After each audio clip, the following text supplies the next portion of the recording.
This kid was facing off against the kingdom's guards, and no one was a match for his terrifying power. Those 3 red eyes were all the proof they needed. He was using an evil power that everyone feared. His name? Knox von Reinharber, son of a rich and very important family. Tired of the battle, a red-haired girl arrived on the scene, completely in disbelief at what Knox had done. She screams, asking why he betrayed everyone and sided with evil. Knox pauses for a moment and thinks about her words. Betrayal? That sounds like a joke to him. In fact, Knox says they were the ones who betrayed him first. The girl yells that he's lying, but you can see it on Knox's face. It doesn't matter. There's no turning back now. The truth is, this is the real me. A guy who plays games all day. Maybe the best player this game has ever seen. The reason I play so much? My life is miserable. 2 years ago, a doctor discovered that a brain disease is going to kill me soon. Can you imagine the pain of knowing your life has a timer that's so close to the end? For the first few days, I was just paralyzed. I went through countless hospital treatments, but there was no cure, just painkillers, an empty life. Because when you have no hope for tomorrow,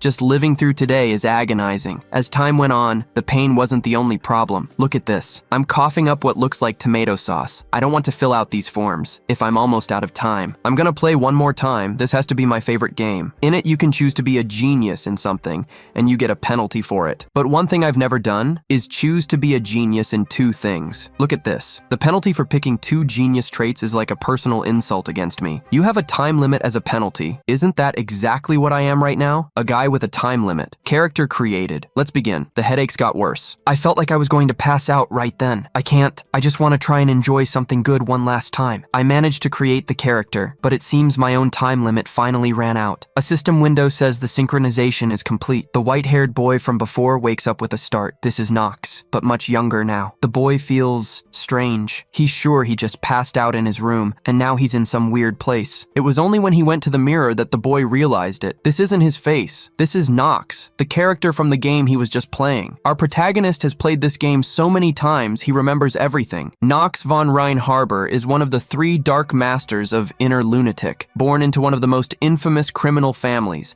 and the youngest of 5 brothers. The family has produced geniuses for generations, and Knox was the first one with 0 talent. That's what motivated him to ally with demons in search of power and become the kingdom's greatest disaster, just like we saw at the beginning of the story. But this makes no sense. It has to be a dream. He can't actually be Knox. While he was freaking out, a notification window appeared behind him, containing his information. His stats look pretty good, but what's wrong with this energy? Does he have some kind of disease? The traits clear up any doubts he has. That time limit can only be what he saw before he died. He doesn't remember Knox having any illness when he played. So does that mean he's just like his version from his other life, living on borrowed time? Knox then sees there are unread messages in his system, and the system says, "Hi Yu-chan. No, I should call you Knox now." That name, the protagonist was almost forgetting it. It seems his memories of his past life are getting foggy. He remembers his parents, but he can't remember where they are, or if they're even alive. But it seems it's Knox who has suddenly received memories from a person who lived in another world. Plus, he realizes the system knows about his past life before he came to this place. The system says it's been a while, which catches Knox by surprise. The system's voice says the last 2 years must have been difficult for him, and that he at least deserved to come to this place and have a chance to live again. Then it says, "Welcome back." Until now, the protagonist hadn't thought this was permanent. So does that mean he's never going back to his reality? But who cares? What was so great about that life before, anyway? The system says that if Knox wants to know more about it, he must enroll in the academy and get stronger. This is too much for Knox. Now he's going to take orders from a system window? This is all so confusing. But now there's no doubt, Yu has been reborn as the final boss of the game Inner Lunatic. He's a villain, but does he really need to follow the role of the main villain? This all seems incredible, but Knox also has a time limit to live. Besides, this isn't like acting in a game anymore. Knox won't forget who he really is. He decides to follow the game's main route as a villain, but he won't give up his memories either. The important thing is to try to survive at all costs, and if necessary, he will become a villain to succeed. In his past life, his disease had no cure and would kill him in 2 years, but in this magical world, is there really such a thing as an incurable disease? When he decided to leave the room, Knox felt a sharp pain in his wrist, a symptom of his time limit condition. An inflammation in his wrist prevents him from even opening doors, so he can't even have some fun alone in his room with his sword. In the hallway, he bumps into a maid. The beautiful girl drops all the plates, not having noticed the person in her path. When she realizes who it is, the girl screams so loud that everyone hears and fears the worst. That scream was so loud it even startled Knox, but he quickly remembered some important things. swings, the girl begs for forgiveness. She's a background character, so he doesn't even remember her name. But everyone is afraid of him because of his strange personality. Normally, Knox would react like this. He'd forgive her, but give a warning that next time, she would die. But that's not how our protagonist would normally treat people. And seeing the fear in the other servant's eyes, he's sure that Knox was not a nice guy. Without saying anything, Knox just says he's heading to the training hall. They didn't expect that. The young master has no interest in swordsmanship. What's more surprising is that Knox orders the girl to go with him to the hall. On the way, she fears her master intends to punish her for what happened earlier, but it's weird that he hasn't said anything so far. The truth is, in Knox's mind, he was only thinking about survival. He needs to figure out what's wrong with this body so he doesn't get sick like in his past life. He gets lost in thought on the way. This game has so many layers of complexity and playstyles.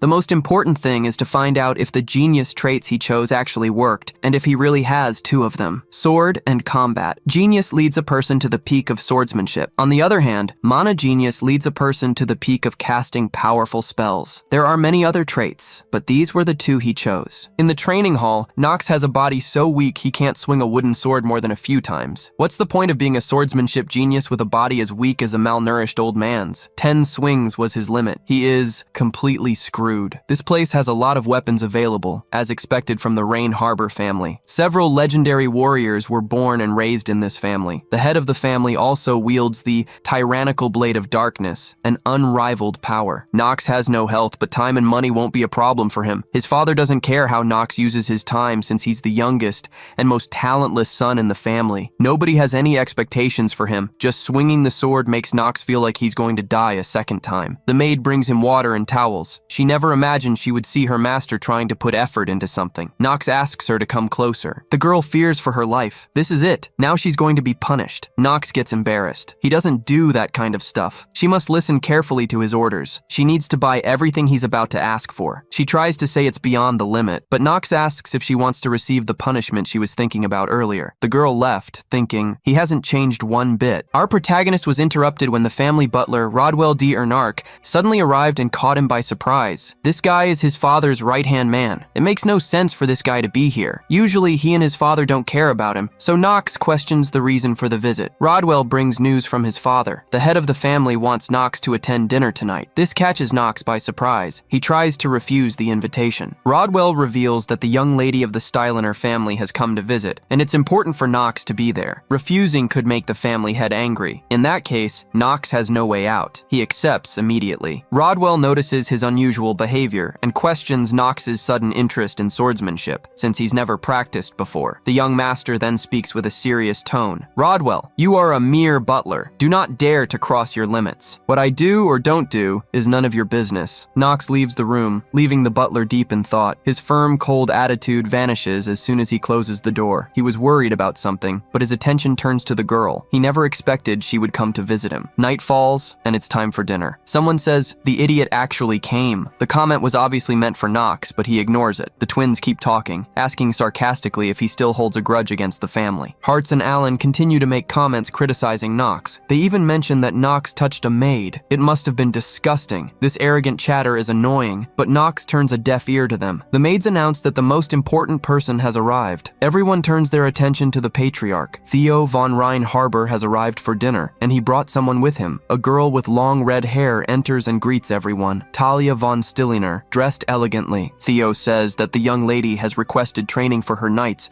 and will be spending some time in the family's territory. The boys are excited by the maiden's presence, but the girl's gaze seems to go in only one direction. Knox is the future villain, and this girl is the one who will oppose him. He gets nervous, thinking that this is the girl who will one day shove a sword through his chest. Theo is surprised that Knox also attended dinner, and our protagonist feels embarrassed by this. The girl has no idea how Knox is treated in this family. They begin to taste the kind of food only the rich can afford. The twins keep staring at Knox throughout the dinner, and then say it's time to decide who will be the next to enter Elaine Academy. And Theo agrees that he must decide on it soon. Everyone knows that Elaine Academy is the most important place in the kingdom, and that's exactly why Knox needs to get in. Besides, the system told him he needs to go there to find out more. The family head comments that only 3 individuals from each family are allowed to be sent to the academy. This is to limit the influence of nobles with large families. The Rain Harbor family has already used 2 spots. His first and second sons were sent to the academy. Everyone at the dinner table grew tense as Theo stated that he would follow the family tradition. Knox then asks asks if it's a duel between the brothers to decide. Knox's quick response catches Theo's attention. He then announces that in 3 months, they will compete for the family's last spot. The twins start mocking him, saying that a certain someone would bring shame to the family if he were chosen, and they say he has no chance, so it's a waste of time for him to even try to duel. Knox then surprises them by commenting that he expects to hear those words after they defeat him in the duel. This provocation infuriates one of the boys. Just the thought of losing to the family's failure offends him. Knox thinks to himself that there's no reason for him to keep listening to insults and stay quiet. He's not the same person they know. So, with confidence, he declares that he will be the one chosen for Elaine Academy. The boy's posture catches Theo's attention once again, and at the same time, it makes the twins furious. Someone else also became interested. Talia, with a smile, comments that the young master seems confident. Her smile might seem gentle, but it awakens an internal fear in Knox. This was the girl who defeated him at the end of his life in the game. When the dinner ended and Rodwell made his report, Theodore agreed that Knox seemed to have changed overnight, which was already a ridiculous situation. He wondered what had triggered the sudden change of heart and believed it could be a demon, but that idea was quickly dismissed. However, what was happening was certainly more interesting than he had expected. Theodore asked Rodwell to keep an eye on Knox, and it seemed as though the boy continued his drill and was running around the manor. The maids were all surprised, but also confused by the fact that he was just running, considering he was dueling with swords in a month. Knox wondered why he could hear their whispering, but was interrupted by the system telling him that his stamina had increased by 0.1 points. This was a very low number, but it was important since stamina was a major obstacle in his plan. His genius trait could only be activated once he had at least 4 stamina points, making him sad that he didn't get it from the beginning, due to his frailty. He panted heavily while thinking about how he needed to increase it by 1.9 points within a month, feeling burdened by this curse that halved one's stamina gains. All his running resulted in just 0.1 points, and even his illness trait halved the growth as well, so he needed to work 4 times as hard. Another problem was that he would also be limited to 15 points max, but that was a worry for another time. Finally, Lona had come to bring the items he ordered the previous day, impressing Knox. As he looked at the items, he believed they would help speed up his progress. As a person who had beaten the game 27 times before, he knew what they did. He took the items and Lona asked what they were for, looking worried since they were mostly dangerous. Knox agreed, but said they were only dangerous to those without knowledge, which confused her. He then grabbed the bottle of poison and started to drink it. The maid panicked and explained it was poison, which Knox knew. But this was the type of poison that would give him a temporary 50% stamina bonus, even if it would kill him in 10 minutes. Lona watched and was about to call someone until he refused. Since he wasn't done, he proceeded to eat the golem nucleus, which made her even more panicked since it would petrify his body. However, the 2 items together activated a hidden effect as planned. The nucleus was normally used to maximize defense or bring an artificial golem to life, but when used with the venom, it would neutralize the poison and eliminate his curse of frailty. One negative trait was now gone, but Lona was still panicking and asked if he was all right, only to witness the exhausted boy starting to take his shirt off, which confused her even more. Knox started to take off his shirt, which made Lona blush furiously as she watched him grab the other vial and pour the spring water on his body. This neutralized the petrification from the golem's nucleus. The spring water and nucleus started to react with one another, and it was a weirdly pleasant sensation for the boy. Another hidden effect activated, giving him a temporary blessing of growth, which would give him a stamina growth bonus until his stamina reached 5 points. The final touch was the scroll that was left on the cart, which Knox picked up and casually ripped, making his stamina growth rate double. Now the purple-eyed boy had broken the curse of frailty and taken these other measures that would make his new stamina growth rate twice that of average characters. He was feeling proud of himself and clenched his fist until he was tackled by the maid, who burst into tears and asked if he was all right. Seeing him take off his shirt made her think that he had lost his mind under the influence of the venom. She started to calm down until he told her to just get a towel for him, but he stopped himself when he looked back at her face. He felt as though he couldn't yell at Lona when he was feeling so good about breaking the curse. He told the girl that he was quite all right, but she still wondered if he needed a certain person to check on him, or possibly just needed some rest. However, the light-haired boy explained that he had some things to do, which confused the maid, until Knox said that it was running that he had to do. The sun was bright in the sky, and Knox could be seen doing laps around the courtyard. Lona was right behind him with a towel, while someone else watched them from a distance. She muttered to herself, wondering what on earth possessed Knox to accept a duel with his brothers, when, in her opinion, he wasn't physically fit enough. That person was Talia, and her handmaiden Emma quickly scolded her, saying that wasn't the right way to talk about a member of the family family who was hosting her. Talia didn't really care what she said about the family and kept complaining about how all Knox did was run. It didn't seem like he had any intention of training with a sword, and she'd heard that tutors had tried to teach him but were turned down. The red-haired woman was convinced he would get beaten. Still, she couldn't get it out of her mind, so despite her handmaiden's confusion, she decided to leave and talk to him. Talia walked up to Knox and greeted him, but he was internally confused as to why she was out there with him. He decided to act cold and asked what her business was. She winced at his attitude and came up with the idea that he was only like that because he was stunned by her beauty. She asked the boy if he honestly believed he could beat his brothers, even though she complained that he was only running, a point which Lona silently agreed with. She offered her help, but the boy immediately refused and told her to leave. This shocked her, and she asked if this was how he treated people who offered him help. Lona panicked in the background since she believed this was not how he should be talking to ladies. Talia scoffed and walked off, leaving the boy confused about what just happened. Knox felt as though everything was spiraling out of control. He checked her stats and saw how talented she was. Her stamina was even higher than the average number for men in this world. Even so, she wasn't on the level of the 3 Supremes or the 4 Sages, but she could still claim a place just beneath them and would be capable of killing a few devils. Her element was fire, and once awakened, it would be upgraded to white fire, which would give her the power to burn a corrupt Knox into oblivion. With that in mind, winning Talia over as a friend was not an option, as he didn't know how much that would mess with the story. He just needed to find a way to survive while following the storyline. After all, it was nonsensical to get friendly with your future killer. 1 month later,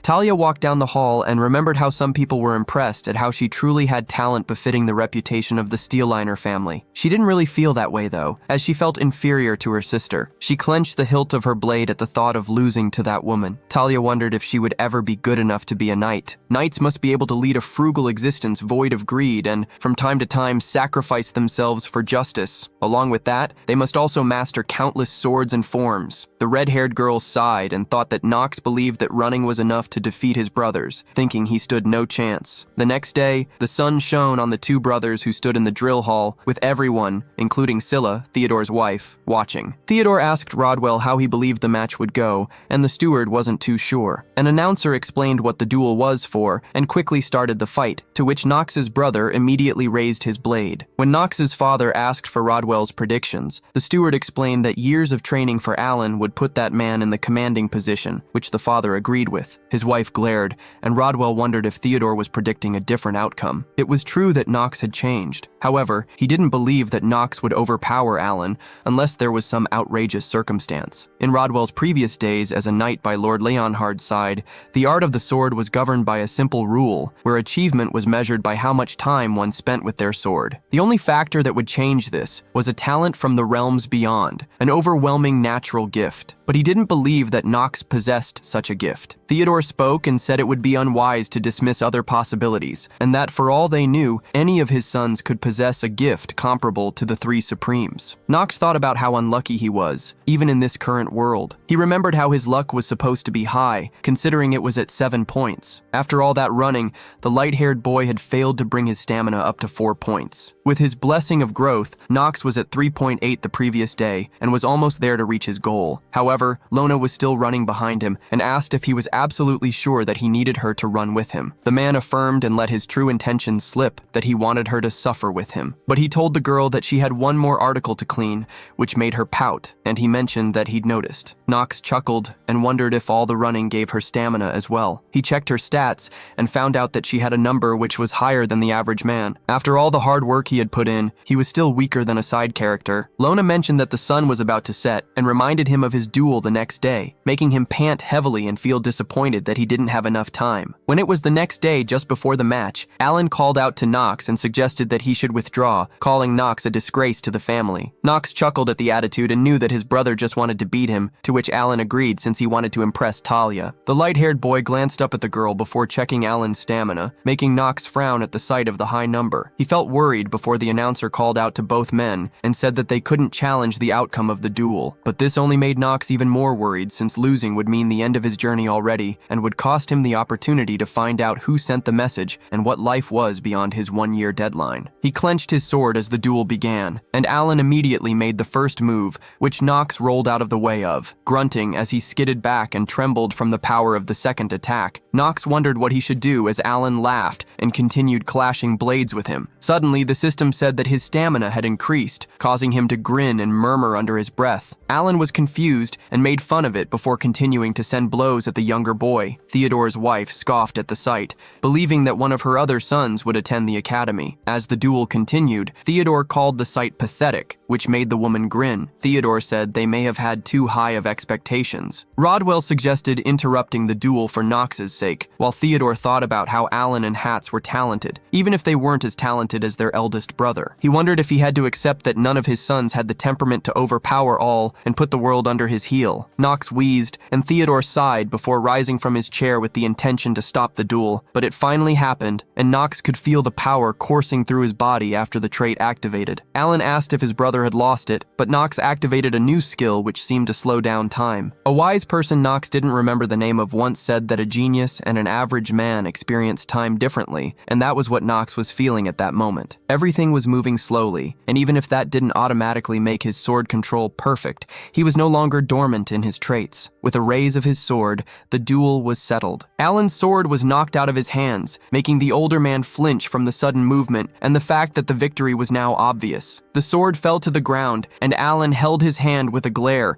while Knox looked down with a cold expression. But Knox knew this wasn't the end of the duel yet. He knew that the skill's effect only lasted 5 minutes, so he wondered how to wrap things up. With a confident tone, he told his brother that he was being leisurely in his pace, and that he would put a swift end to everything. He wanted them to come at him all at once. Knox turned to his father and asked for permission to engage both of his brothers simultaneously, and Theodore stared with surprise. While Talia wondered what had gotten into the boy, the father hummed and thought. Since his curiosity was piqued, he allowed it, despite Scylla's remarks. The duel would proceed, and the twins grabbed their swords while Knox held a grin, watching as his brothers dashed forward. However, Knox was standing his guard as well. Alan told Hats to corner the man, but Hats told the other to shut up. Knox's hidden effect activated again, and the boy knew what to do to block every attack, sliding past them while slamming against their shoulders. Talia stared with her mouth agape, and Knox knew what everyone was thinking, how he was the disgrace of the family, yet was overpowering two of his brothers. The twins glanced at each other, but Knox told them not to take their eyes off their opponent before stepping forward and swinging his blade around. Another frenzy of attacks occurred,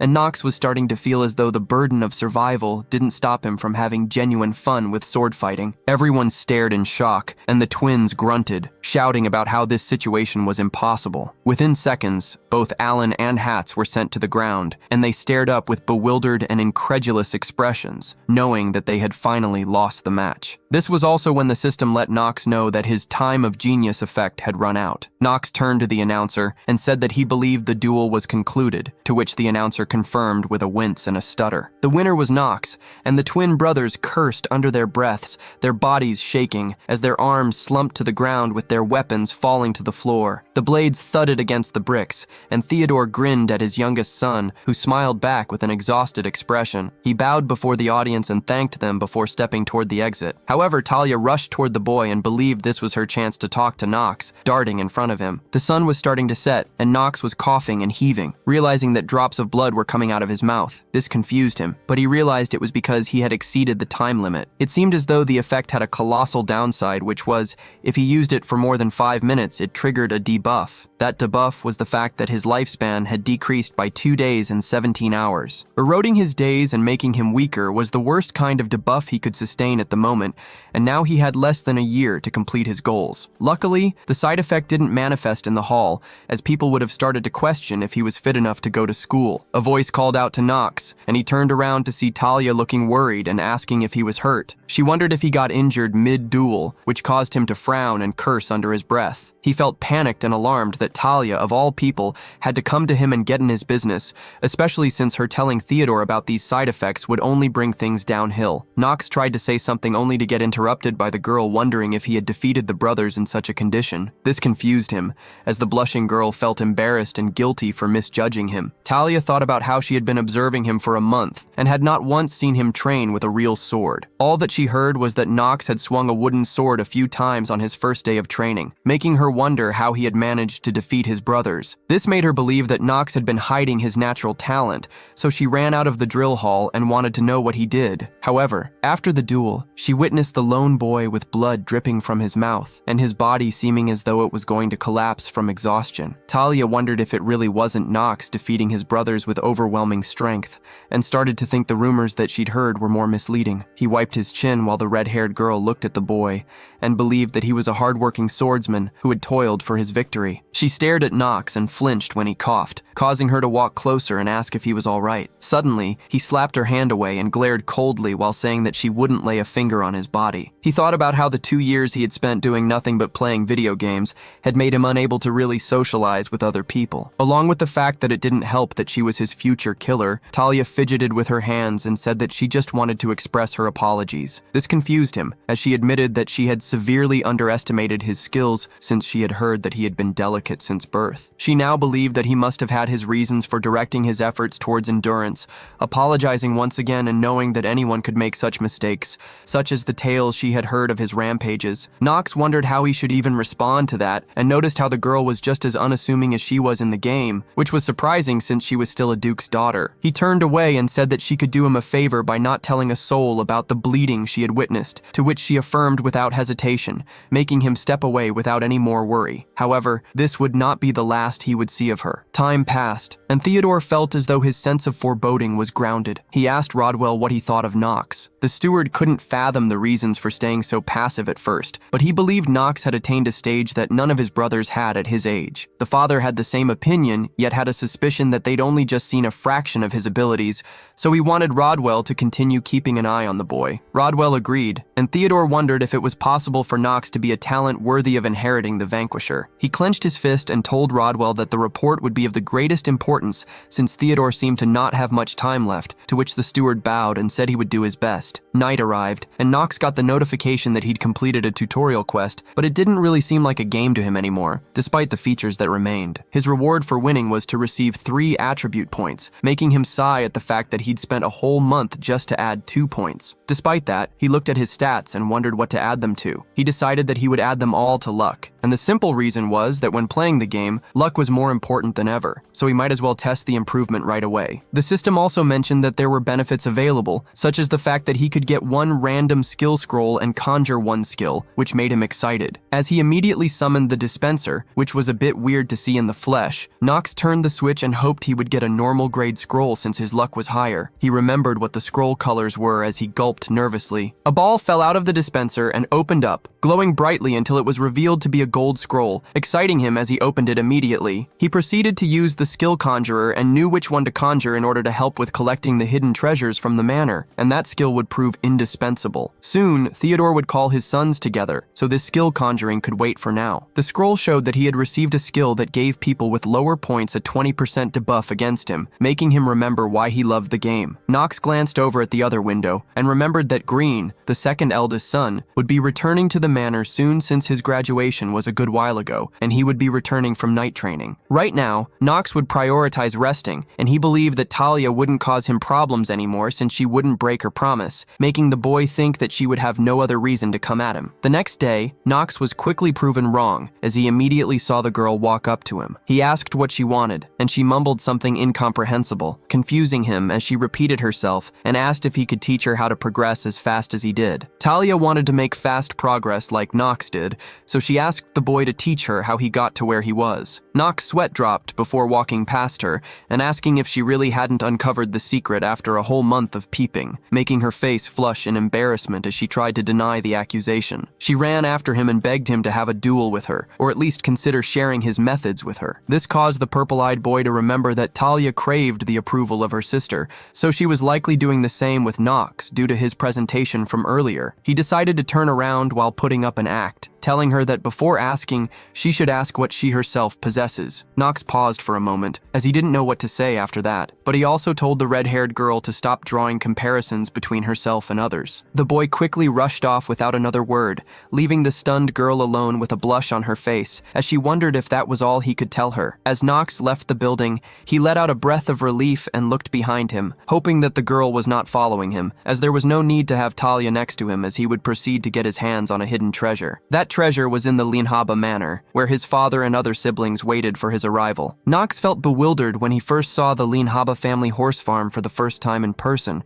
believing the words he would hear about it being one of the 3 best farms on the continent. Rodwell bowed to Theodore, and the father told everyone that they were called together so they could choose a horse as a lifelong companion, making Knox gulp at the fact that the time had finally come. Of all animals, horses held the most sacred place in the tradition of the Linhaba family and the continent, since anyone who wished to be a knight or magician must acquire a horse at an early age and form a bond that would last their whole lives. There's even a course on horsemanship at the Academy, and cavalry warfare would become more common as the game progressed. Taking good care of it also saved on the costs of transportation, which made it indispensable. This makes it all the more reason to pick the right horse. His father spoke up and said that Knox would get the first pick as the winner of the duel. He only had one chance and watched as Knox walked off, making Theodore hum in thought while wondering if his son possessed good discernment. The horses neighed, and Knox was surprised by how stellar a lot of these horses were. However, there was a specific horse he was looking for. His eyes browsed around before landing on a black and gray horse that had its rib cage showing. The boy walked toward it and chose it without hesitation, surprising his twin brothers, while Theodore held a frown. He suggested that Knox should reflect upon his choice,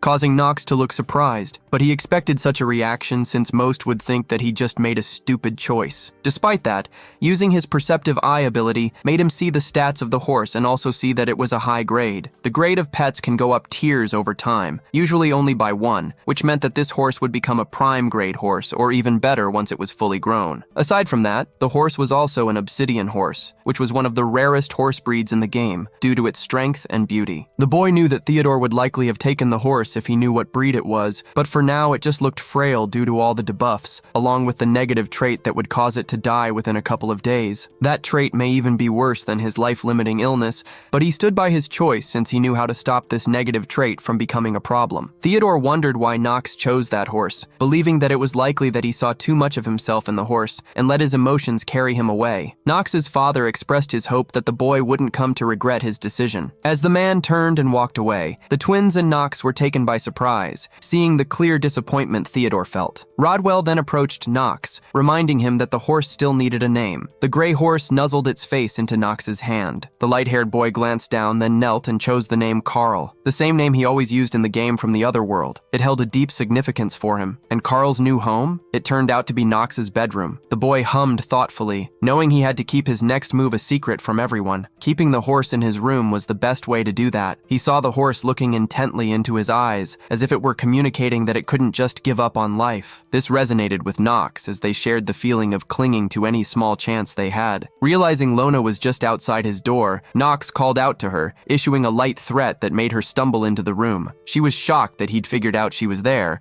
but he simply brushed it off as obvious. He then informed the maid that, starting today, she would be responsible for the horse. The long-haired girl pouted, looking away with an unhappy face, clearly annoyed since she was the one who had made the bed. Knox paid her reaction no mind, and simply stated that the horse was sick and required gentle attention. Carl's weak condition caused Lona to worry, which reminded Knox that his upcoming plan for the horse would be terrifying to most people. He questioned whether Lona would be able to cope. 3 days later, a scream echoed from Knox's bedroom. It was Lona announcing that Carl had died. Knox sighed at the scene. He had been anticipating the horse's death all along. Still, he understood Lona's sadness, as she had grown to care for the animal. In any case, this outcome was inevitable. Knox had known from the start that saving Carl wasn't possible. He told the girl to stop her tears because they were distracting him, a statement that left her utterly bewildered. His explanation that Carl would return to them shortly only deepened her confusion. Lona began to wonder if the horse's death had affected his sanity. The boy sighed and instructed her to move back. He then produced a scroll, unrolling it on the floor and channeling his magical energy into it. The scroll emitted a brilliant flash, and Lona watched in shock. She couldn't help but wonder if he was using his magic, even though it was against the law. The distractions were causing him to lose his grip on the power. Frustrated,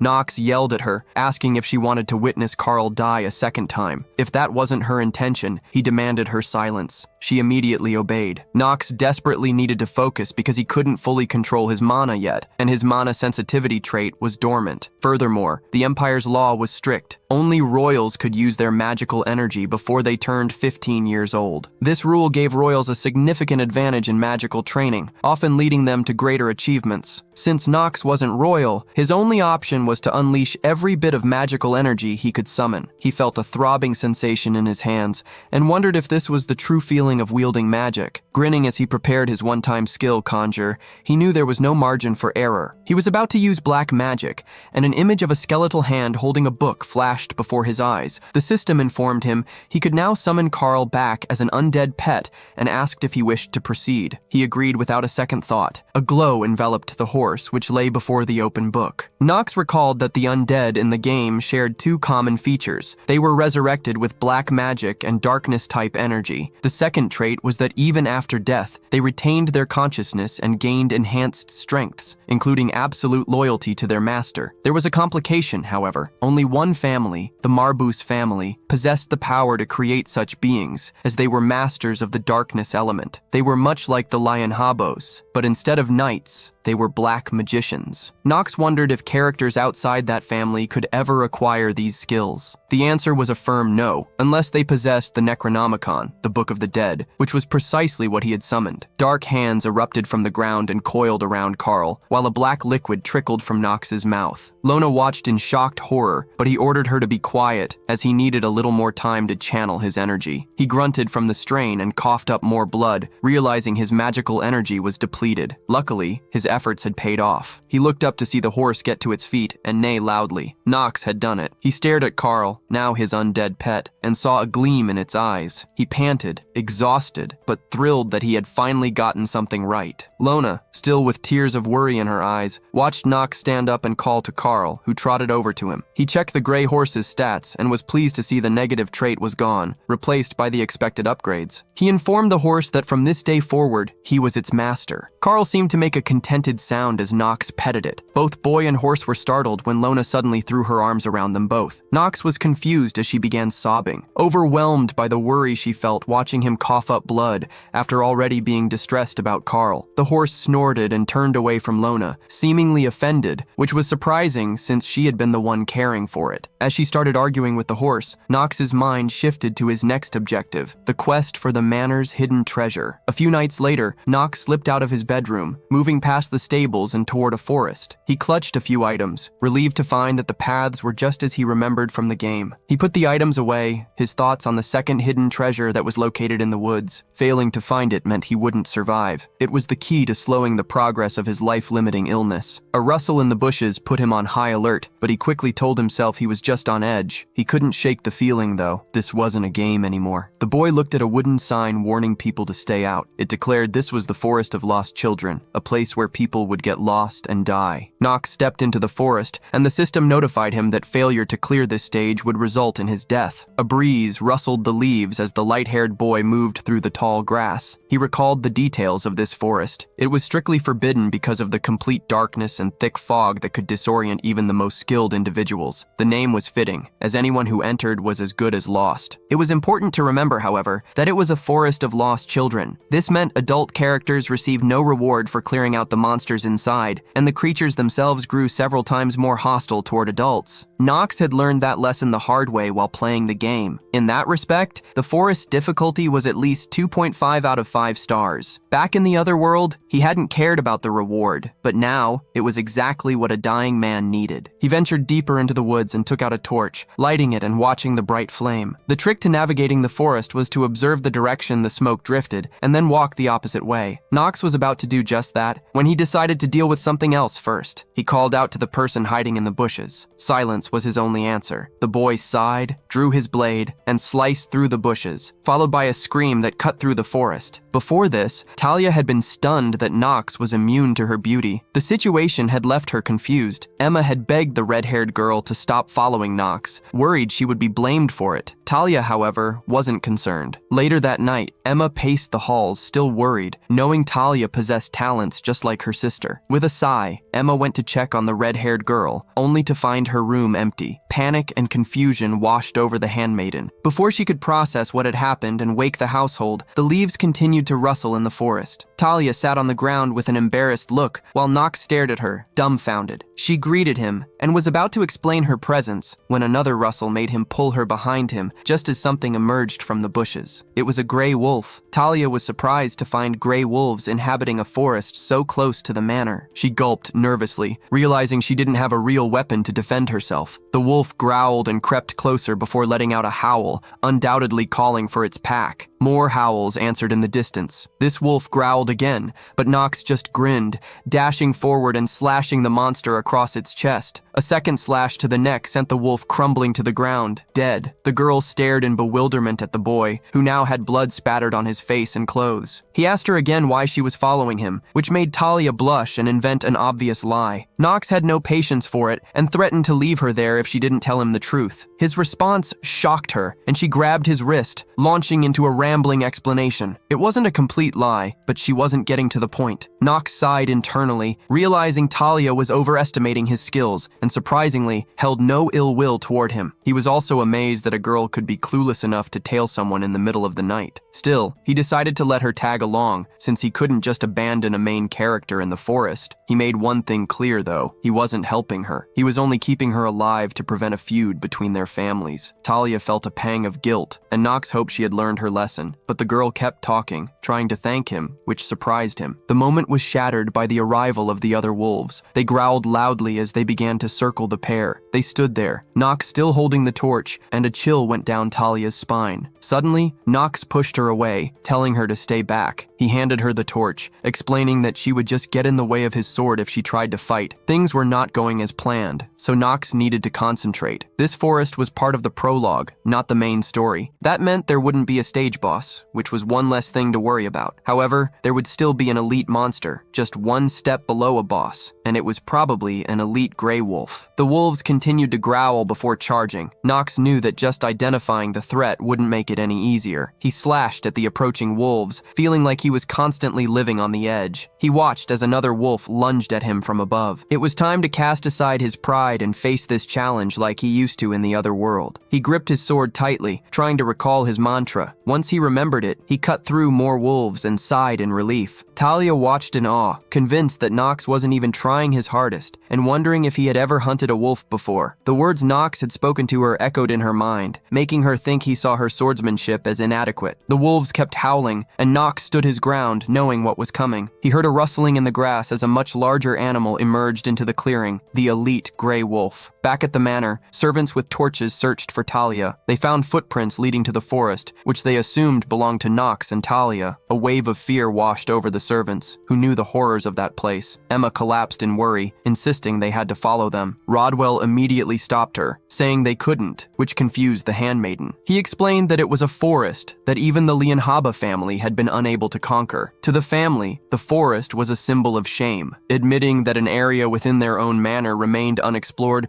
was like publicly declaring their incompetence. What the Lianhabas didn't know was that only children who had not yet come of age could truly succeed in the forest. Rodwell wondered why Knox had entered, noticing the cautious nature of the footsteps, which showed no signs of a struggle or kidnapping. This meant Knox had willingly walked into the forest. He clenched his fists, no longer able to deny that Knox had truly changed. His old self was gone. He told the others there was only one way for them to return. Knox would have to find the way back himself. Emma, with tears still in her eyes, heard the distant howls of the wolves, which only amplified her fear. She felt she had let Talia walk to her death. The red-haired girl seemed to pull a dagger from her ankle, and Knox glanced over, noticing that fear hadn't shattered her focus. He reminded her to stay out of it, to save her energy, and run as soon as they were attacked. Knox knew this wasn't the time for a life-or-death speech with an elite gray wolf looming, but he wanted the girl to remain alert and was glad she was staying vigilant. However, he couldn't trust her to watch his back just yet. Because of that, Knox activated his skill to slow down time, intending to defeat the elite wolf in a single strike. The wolf seemed to scoff and crouched low, making Knox realize its plan. At that moment, the other wolves charged forward to attack. Knox dealt with them easily, but they suddenly stopped, which confused him. He then saw the elite wolf rise and growl. Several wolves dashed and leaped toward him. He tried to focus on some, but he couldn't slash all 4 at once. One of them got behind him and growled as it lunged. The light-haired boy spun around just in time to see the wolf get stabbed in the throat with a dagger. He realized it came from Talia, who called out for him to be careful. He glanced up and saw the red-haired girl in the trees. She knew he had told her to run, but she just couldn't do it. The boy was surprised that Talia was actually helping him. Talia shouted to the light-haired boy,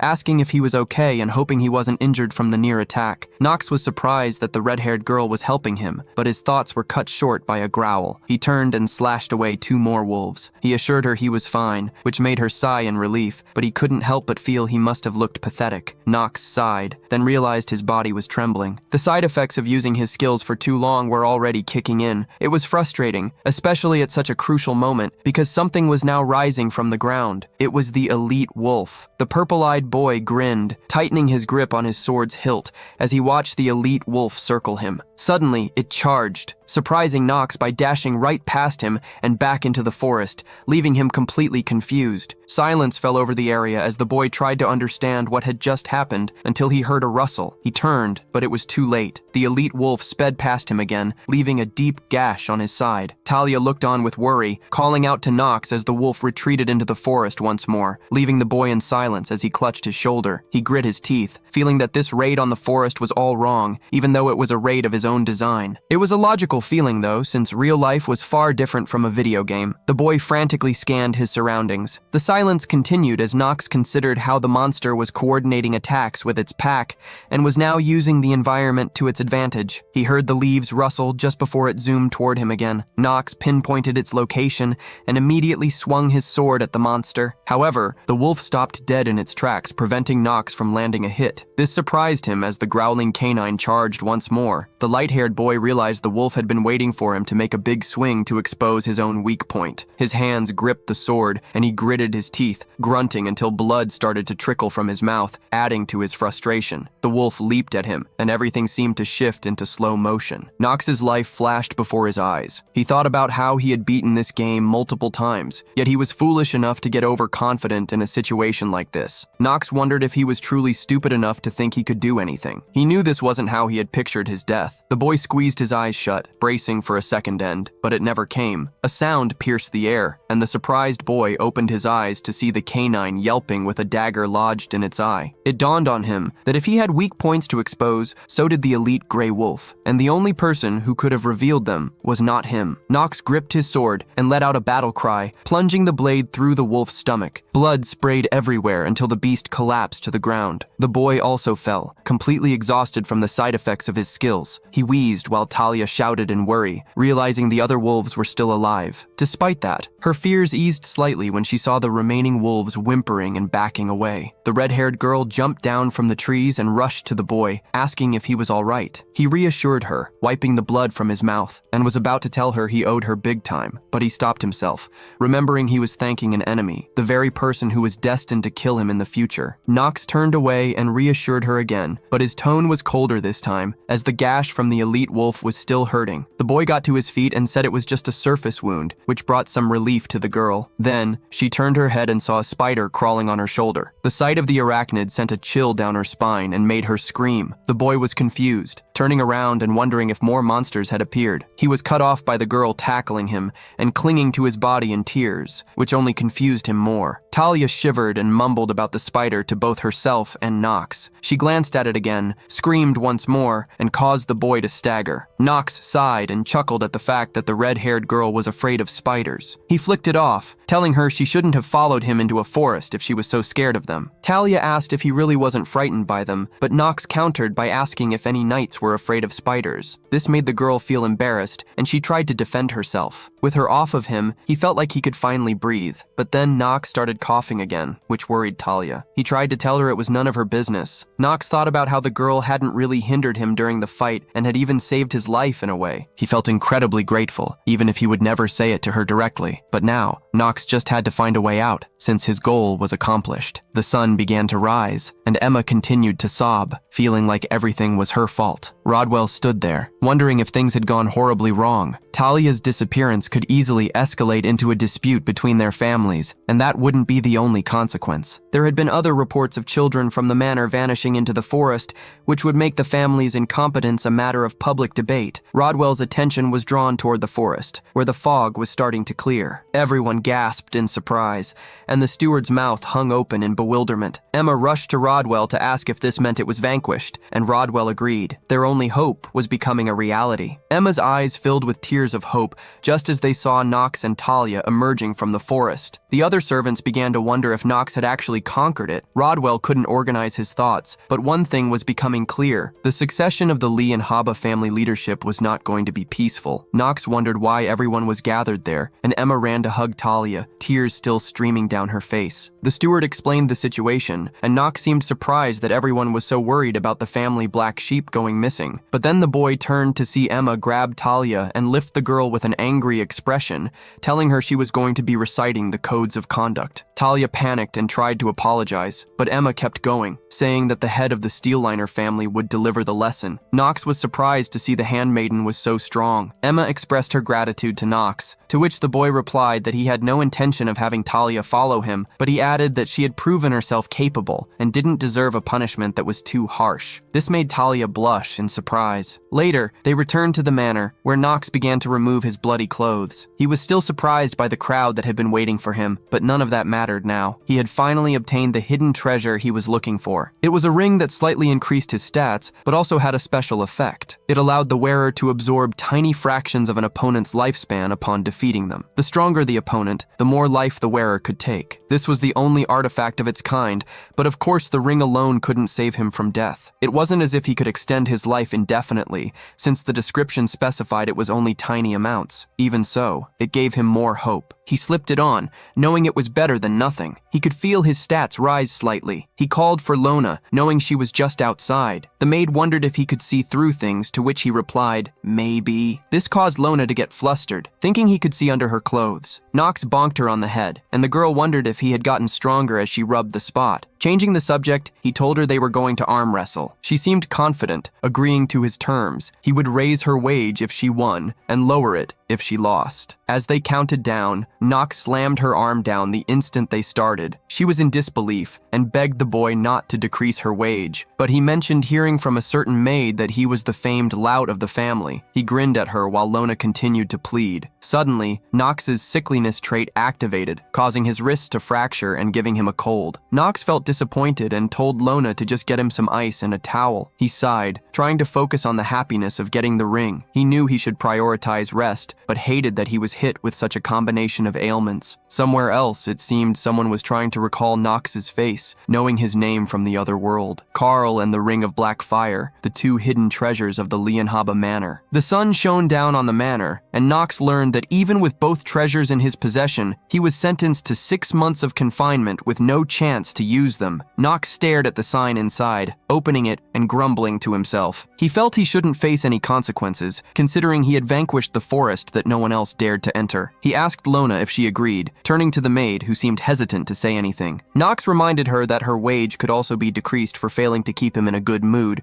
so she quickly and stammeringly agreed as the boy collapsed onto the couch. It was frustrating for him. He was just getting comfortable with his new life, and watching Carl grow brought him a lot of joy. This confinement couldn't continue. It wasn't just about those things. His death was approaching quickly, and he knew he would die before the 6 months were up, a fact he was aware of thanks to a system pop-up. These alerts seemed more concerned about his remaining time than he was. His body trembled before he rose from the chair and told Lona he was going to speak with his father to get his freedom back. She was about to tell him his bath was ready, but was cut off by a knock. The door opened to reveal Rodwell, who greeted him with a bow. The boy was surprised by both the steward's presence and the message that Theodore wanted to speak with him. Bodies of knights and monsters lay scattered on the ground, as Theodore remembered the fateful night now known in history as the Night of Carnage. Monsters shrieked, swarming toward the man, who gripped his dark sword before cutting through the enemies in his path. The images of swarming devils, piles of human corpses, and the sheer carnage raced through his mind,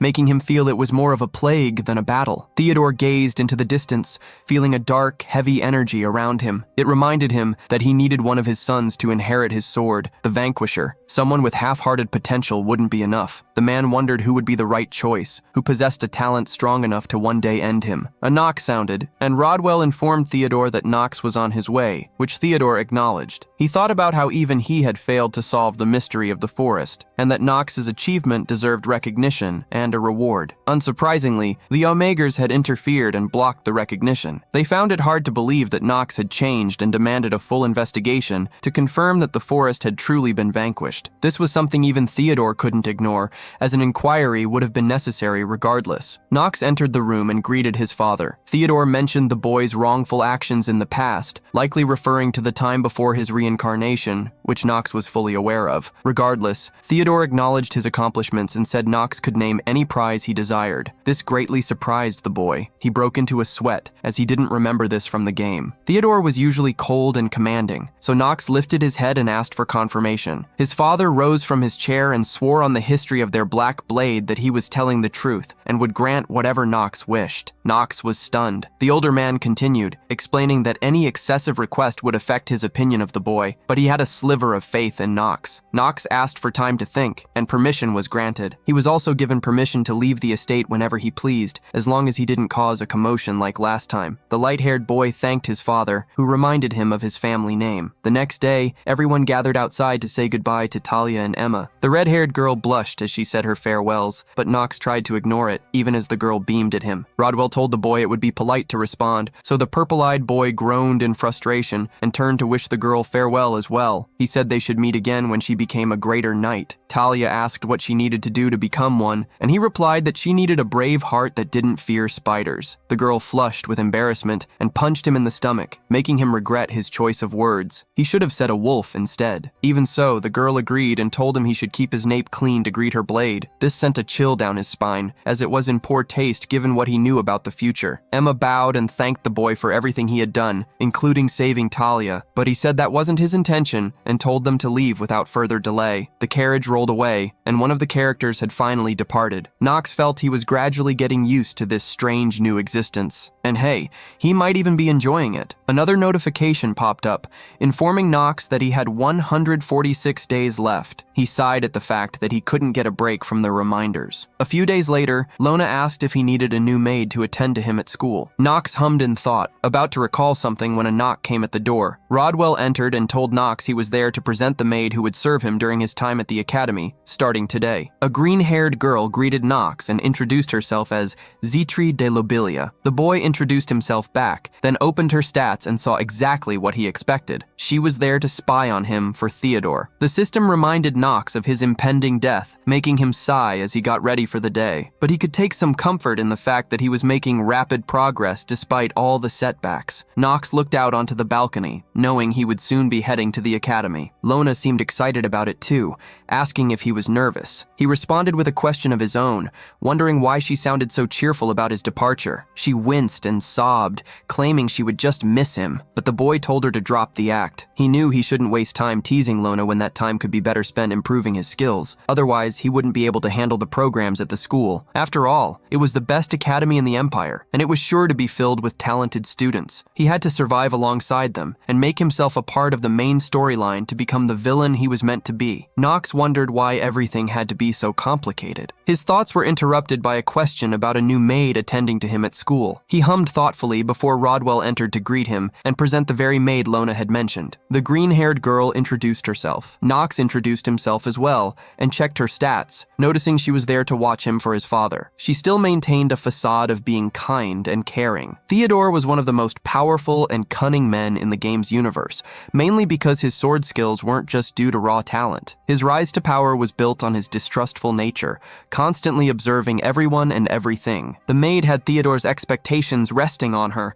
and she affirmed them without hesitation, a cold look in her eyes. She was said to be first in line for the leadership of the Lobelia family, and in exchange for her service to him, he would support her restoration to that rank. Zitri vowed to do her best to assist Knox, but Theodore disliked her choice of words. He glared at her, making her flinch. She bowed again and said she would observe the boy and report every detail to Theodore. She then left, sighing after escaping his intimidating presence. The girl took a breath and pulled out something from around her neck, looking at a family picture while knowing she couldn't hesitate any longer. When night fell, Knox thought about how he now had a spy, wondering if she was chosen to make sure he wasn't possessed. This was understandable since demonic possession was quite common in this world. After all, the original game's story had Knox's downfall begin with him being possessed by a great devil. Knox believed no one would discover his true identity, but he was still worried about Zitri. She wasn't a character in the main storyline, which Knox saw as a waste, since she was supposed to be the next head of the House of Lobelia. However, her uncle had murdered her parents and stolen the leadership claim. The rest of the story was predictable. The girl fled and ended up as a maid for the Leonhaba family. While she projected a cheerful demeanor, she was despairing underneath it all and would soon give in. If Knox remembered correctly, the girl would meet her end by taking her own life even before the first chapter of the story. He wondered what he should do. Should he save a character destined to die, at the risk of altering the story? He fully understood it could interfere with his plans. The next day, Knox met with both maids to tell them he would be hunting monsters within the manor and wanted them to come as his assistants. Lona was shocked and shuddered at the idea, pretending to feel sick. But Zitri interrupted and agreed without a second thought. The brown-haired girl sobbed and told Zitri not to agree to everything. Knox knew that fear was a normal reaction, which made Zitri's answer all the more interesting. Knox reminded Lona of her lack of vacation days, even if she tried to get out of it. He grinned and mentioned her wage, which made the girl cry and ask what weapon she should bring. The boy chuckled. Zitri told the girl she would join them after informing Rodwell. Knox thought about how he needed to focus on gaining more days to live, especially now that he was free. As they rode off into the forest, Theodore watched from a window. A few days later, the Forest of Lost Children had become just like any other forest after being conquered. A growl was heard from a gray wolf that Knox quickly charged and slashed. He was testing the ring's abilities as it absorbed a tiny fraction of the wolf's life. He sighed in relief when the system informed him his remaining time had increased by 2 hours. Knox glanced around when he realized he had likely hunted all the wolves in the forest,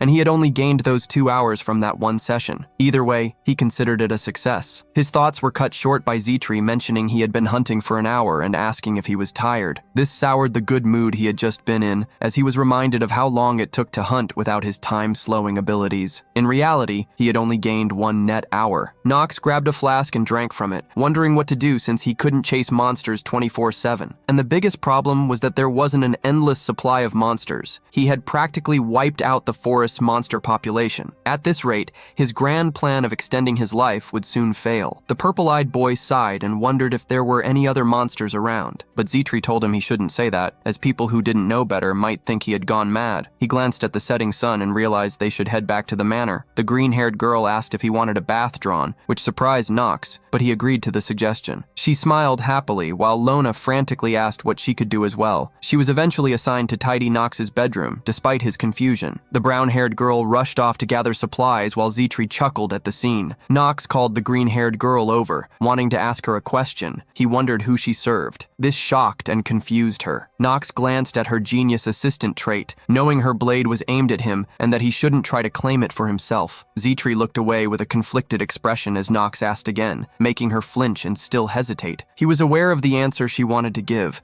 and mentioned that he had no intention of pressing her further. He said that she, at the very least, didn't try to feed him a lie. Knox stated that he didn't care who she served. He only cared that she was his servant, and that she would use him just as he would use her. The boy walked away, focusing on their mutually beneficial arrangement, which was enough for both of them. As night fell, they returned to the manor, and Lona was gossiping again, talking about how evil Knox was for demanding so much of her time. She thought about when she had asked why she had to join them, and how Knox had looked like a devil to her when he said there was no fun without her. Zitri chuckled and looked out the window. She remembered being familiar with the rumors about Knox's change of heart, which had reached her even when she was still with her family. She had assumed they were baseless, as it was rare for someone to undergo such a major transformation, but it seemed to be true after serving him for a while. She learned he had defeated his 2 brothers in a single duel and had rightfully earned the right to represent his family name at the academy. Knox was strengthening his position within his family, unlike Zitri. Once the rightful heir to her family's leadership, she was now lost in despair. She sighed to herself and remembered remembered the words he had said to her that day about how she would use him as he would use her. This made the green-haired girl pause her writing and wonder what he meant. A few days later, rumors began to circulate within the Lianhaba manor that Zitri had been expelled from the Lobelia family and, as a commoner, no longer deserved to serve the Lianhabas. When the girl read the letter, she crumpled it up. It claimed that the previous head, Darren de Lobelia, had committed the crime of trying to trade away the family's honor. Since Zitri was associated with Darren, her privileges were also revoked. The light faded from her eyes as she knew she would no longer be able to stay at the manor. Even among the families that wielded darkness, the Lianhaba family held the highest authority. Even for a service to their half-abandoned son, they wouldn't employ a commoner without a family name. Zitri believed she would soon be dismissed and replaced. Despite this, Zitri still tried to maintain a fake smile and would greet the other maids, who had already heard the news and would stare at her with disdain. However, Lona would still greet her just as she always had. This made Zitri feel confused and awkward. She felt her hand being pulled and wondered if this was just Lona being Lona, due to their friendship. Regardless, Zitri believed it would do no good for anyone in the manor. As Lona pulled Zitri down the hall, Knox knew this was likely the end for Zitri, as Theodore had probably received a letter as well. He knew that all the accusations against Zitri's father were false, but he also knew he couldn't help. He had no way of predicting the consequences that a single flutter of a butterfly's wings could have on the world. Birds flew through the sky as the gray wolves of the forest continued to be slain by Knox. Lona felt a chill, thinking the boy was being somewhat scarier that day. The brown-haired girl whispered to herself and Zitri,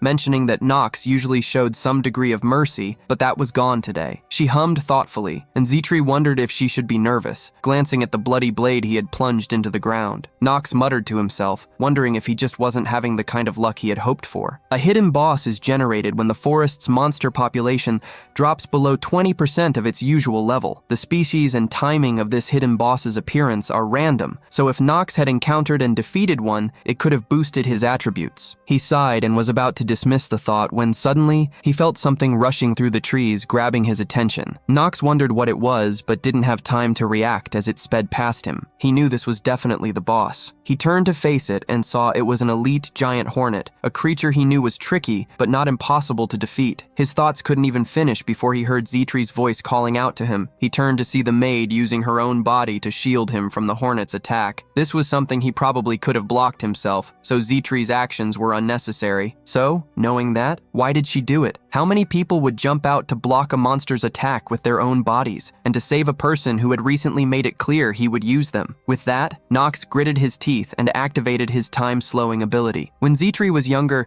she was a very clumsy child, always falling and hurting herself before crying and causing her parents a lot of worry. Her mother and father would always tell her that she always had an open wound, words that remained true even as she grew beyond childhood. When Knox asked the green-haired girl who she served, Zitri wondered where her allegiance truly lay. She thought back to that one horrible memory where a family member had killed her parents and seized the family name. So Zitri wondered again where her allegiance lay. Knox's words echoed in Zitri's mind, and it seemed as though she woke up with Knox and Lona hovering over her with worried expressions. The boy had already defeated the hornet, and he told the green-haired girl to stay with them, feeling tense as he tried to reassure her that they were taking her back to the mansion. Zitri thought Knox was a liar for saying he would use her, yet he was worried about her condition. She wondered why that was, before her vision blurred and her eyes closed, tears streaming down her face, and the girl noticed a tremor and a faint fury in the boy's voice. Back at the manor, Theodore was reading the letter that had spread the news. Rodwell confirmed its accuracy. Theodore had only taken the girl in to use her as leverage and ultimately absorbed the Lobelia family. The family was struggling after the death of their previous house leader, so it could have been an ideal opportunity for Theodore to infiltrate them. For example, they could have argued that their heir was in danger, using the family's instability as proof. As Zitri's protector, Theodore would have had the perfect excuse to get involved and subjugate the family. However, before any of that could happen, it seemed the girl had been expelled. So the older man asked Rodwell for his opinion. The steward said that having a servant without a family name would subject Knox to contempt at the academy, so it would be wise to remove her. Theodore agreed. Suddenly, they were interrupted by another servant bursting in to report that Knox had returned from his hunt, bringing with him Zitri, who had been injured by a monster. In an attempt to save her, Knox had used a very expensive antidote. This startled Rodwell Rodwell, who asked if the man meant the Mandraken decontaminant, which the servant confirmed. Rodwell felt exhausted by the situation, and Theodore wondered if Knox had developed feelings for the servant girl. While Theodore believed there would be consequences for such feelings, Lona was standing over Zitri trying to wake her. She succeeded, and the crying girl was overjoyed to see Zitri awake and alive. The green-haired girl wondered what had happened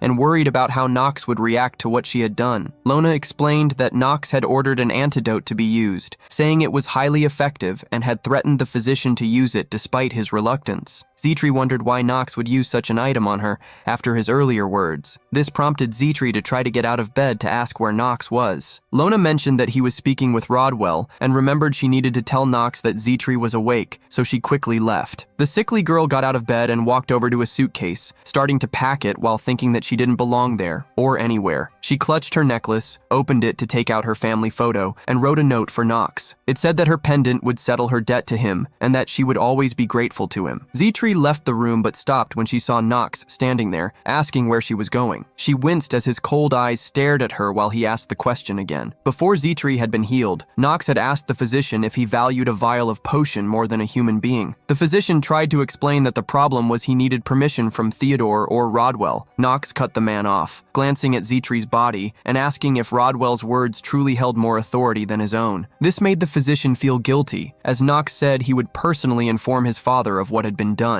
The antidote was used, and Lona asked if the girl would be okay. The physician reassured her that the venom had been neutralized, making Lona sigh in relief. The boy turned to leave the room, telling Lona to let him know when Zitri woke up. When Knox went to meet with Theodore, his father was surprised, as he hadn't expected an unannounced visit from Knox. Theodore seemed to already know the topic of discussion. The boy activated his positive trait, reminding his father that he owed him a wish. Because of that, Knox said that his wish was to keep Zitri by his side. His father glanced down for a moment, while Knox thought about his actions and beliefs so far, how he had been trying to preserve the story and avoid the butterfly effect, how he knew her status was being a spy under Theodore's control. None of that mattered at this moment. The moment Zitri threw herself in front of Knox to protect him, it became clear that while she couldn't answer his question, her actions did. Theodore decided to grant the wish, making the boy bow and turn to his father once more. Knox asked to elaborate on his wish, and was given permission as the system began to warn him that his agitation was affecting his act. But Knox continued, stating that he didn't intend to tolerate anyone toying with his people, whether it was the Lord or his own father. With a cold glare, Knox left the room. This brings us back to where Knox found Zitri about to leave, prompting him to ask where she was going. The green-haired girl was hesitant,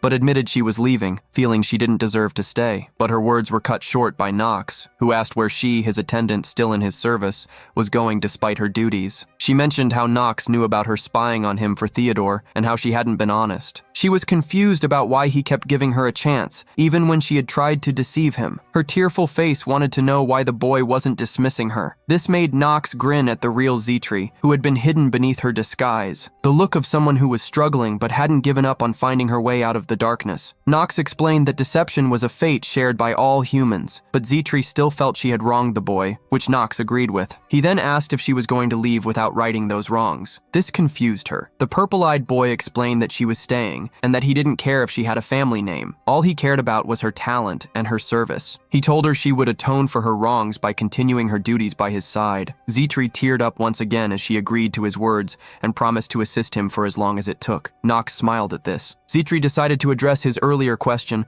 turning to him and hoping her answer had satisfied him. He grinned back and confirmed that it had. Lona resumed her gossiping the next day, talking about how he had threatened the physician until she was startled by Knox's presence. He was surprised she didn't even try to deny it anymore. The girl turned to Zitri and reminded the maid to get some rest, then immediately dashed away to do Zitri's chores for her. Knox sighed at Lona's scatterbrained behavior and turned to Zitri, reminding her of his impending departure for the academy in 2 months. She said she hadn't forgotten and had already prepared the essentials, like basic tools he would need. She hummed thoughtfully about what else she had packed. Knox grinned at the fact that Zitri wasn't putting on an act anymore, which worked better for him as it would save him effort as well. And now he knew that the two of them wouldn't betray each other if one of them was pushed into a corner. The boy smiled, believing that was enough for them both. Later, Zitri wanted to ask the boy if he was all right, since there had been some unfavorable rumors circulating about him. Knox sat down and asked about them, wondering what else there could be, since he had already been hearing the usual. He learned that the rumor was about the reason he hadn't dismissed her, his personal feelings for her. The boy almost fell out of his chair despair hearing this, making him wonder why he was even playing the character of Knox. He sighed and apologized to Zitri for the situation, but the green-haired girl said that wasn't her intention. Rather, she was just concerned that it might make Knox uncomfortable. Knox told Zitri there were worse rumors about him, like the ones about how the youngest Lionhaber was a boorish, scoundrelly simpleton. Zitri was about to hesitate and say otherwise, but he told her to lie to him if she wanted to be dismissed. This made her immediately agree that was what she had heard. There was something else she had heard about, and that was how he was known as lecherous around women. She wondered if that was true, making Knox feel worse about the character he was playing. But he was glad that his reputation as a swordsman had improved compared to the person Knox used to be. These days,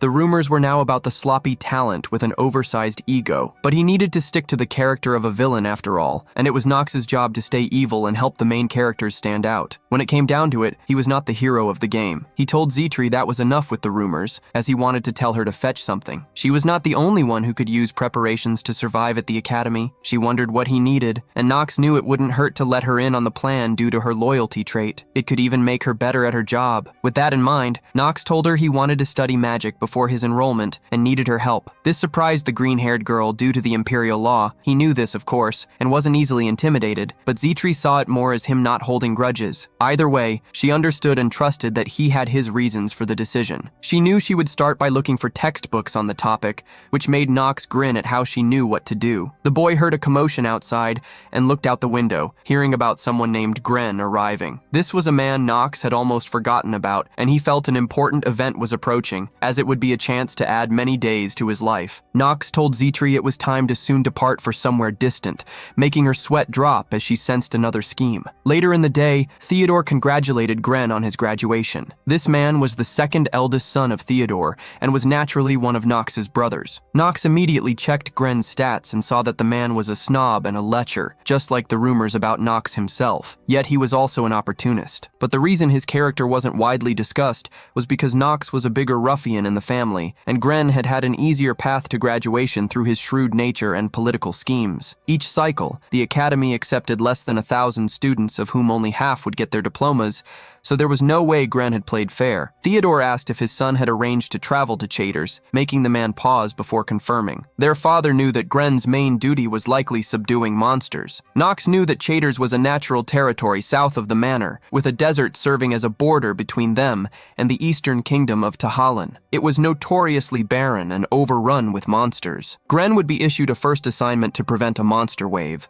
which would be important for the boy, as the reward was recognition as an imperial knight. Gren knew about the monster swarms, and Theodore mentioned the territory preventing harm to the rest of the empire, telling his son to defend it well. Gren agreed, but Knox knew the assignment was more than just slaying monsters. This sub-story chapter in the game was connected to many other chapters, so there was a lot to be gained. Knox called for his brother's attention and asked if he was aware that his presence would benefit from the chapter's gains. This question surprised Gren and made him think his brother didn't know what traitors was like. But Knox explained what he understood of it, reminding Gren of the rumors he had heard since arriving. Knox knew Gren's skill was coming up, hearing his brother ask if Knox had truly vanquished the forest in the company of Talia. Knox affirmed it without hesitation or agitation, emotions that Gren's skill allowed him to detect. This was also the secret behind his mastery of crafty conduct. Gren also asked about the drill hall combat and the help from Zitri, things that Knox also confirmed while activating his Heart of Steel skill against the detection skill. The brother chuckled and said he had reasons to decline, saying he would be too busy to recover Knox's dead body. Suddenly, Theodore said Knox could go, surprising Gren. Theodore reassured the brother and insisted on bringing him along. Gren tried to refuse until their father glared at him. He gazed at Knox and told him to use his remaining 3 days wisely, then left. The boy was surprised at how easy everything was. Knox wondered if Theodore was up to something, but his thoughts were interrupted by Gren asking what Knox's plans were and if he had lost his mind. Knox said he had lost it a while ago, causing Gren to grab Knox's collar and tell the boy to be more cautious. He said it would be a shame if he got hurt before even leaving for traitors. Suddenly, someone seemed to have dropped a bottle of wine. Knox turned to see Zitri tripping behind him. When Zitri tripped and the wine slipped from her hands, Knox was surprised to turn around and see it splash on his clothes. The green-haired girl bowed and apologized for her clumsiness. She suggested he should wait in his bedroom while she fetched him a fresh shirt, which made Gren release the boy from his grip. Knox apologized to his brother and said he would retire,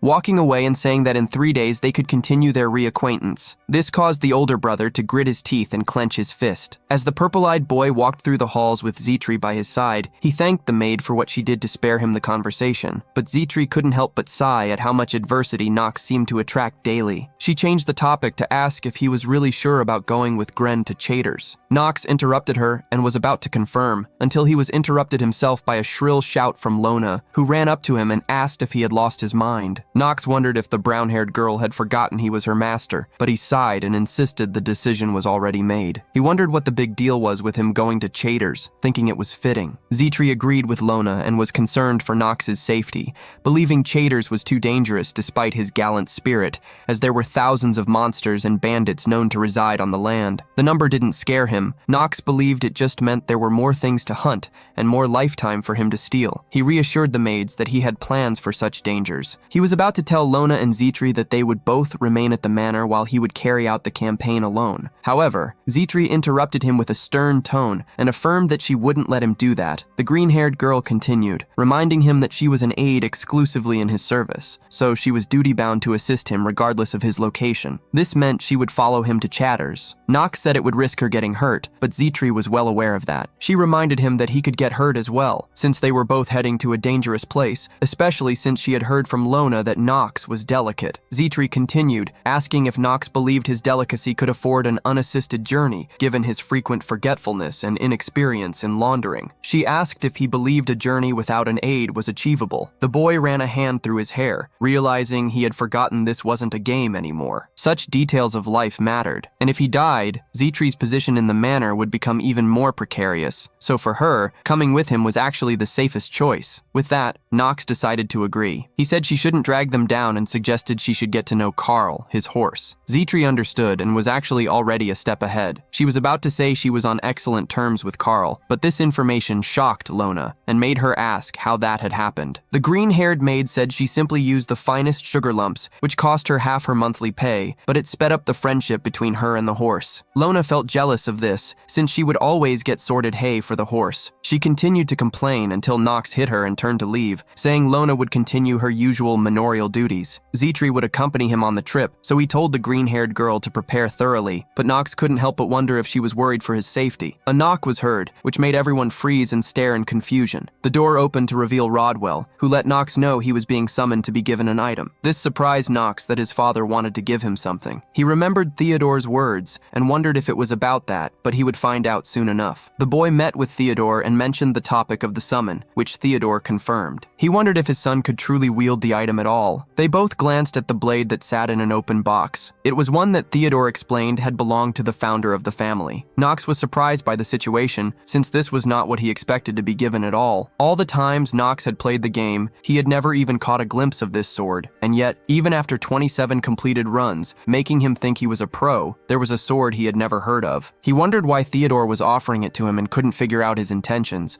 but this made him think the sword would be important later. Theodore spoke, knowing the sword looked humble, interrupting Knox's thoughts. His father reassured him that this was the sword that the very first leader of the family had spent his entire life wielding. Knox asked how he could demonstrate his ability to wield it, to which his father simply said to hold it. With that, the boy grabbed it and picked it up, only to suddenly feel a heavy, dark aura coming from the blade. He realized it was absorbing his magical energy and noticed that the color of the blade had also started to change. This caused Theodore to get up when he saw his son sensing the flow of energy. The boy nodded, and his father explained that the sword absorbed magic from the wielder before multiplying it several-fold. This surprised the boy, and he asked if it was a blade not to be wielded lightly. He was interrupted by the sword absorbing his magical energy once again. The system warned the boy that his magical energy was draining at an alarming rate and was negatively affecting the act he was putting on, which worried the boy. Theodore spoke again, saying that if Knox wanted to be the next owner of the sword, he had to hold it for 10 whole minutes. This was something Knox could not fathom. Theodore said the sword was called Stormbringer. The sword was currently under restraint, and the system told Knox that it would absorb magic power while converting it into attribute points and also emitting the amplified amplified magical power. This information wasn't really helping Knox at the moment, as he was trembling from how much it was negatively affecting him. Knox soon learned that his magical energy had been completely drained, so the sword decided to use his life as an alternative fuel. This confused him, as the system warned him that his remaining lifetime was decreasing at an alarming rate, which worried the boy greatly. He believed he needed to let go of the sword for his own safety. However, Knox saw that it seemed his hands didn't want to let go of the sword, despite his efforts. This frustrated Knox, as he was upset with the situation he was now stuck in. Theodore watched, thinking about how the sword, the Stormbringer, was quite a wicked weapon. It would drive the wielder to destruction in exchange for its service, and the history and renown of their family stemmed from its blade. But no descendant of its first owner had succeeded in taming it. Most of those who tried had fainted the moment they took it into their hands, something Theodore had witnessed many times. So if anyone lasted 10 minutes on their first try, it would be a true feat. Even Theodore himself could only last a mere hour after all those years of training with it. And yet, something in Theodore urged him to try the 14-year-old kid, who hadn't even developed his magic yet. By the time Knox had saved the dying servant girl, it became clear that amidst all the recent disturbances stood Knox, which was hardly a coincidence. The boy was growing, and his potential was coming into view. So Theodore wondered if the boy would exceed his expectations, watching as Knox collapsed to one knee while still holding the blade. Perhaps Knox's talents would stand in comparison with those of the three supreme. The thought alone was reason enough for Theodore to test the boy. Should he succeed in lasting the given time? Theodore believed that Knox would make the most potent leader in the history of the Lion Habas. Knox pointed the blade to the ground as it started to crack the floor, panting heavily, while Theodore believed that his son had the potential to excel him. The boy gritted his teeth and turned to the older man, who mentioned how he had been suspecting the boy of concealing the power he held within. Knox was about to ask what was going on until his father walked past him, saying that the sword now belonged to Knox. But this didn't make Knox happy, considering he had lost a lot of life. 3 days later, it was time to depart for traitors, and Zitri felt content, mentioning how it was nice of Theodore to give the boy a pouch to fit all of his items. Even so, Knox was still not happy, which made Zitri confused since she thought he was anticipating the expedition, but he was looking so upset. He sighed and wondered if he was supposed to feel grateful to his father for the pouch after the sword had sucked away most of his remaining time. He glanced forward at Gren, who was chatting with the others. Knox knew that his brother had milked a small fortune and exaggerated the burden of him tagging along, but Knox didn't care, as he would use his brother too. Shouts were heard as there seemed to be trouble with the direction toward traitors. This made Gren upset at the man named Ron, who had been hired by Gren to guide them. The men argued, and Zitri glanced up at Knox, who called the Pathfinders foolish for leading them astray, so he rode up to his brother to discuss the issue. Gren tried to wave and dismiss Knox, but Knox continued his words, which seemed to anger Gren. Knox asked if it didn't concern him if he could find them the right path. Gren was in disbelief that his brother thought he could be a pathfinder. Knox suggested enlisting his talent for just a day, since he had been told by several of their homagers that he had a remarkable talent in wayfinding. Gren had doubts, but was still surprised by the claim,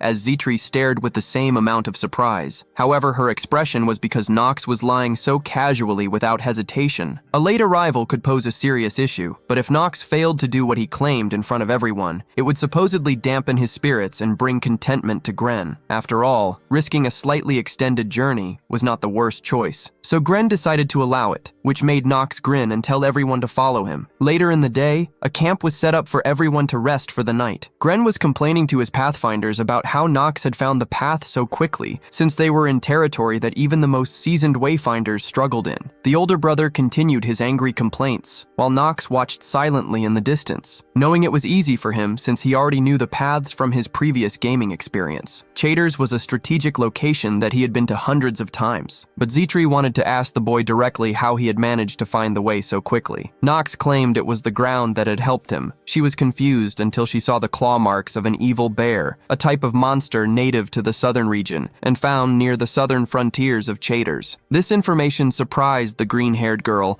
but also worried her about the possibility of being attacked. But he reassured her that the bears feared fire. Everyone around gossiped among themselves about how Knox was a different person and could even surpass his academy-educated brother. This made Gren even more upset, and he asked one of the servants to confirm Knox's success against the twins, which Schultz confirmed. With that, Gren wanted to see the boy's skills for himself, so Schultz said there was the perfect item to help, pulling out a bag that Gren chuckled evilly at the sight of while glancing at Knox. In the dead of night, everyone went to bed, and even the guards seemed to be dressed drowsy. A monster rustled through the trees toward their camp, something that Knox had expected. He already had the blade in hand before he got up and told Zitri not to leave the tent. The leaves breezed in the wind as Knox exited the tent and stood opposite the 4 monsters he knew as ogres. While he knew the camp was safe from monsters, the boy glanced over at what he knew had lured the monsters toward them. That mud must have been spiked with ogre pheromones, which got the attention of the ogres, whose senses were heightened for their mating season, so they wouldn't be able to resist it. Knox knew the mud must have been Gren's idea to put him in danger, but he wasn't alarmed by their presence and even greeted the ogres while taking out Stormbringer. The monsters growled before charging at the boy, who blocked their attack, leaped into the air, and plunged his blade into the back of one of the ogres. The other ogres tried to aim their clubs at him, but he was faster and dashed through, slicing them along the way. They all shouted in pain as Knox glanced at the Sword of Darkness, realizing that all his worries of it sapping him dry were for nothing. He grinned before continuing the slaughter, feeling as though the sword could read his mind and start moving in advance. There was now only one ogre left, but it staggered, dropping its weapon and attempting to escape. However, Knox whistled for Carl, causing the horse to transform into its true form. Knox hopped on and galloped toward the ogre, slashing it. Knox let out a breath of relief as his remaining time had increased by a day and 9 hours. His thoughts were interrupted by Zitri peeking out and asking if everything was all right. He reminded her of his order, but she ignored his words and was surprised at the sight of the ogre corpses. She asked if she should summon the night patrol. Knox said there was no need as the ogres had been invited. This confused her, until he explained that it was Gren's doing to set them upon the others, which was also why Gren's tent was at a distance. Zitri asked if this meant Gren was plotting to constrain Knox, which the boy confirmed without hesitation. He explained that he would potentially pose a hindrance to Gren's pursuit of the household leadership, so Gren likely wanted to examine his capabilities. Such cowardly schemes were likely the only way he could gain a decisive edge over Garen, his older brother, who was a superior swordsman. But Gren could do with a lesson on how that didn't work on Knox. The boy pulled out a vial, asking Zitri if she knew what provoked ogres even more. He proceeded to squeeze ogre blood into it, as that was what provoked them, much like humans, since they could not forget a vendetta when their kin were killed. Owls hooted throughout the night, as Gren was awakened by the humming of crystal balls. This confused him, as they only emitted such a noise in the presence of a monster's magical energy. He wondered what could be the case until he heard thumping noises, as his servants barged in to tell him that they were under attack. Gren exited the tent and saw swarms of ogres. A chill ran down Gren's spine as he hoped they wouldn't pursue him, but the sun was seen to rise as everyone finally fought off the ogres and were cleaning up. Gren was yelling at Schultz for potentially making a mistake, but even the servant was confused. However, Knox seemed completely unfazed by the situation and asked Zitri if she agreed about the morning being heavenly. She agreed and mentioned the breakfast was ready, but she also told Knox that maids don't sit with their masters. Knox said that wasn't the case right now, as there were worse situations, like how swarms of ogres had gone for Gren's tent. This made Zitri stare with contempt while sighing, as she remembered the audacity of the person she served. Knox chuckled and started to eat as he watched the tents being taken down, seeing how they weren't going to throw away the bloodied one. The girl asked what they were going to do about it, and Knox feigned ignorance. Zitri explained that the bloodstain would attract more ogres, but that was something Knox knew and was exactly how he intended it. However, he wouldn't tell that to Zitri to prevent her nagging, but this was the perfect opportunity for more lifetime. When he finished his breakfast, he realized he was going to be needing more ogres soon. In the distance, Knox could hear a rumble and told the green-haired girl that they would join the rest. Meanwhile, a stray ogre was walking through the forest until it seemed to sense something. It turned around in confusion before it was suddenly overtaken and killed within seconds. It was now day 2 of their journey, and Knox had successfully grasped the topography of the area, making him feel relieved given the length of the journey. Gren asked Knox about his plan with the ogres pursuing them, asking if it was possible to throw them off, which Knox confirmed. He said they could choose to quell the disturbance, but that would also attract other monsters, so it would be wiser to just get out of the woods quickly. However, Gren didn't believe these words, and felt upset that soldiers were flocking to Knox's standards instead of his own. Another soldier walked up and asked Knox why he was stomping on the ground. It was because he knew that some monsters were known to burst from the ground, causing panic among the others. The boy glanced down and confirmed it, explaining that they were crossing a certain habitat. As everyone started to feel the ground rumble, Zitri was startled and screams were heard. Knox announced the worm was coming, seeing it erupt from the ground. This was a monster that mostly resembled an earthworm or a python, but such a resemblance hid the fact that it was a dragon with a malformation issue, due to which it could not use magic. However, it was still powerful, since it was not uncommon for dozens of ogres to try and fight it, only to meet a collective end. This was also why he had been looking for such a monster, seeing it eat the horse as none of the others knew that Knox had been stamping the ground to invite it. The boy turned to the others and told them to hide in the bushes, which confused them. Knox grinned when he remembered that he had said the ogres would pose no issue to them. This was not technically wrong, even if throwing the ogres off was not in his plan in the first place. He saw the other swarms of ogres come out of the forest. Zitri had a worried expression on her face, as she felt scared by the legion of ogres. But Knox reassured her and asked the green-haired girl if she knew what a worm's most and least preferred creatures were. She was confused before cowering at the rumbling. Knox explained the answer to both was ogres. As the two species fought, the boy explained that ogres were the preferred prey to worms, but they also didn't make the closest of friends, so an advanced adventurer should know how to turn such situations to his advantage. The worm shrieked and crushed one of the ogres, while the other monsters tried to hit the worm with their clubs. As everyone stared in shock at how the two species were trying to finish each other off, Gren gritted his teeth and wondered if Knox had predicted this. Zitri wondered if they should just wait, but Knox had other plans. The purple-eyed boy watched the battle and started to throw some rocks at the ogres, which confused Zitri as to how it would help. As the ogres continued to be killed,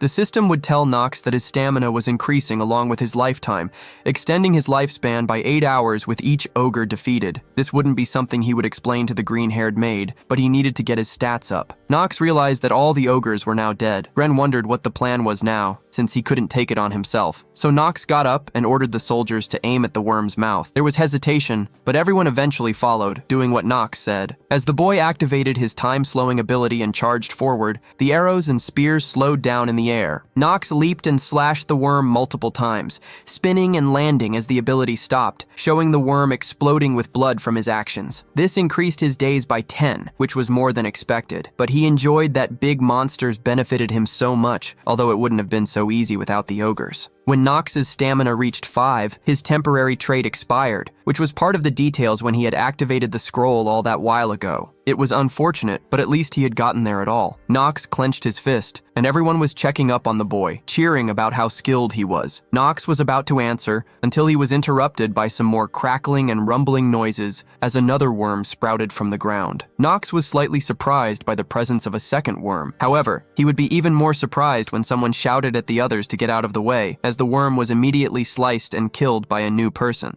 This monocle-wearing person was someone Knox recognized, and he wondered why they were there at all. Knox wondered what this monocle-wearing person was doing here, recognizing the character immediately. Everyone else also recognized who this person was, and knew they were a pupil of a person named Chelsis, the genius swordsman, the strongest unit in the universe, and one of the 3 supremes alongside Theodore. This man was called Paracelsus. This new man asked if the rules of nobility dictated that they must refrain from expressing gratitude when they were saved. Knox remembered that this was also the man who harbored a great hatred toward the nobility. Schultz felt offended on Gren's behalf and asked if Paracelsus knew who Gren was, but Paracelsus only gave a passive-aggressive response. Paracelsus introduced himself and said he was a mercenary of some sort. Knox remembered how this man was expected to hate nobles given his background, but more importantly, he was not supposed to appear on the scene until the Academy chapter began. In his previous life, Knox had played this game countless times, but never had Paracelsus appeared before the Academy year started. The boy wondered what was happening, clenching his fist while glancing over at Paracelsus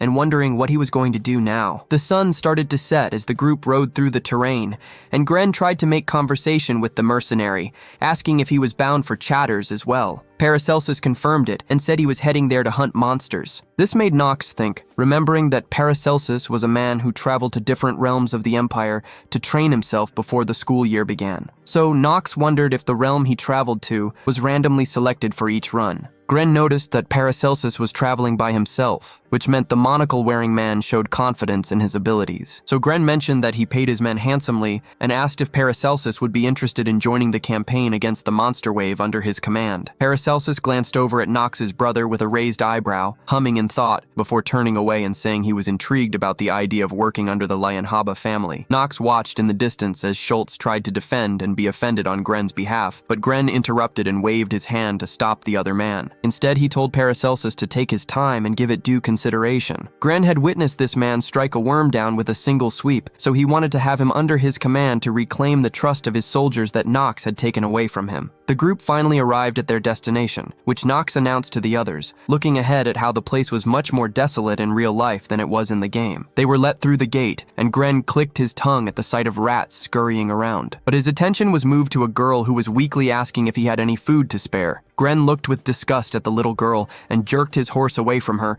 making her flinch with surprise. Knox glanced away as well, which made the little girl's expression droop and her head hang low. Paracelsus glanced at the girl and clicked his tongue as well. The group was stopped by a man who introduced himself as Taigen, greeting the others and explaining that he was the chief of the town guard. He had already heard the news that Gren was on his post-graduation mission and was having Knox lend support. He continued to speak with the nobleman while Paracelsus said that he might have gotten his hopes up too high about the sons of a supreme somehow being different than the other nobles, since they were chosen to represent the family. When the mercenary witnessed Knox battling the worm, Knox didn't seem half bad at swordcraft, but Paracelsus still believed that these linehabers were still mollycoddled through and through. He stared with disappointment and observed the town around him, noticing how it was evidently disordered. The townsfolk had no capacity to endure the monster wave, which made Paracelsus wonder if the ones who hadn't perished of hunger were even the more fortunate ones. Since the sun was nearly setting, it was decided that they would discuss everyone's duties the next day, so Taigen led them to an inn where everyone could find rest. Everyone got off their horses and started to set up for the night. Gren stared at Paracelsus, who had mentioned the proposition from earlier, making Gren excited until Paracelsus declined the offer without hesitation. Gren furrowed his eyebrows in confusion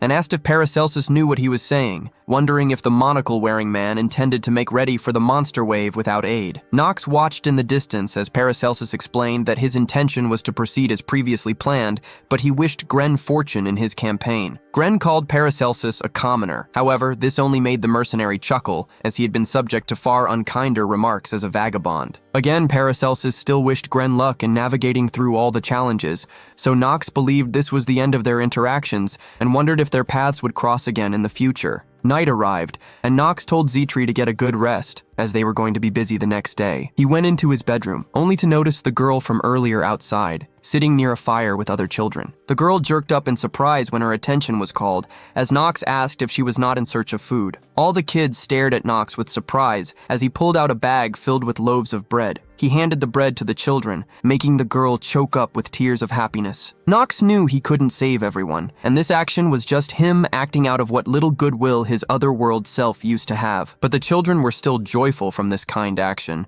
as they dug into their food, something Knox didn't want them to beg for anymore. Along with that, Knox and the others needed to find ways to survive in this town. In the distance, it seemed Zitri was watching what Knox was doing, smiling softly at the fact that the boy had just assumed a cold demeanor earlier. The next day, Taigen was explaining to the others how every year the south of Traitors was plagued by the surge of monsters frequently. In their efforts to fend it off, the town had nowhere to turn but the subsidy and support from the king. As they stepped through the area, Gren asked if the palisade served as the sole defense of the town, to which Taigen affirmed, even though it all required some mending to be done. Knox glanced at the walls and sighed at the sight of them, knowing that the whole town would be slaughtered within an hour once the waves started pushing in. This campaign was merely a sub-episode in the game, and Knox could choose whether to save the town or not. But so far, he had always chosen to save it. Why, you ask? Because the town becomes extremely valuable, since Traitors later becomes one of the most profitable lands of the Empire. Taigen continued to talk to the noble boys and explained that this year, monsters were proliferating at a disquieting rate, which was unlike what they had already seen. Knox realized that these people had no idea how that unusual surge would end up helping this land, but that was for future them to figure out. There were townspeople who had reported having glimpsed a griffin, causing everyone to freeze and Gren to hum in thought and ask where it was seen. Blocking the advance of that griffin was crucial for the success of the campaign, since such creatures were known as the kings of the wasteland, and at least in this game, were meant to be warded off and certainly not hunted. Despite that though, Knox's plan was to hunt it. Everyone stared off at the wasteland they saw, as Taigen explained that it was a neutral territory, serving as their border with Tahalan. Knox finally spoke up and wondered if anyone wasn't curious, since the known habitats of griffins didn't even adjoin the towns of Traitors, so he asked if they were not known to inhabit Tahalan for the most part, wondering why their presence was near Traitors in the first place. A chilling aura came upon the men, as Knox knew that reaction answered his question on who would prove to be the traitor and would be the signal of the beginning of a sub-quest. The first thing Knox was going to do was scrape off the festering rot of the town. Later in the day, Schultz was seen crumpling up some papers in anger, since he felt as though Knox was beginning to become a large wall in his plans. Knox's scheme had caused Schultz to lose Gren's favor. He gritted his teeth in a rage since he had spent all his time wasted after fawning over Gren to win his favor. But his angry thoughts were interrupted when he heard Zitri walking down the stairs of the inn. Schultz remembered that the girl was Knox's servant and a commoner, so he immediately thought up a plan. He slammed his hand against the wall next to her. He grabbed her arm and pulled her toward him, making her confused and ask what he was intending to do. The man said it was obvious and that they should find a place for the conversation, but Zitri pulled her hand away and tried to retreat. However, Schultz continued his advances and said that he,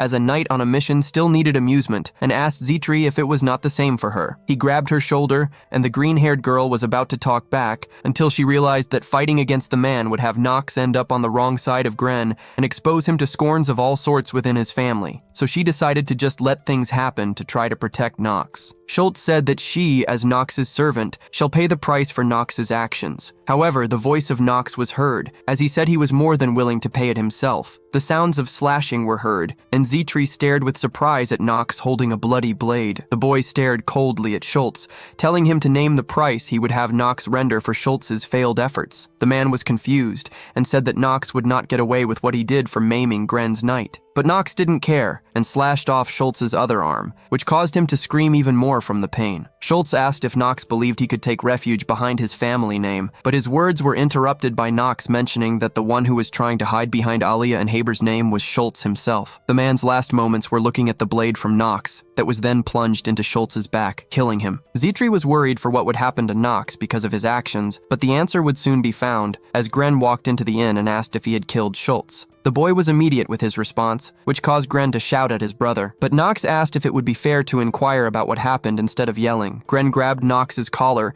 and demanded the reason with a threat, to which Knox gave a simple answer that Schultz had attempted to violate his aid, and that he didn't want to stand idly by and let him. This answer did not satisfy Gren, but Knox asked if Gren was sure of his priorities, suspending an amount of power from his body to show intimidation. Gren was shocked by the sight of what Knox was capable of, in disbelief at the power he now possessed compared to before. Knox's brother said the boy could have at least reported to him before anything, but Knox interrupted and reminded him how he was known as the family wretch and how reporting and waiting were not his strong suits. With that, Knox suggested that judgment should be deferred and that they should let their father render the final decision. Gren gulped nervously and agreed reluctantly, making Knox grin before telling Zitri it was time to go, after which they left promptly. The older brother stood there, wondering how long Knox had been like this and why the sword was so familiar, but Gren knew that he must no longer make light of the boy. Knox knew that there would now be commotion among the soldiers, since they were already split into factions and were at a crossroads where they would have to make a decision, wondering if they would follow Gren or Knox. He glanced over at Zitri, asking if she was all right, but she asked the same question back, wondering why he protected her when it would likely make the matter worse. Knox asked if the green-haired girl knew what kind of person the master she served was, reminding her that he was the good-for-nothing of the Lianhaba family. He explained to her that no matter where they were, she should never bow her head, to which she felt touched by his words and agreed. In the inn, Gren slammed his mug onto the table in anger at how Knox had gone from being a troublesome task to a completely different person, along with the fact that the sword Knox wielded looked similar to their father's sword. Gren wanted to be wary of the boy, since Schultz was now gone, but his thoughts were interrupted by the other man from earlier walking into the room to report the mess taken care of, along with agreeing that Knox was different than the rumors. Not only was Knox different, but Gren believed that this man was different too, since he was supposed to be the captain of the night order that had been operating around the place. This confused Gren, since Knox knew the place better for some reason. Since the monster wave hadn't started, Gren was going to make use of the night order a little more, ordering the man to get rid of all the bandits and monsters in the vicinity and to immediately report anything happening with Knox. The man agreed and promptly left,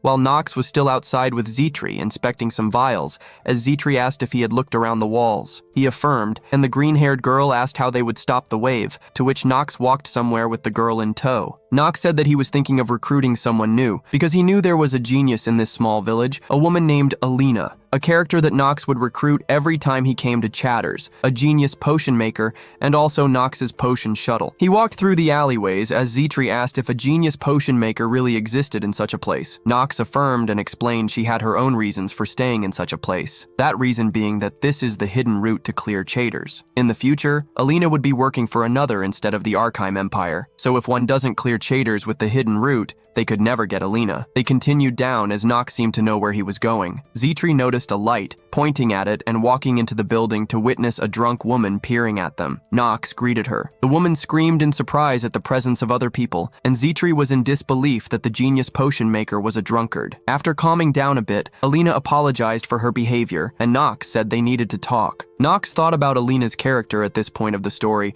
and had to get her into the party even despite her flaws, observing the stats and reading that her only negative trait was being a drunkard. He sighed and knew that the Linehaber family was unlikely to recruit such genius characters. Knox said that they didn't have a choice, and Zitri tried to say it was unwise to recruit drunkards. Knox agreed, but said it was complicated. Elaine asked why they had come, and Knox got straight to the point, wanting Elaine to join his team in exchange for giving her what she needed most. She didn't know what he was talking about and tried to decline, but Knox knew that her reasons were related to May, surprising her with his knowledge. Knox immediately explained that May would be executed in the near future, shocking the woman even more. Knox said things could possibly change if she accepted his offer, so he asked one more time, wanting to know if he had changed her mind a little. Elaine thought back on the words that Knox said, feeling conflicted on the offer and the situation regarding her friend. May was the person who would talk back against the knights for their decisions, such as raising tax, and May was also Alina's one and only friend. She would tell Taigen and his men that they weren't doing anything for the town, despite being sent funds, but the man only glared down at her before eventually dragging May away. Elaine wished that it was her who had been dragged away after reacting aggressively, tearing up at her weak attitude to rescue her own friend, and believing that Knox wouldn't save the ginger-haired girl either. Either way, she didn't think she would be able to forget this situation for a long time, a very long time. At a tavern, the men that Grian had hired were all drinking the night away and laughing about how he was an idiot. They had been pretending to act like a night order, and Gren seemed to believe it without suspicion. Everyone laughed, and one of the men said it was worth ransacking the Ron Night Order's living place to get the badge that could get them even bigger jobs. If they showed it to the Lion-Haba family as well, they believed they would get the benefits befitting someone of the position of the captain of the Ron Night Order. Things were even better since the main guy's name was also Ron. Ron said that if they held Gren hostage, they could get a big payout. They continued to laugh as another guy spoke up and wondered if their actions would be alright, since they were dealing with the most influential family of the Dark Three. But the others glared at the man and called him a coward and an idiot. He shied away, and Ron stopped everyone's anger. He got up and rhetorically asked if they knew where they were, explaining that they were in a town that even the Imperial family had given up on. Ron suggested that they should simply hold Gren hostage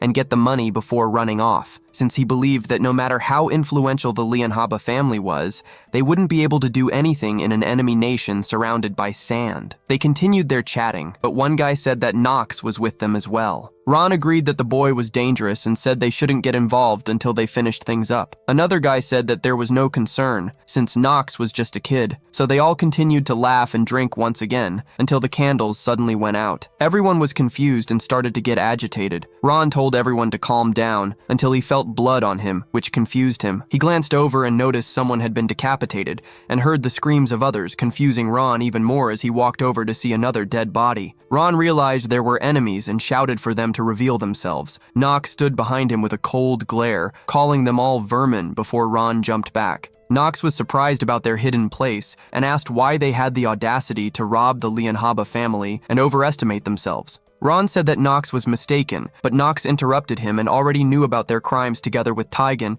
and how they wanted to use Gren. The man gritted his teeth and asked what Knox wanted, saying that all he needed to do was just look away this one time. The men started to surround Knox, threatening the boy, while Knox activated his sword and spun around to slice multiple men, asking Ron if there was anyone naive enough to believe that. Ron ordered everyone to get the boy, to which everyone charged at Knox, but he easily dodged everyone's attacks and swiftly killed them. Ron watched in the distance, believing that Knox had been hiding these skills the whole time. So the man grabbed his blade and activated some power, telling Knox to remember that he was dying because of his arrogance. The others believed that Ron would win, as the man used his southern sword technique, but Knox wasn't alarmed. He simply sliced through the attack and destroyed it with his genius swordsman trait. Everyone was shocked by this action, and Knox killed those around him, calling them vermin once again. Knox asked why they had the audacity to ask what he wanted when he had already gotten exactly what he wanted. He proceeded to activate the same technique that Ron had. After Knox had activated Ron's technique and destroyed the attack, the boy pulled out his blade and prepared the southern sword technique. During this, Knox thought about geniuses and what it meant to be one. He felt himself standing in the middle of a vast white space in white clothes, continuing to wonder if being a genius just meant that one was more exceptional than other people. He stepped forward and ended up at what seemed to be some sort of mirror. If being a genius wasn't being more exceptional, then did it mean someone who had proven they could reach a higher level that most people couldn't reach? The mirror shattered, and Knox felt as though from the moment he had risked his life, he had asked himself that question repeatedly. What does it mean to be a genius? With a smile, Knox came back into reality. He knew that the sword technique he was using at the moment wouldn't be much compared to the sword techniques he would be learning in the future, but it would definitely be enough against his enemies. All of the other bandits were slashed from how wide the attack was, as Ron could only collapse to the ground in despair from his plans being foiled so easily. Traitors' southern sword technique was something that took Ron more than 10 years of his life to master, and now a kid like Knox had somehow figured it out within seconds. Knox stepped on the blade that Ron wielded, looking down at the man with a cold glare. The brown-haired man snapped out of his bewilderment and shouted, jumping back while trying to threaten that Taigen wouldn't let Knox get away with things if Knox killed Ron, or that Taigen may have already heard what Knox had done. None of these threats fazed Knox, as he simply said there weren't any witnesses, cutting off Ron by explaining that he was simply assassinating them. Ron was still confused by this, so the boy put a finger to his mouth in a way of hushing Ron, as Knox explained that if no one lived to tell the tale, this would only look like an assassination. The boy held a smile on his face, knowing what the world would think before he would slash and kill Ron. Somewhere in a dungeon, May was being held as a prisoner, and was chained to the brick walls while huffing to herself. Taigen was talking to her, and learned that she didn't want to work, nor be sold off to the other nobles, but the girl didn't speak at first. So the man slapped May in the face to get her to talk. She only grinned and said she wouldn't listen to the likes of him, causing him to grab her face and claim there was nothing she could do at that moment. He told her that the only thing someone as lowly as her could do was struggle on the ground, but suddenly she spat at him. Taigen paused for a moment and asked her what she was doing before slapping her again, wondering if she wanted to be sold to a black mage. May had thought back to her past and how a teacher was telling her she had gotten the potion mixture wrong, despite trying her best, meaning she was likely not cut out for the subject. The girl had seemingly zero talents from the start, not in alchemy nor in swordsmanship or anything else. The teacher was excited when she got to Alina's potion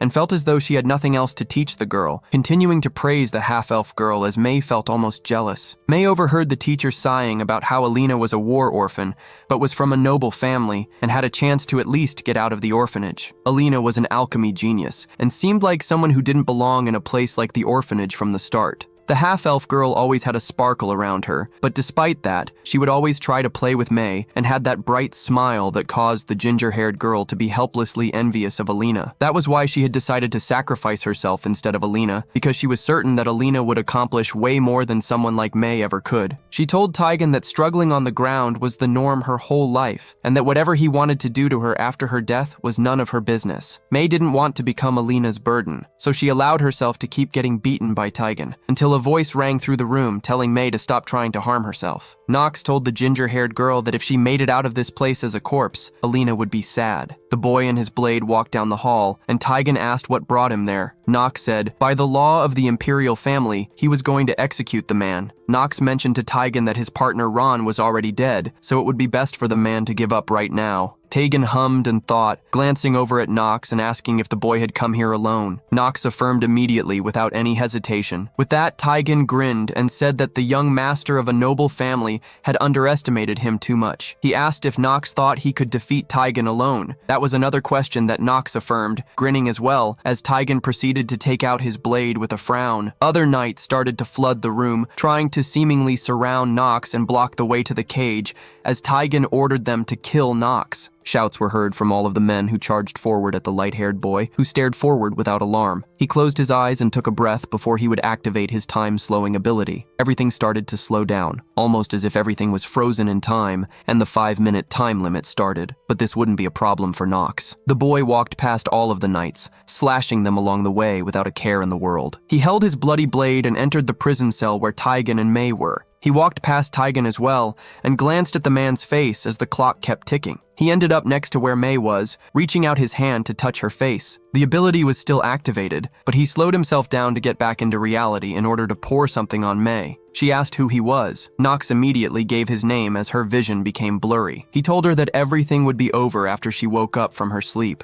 The girl was lulled into an unconscious state, likely from whatever Knox had poured on her. Taigen turned around with shock at the fact that Knox had seemingly already defeated his men and was already in the prison cell. As Taigen turned around, he was unable to notice that Knox had done something to him, causing him to tip over and collapse onto the rocky ground. As he struggled to get up, he turned to see that his feet were sliced off. This confused him greatly, since he didn't see it happen at all. All of the knights screamed from the pain as their blood spilled onto the walls of the dungeon. Knox walked up to Taigen and told him that he shouldn't think he would die that easily. Taigen stared up at Knox with a bewildered expression and a chill down his spine. He couldn't believe what was happening and the fact that he, the great Taigen, had lost to a mere child. The boy stared coldly down at Taigen as Knox wondered once again what it meant to be a genius at that moment. He aimed his blade at Taigen, pausing for a moment before he thought that it was Knox, the character, who was a genius. Bringing the sword into the air, the boy wondered what being a genius meant to the character before proceeding to stab and kill Taigen. In that moment, Taigen couldn't help but see his life flash before his eyes. When Taigen was younger, his father was the knight captain of the traitors mercenary corps. That man was supposedly the most outstanding person within the village to everyone, including Taigen. Every man wanted to be like Taigen's father, but it seemed Taigen saw a different story of his father behind closed doors, even if people respected this man in public. As Taigen's father held his mother's hair with his bloodied hand after beating her, the older man would ask his son if he knew the reason why people in town followed him. The boy looked away and said he didn't know the reason. So Taigen's father put a hand on Taigen's head, saying the answer was strength. He explained that possessing overwhelming strength can make a person get away with anything, and that was the law of a city on the borders of the Arkham Empire. Taigen asked his father if he was the strongest person on the continent, causing his father to pause for a moment before letting go of both his son and wife, while admitting he wasn't the strongest on the continent. He said he was just one of the countless nobodies and that there were numerous unbelievably strong swordsmen on the continent. There were also kids that were Taigen's age, who were geniuses, who were stronger than Taigen's father. Taigen's father told him that was what it was like for a continent experiencing war. Back in reality, Taigen knew that the reason he had survived for so long was because he chose not to fight with these geniuses. As he saw Knox raising the blade that would lead to his doom, the man repeated Knox's name in his head. Taigen believed that Knox was one of the unreachable geniuses that his father had mentioned, believing that being a genius was to be so talented that no one could reach them. Because of this, Taigen let out a sigh with fear in his eyes as he spoke his last words, saying that the only reason he was dying right now was because he chose to fight with Knox, a supposed genius in his eyes. With that, the blade plunged through Taigen's back, and Knox had finally killed him. Meanwhile, Alina was sitting in her chair in her place of hiding, seemingly in a fetal position with her knees to her chest. She had a depressed expression on her face due to her lack of hope of Mei ever coming back, but her attention was called for when someone said Alina's name. As the half-elf girl turned her head, she saw her friend walking into the building with Zitri by her side. Alina was struck with shock and disbelief at Mei's presence. Alina tackled the ginger-haired girl with a hug, crying heavily, saying that she was so scared. She thought that Mei had really left her. Mei reassured Alina and apologized for her actions in making Alina think that way, believing that she herself was the selfish one to think she had wanted to do things alone while leaving Alina behind. Zitri smiled at the heartwarming sight, and Alina pulled away from the hug to ask where Knox was. The green-haired girl explained that he was wrapping up the situation and talking right now. Alina was confused by the answer, as Zitri said she believed that Knox was having a heart-to-heart conversation with his brother, but she knew that it didn't seem to be his true intention. As the night continued, Gren was tapping impatiently at the table, wondering how long Ron was going to keep him, a noble from the Leon Haba family, waiting. A knock was heard, and Gren wondered who it was, until he realized it was his little brother. Knox wanted Grian's availability to talk for a moment. Gren wanted to know why Knox thought he would want to talk to him, but Gren noticed the blood on Knox's shirt, which made the situation feel a little frightening to him. As Knox insisted it was an important matter, the brother decided to allow it and told Knox to take a seat. Meanwhile, Rodwell was telling Theodore that they had received a message that Knox had purged the corruption within Chatters and that Knox had requested a separate reward. Rodwell couldn't figure it out, so he gave the letter to Theodore, who remembered that Chatters was a place no one wanted to bother with due to how unprofitable it was. But it was also a huge headache for the imperial family,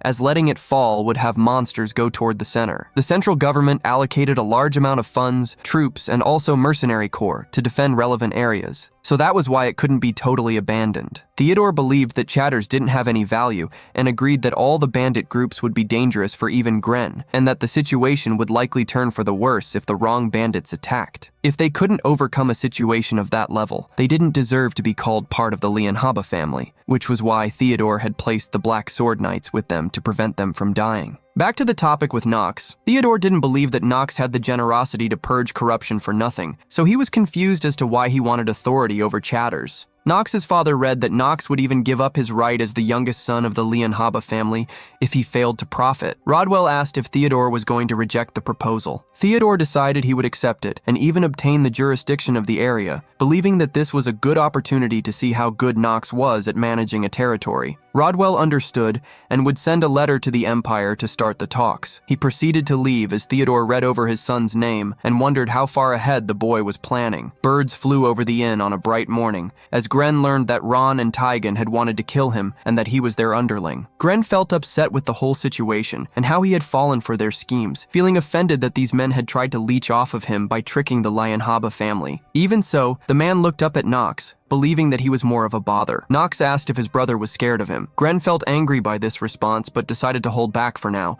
since he wouldn't become a knight if he didn't pass the test. So he had to accept Knox's offer. With a sigh, Gren asked the boy what he wanted, which made Knox amused. He explained that all he wanted was the right to command all the soldiers under Gren's command. Gren knew that, as unfortunate as it was, his life was in Knox's hands, especially since he didn't know exactly how strong Knox was. In return for the command, Gren wanted Knox to remember to guarantee his life and yield the outcome. Knox agreed, but said that was 2 requests, which meant another thing for Gren to give in exchange. This caused the older brother to glare. He said he would also hand over mineral rights and artifacts of his large mine. With that, Gren insisted Knox would take care of things properly, to which the boy said that it would be an easy thing to do. He got up and said that he would be in his brother's care while staying in Chatters, grinning and telling his brother that he hoped he wouldn't do anything rash. At Alina's place, Knox had asked Alina for some potions, and while they were ones she had never made before, she believed it was possible. Zitri believed it was a good answer,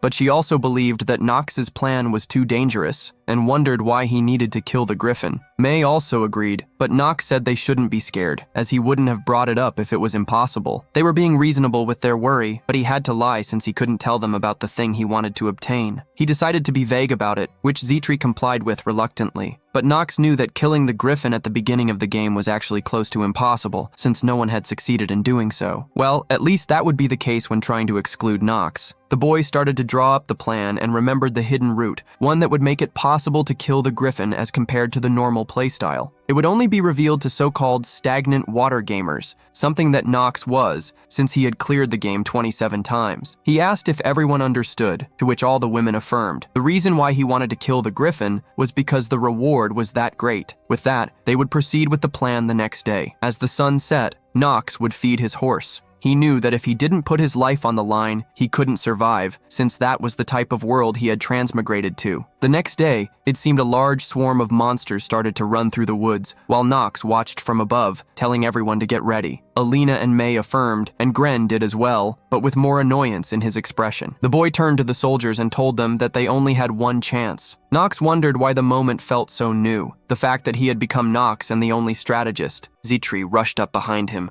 her voice laced with concern. Just as she had warned him the day before, the plan seemed far too dangerous, but Knox silenced her with a single gesture. He met her gaze calmly and told her to trust her master, assuring her that he wouldn't die. With that, Knox leaped from the wall. His mind flashed back to a promise he'd made but couldn't keep, all because of his terminal illness. He skillfully slowed his descent by digging his sword into the wall, then launched himself toward the approaching horde of monsters. To kick off the assault, he hurled a corroding potion at an iron golem, instantly making it a vulnerable target. A single swift slash was all it took to bring the golem down. System messages flooded his vision, confirming the Iron Golem's defeat and an increase in proficiency for his cheater's southern sword technique. Knox began cutting down monsters left and right, thinking to himself that if he hadn't made that promise, he might actually die here. A sly smile spread across his face as he slaughtered the creatures, urging them to become his stepping stones so he could finally enjoy the game that had become his reality. His smile grew even wider as he spotted a colossal griffin soaring overhead, facing the massive beast. Knox greeted it with a determined look, asking if they should get started. On the walls, the onlookers were in pure shock. Delina, overwhelmed by the spectacle, couldn't believe what she was seeing. She couldn't fathom a knight with such incredible combat prowess. Was something like this even humanly possible? May, just as astonished, remarked on Knox's speed, noting his movements were too fast for their eyes to follow. She couldn't help but wonder what kind of place the Reinhafer family truly was. Zitri offered some insight into the Reinhafer family, explaining they were renowned for swordsmanship and a place where brutal internal conflicts determined the worthy inheritor of the Black Sword. Zitri confidently asserted that Knox was the most talented of all the candidates. Meanwhile, Grain, feeling a pang of jealousy, fought a headache brought on by the constant praise being heaped upon Knox. Zitri found herself wondering why Knox never bothered to address the nasty rumors circulating about him. She was certain he had his reasons, even if she couldn't guess what they were. Just then, May spoke up, admitting the rumors about him might not be entirely true. She speculated that Knox must have compelling reasons to maintain the facade of a good-for-nothing, though she couldn't imagine what they might be. Zitri, wearing a knowing smile, acknowledged her words. She then bowed and urged the others to play along with Knox's act,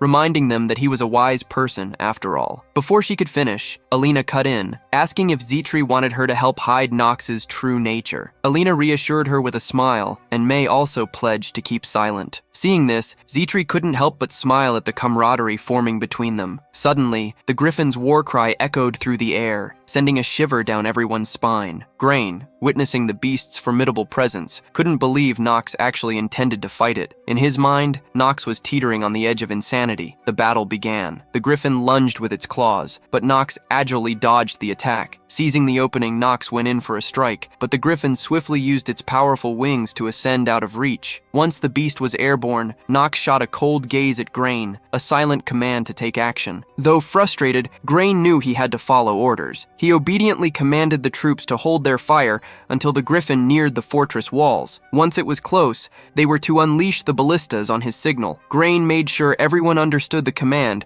and the soldiers responded with a resounding acknowledgement, immediately preparing the ballistas. Finally, the moment came. As the griffin swooped near the fortress walls, Grain gave the signal. With a green light, the ballistas were unleashed. Realizing the danger, the creature let out a fearful cry, but it was too late. A ballista bolt pierced its wing, causing it to scream in pain as it began a free fall toward the ground. Knox watched with a satisfied smile. He knew that neutralizing the griffin's ability to fly was the key to defeating it. Without hesitation, he consumed a metallization potion, increasing his stamina by 1. Confident in his strategy, Knox reveled as his plan to bring down the formidable foe unfolded perfectly. He recalled a few days ago when Grain, overwhelmed with anger, protested the order to create ballistas, considering it beneath him and suggesting someone else do it. Knox's response had been simple. If Grain found the task so distasteful, he could face the griffin on the battlefield himself. After a moment of thought, Grain had given in, asking how many ballistas were needed. Back in the present, Knox approached the fallen griffin. He had to admit, Grain had his uses. His instincts were good. Knox's cold, calculating gaze locked onto the injured creature. All that was left was to see how effective Alina's potion was, and to finish this. Overcome with fear, the griffin tried to flee, but the searing pain from its wounded wing forced it back to the ground. Knox advanced on the struggling beast, taunting it. He noted the griffin's frustration, pointing out that for a high-level monster, such an injury should be nothing. But the ballista bolts piercing its wing were far from normal. They had been slathered with a potent poison, one the griffin was particularly susceptible to. Knox ominously told the beast to look forward to what was coming next, as the real pain would begin in 5 minutes. As the griffin swung its claws toward him, Knox coolly responded that 5 minutes were all he needed. The skill, Hour of the Genius, activated, and in Knox's perception, realization, everything froze in place. The pressure radiating from the griffin was overwhelming, far different from the game. Still, Knox knew he wasn't the one who would be dying today. The griffin, initially confused, was suddenly slashed multiple times from different directions. By the time the creature realized what was happening, Knox was already behind it. Seizing the opportunity, Knox looked at Grain and called out his name. Grain, in utter shock, questioned if this was truly the Knox he knew. Nevertheless, he reluctantly accepted the reality of the situation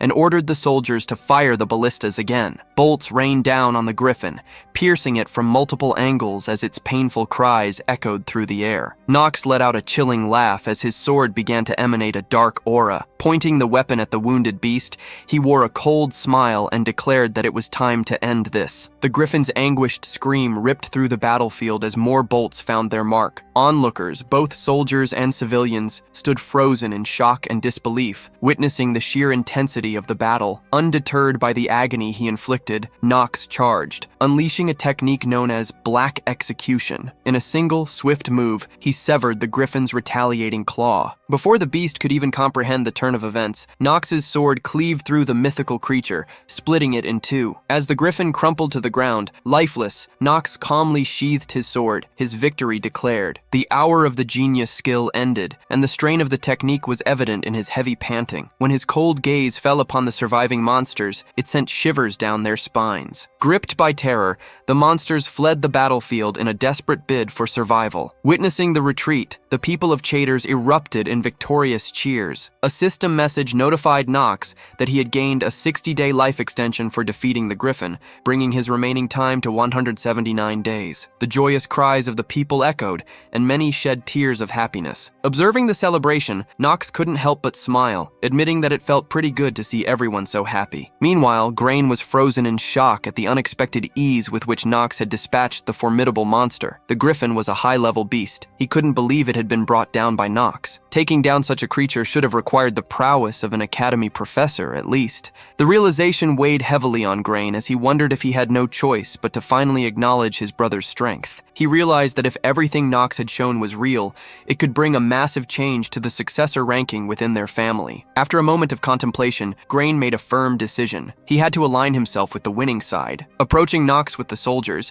he asserted control, stating he would oversee the removal of the griffin's corpse while leaving Knox in charge of loot distribution. Knox was puzzled by this unexpected gesture. Before leaving, Grain advised him to go back and get some rest. With a knowing smile, Knox recognized the impact his display of strength had on his brother. As Grain departed, Knox seized the moment to access the hidden clear rewards. A message materialized, detailing the item he'd obtained, the griffin's heart. It was a miscellaneous item of advanced grade with a wind attribute, also known as the Outlaw of the Wilderness. Its special effect allowed it to be used in creating an elixir that could alter stamina and agility. Depending on the alchemist's skill, the elixir could either increase or decrease those stats. Sometime later, in Alina's room, the griffin's heart lay in her hand. She agreed with Knox. There was undoubtedly a power of wind within it. She speculated that with this, they could create elixirs or equipment that had previously only existed in rumors. Knox, not having much time to spare, was determined to use the heart for an elixir. He asked Alina how long it would take. Alina explained that it depended on the situation. With the tools she currently had, it might take a while. Determined to speed things up, Knox offered to provide all the necessary tools. But amid the conversation, he made an unexpected proposition. With a casual demeanor, he expressed his desire to hire both Alina and May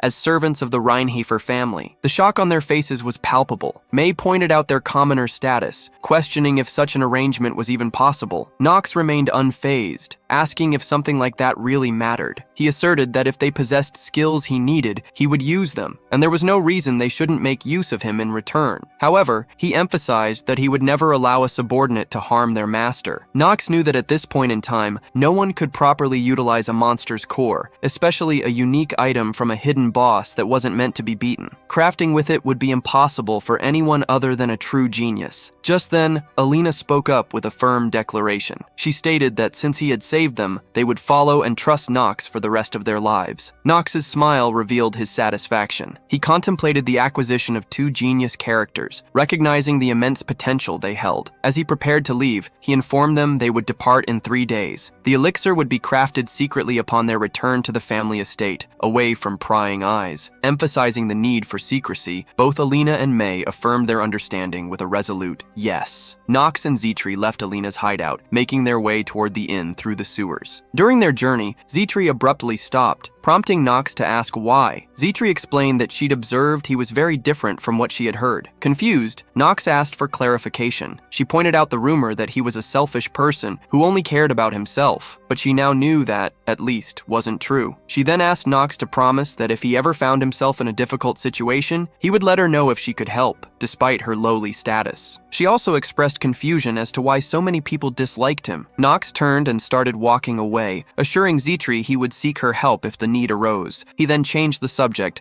complaining about the chilly night and urging her to move quickly to avoid catching a cold. As they continued, Zitri couldn't help but smile at his nagging. Later, however, an embarrassed expression clouded her face. In front of her, Knox was lying in bed, sick. He knew what she was about to say and stopped her, finding the situation humiliating. Zitri reassured him, saying such things happened and that he was still growing. Just then, a system message appeared before him, revealing he had contracted a cold due to frequent sickness, and another negative ailment, chronic cough. Knox sighed in frustration at the absurdity of it all. Some days later, as Knox and Grain returned from their expedition, a guard's announcement of their arrival echoed through the territory. The news of their return spread quickly, drawing attention to the presence of May and Alina alongside them. Whispers rippled through the crowd as onlookers speculated about the newcomers, debating whether they were Knox's new servants. Some expressed skepticism, citing Knox's history with women. Knox was accustomed to the persistent image that clung to him. No matter what he did, the perception of him as a good-for-nothing remained. Resigned to this reality, he decided to confront the murmurs. Suddenly, Knox's gaze turned cold as he addressed the crowd, questioning if they didn't have any work to do. He remarked that they must have plenty of time on their hands to waste. The sharp rebuke prompted a swift dispersal as the onlookers made a hasty retreat. As the crowd scattered, head butler Rodwell approached, delivering news that the patriarch had requested a private meeting with Knox. His expression shifted to one of seriousness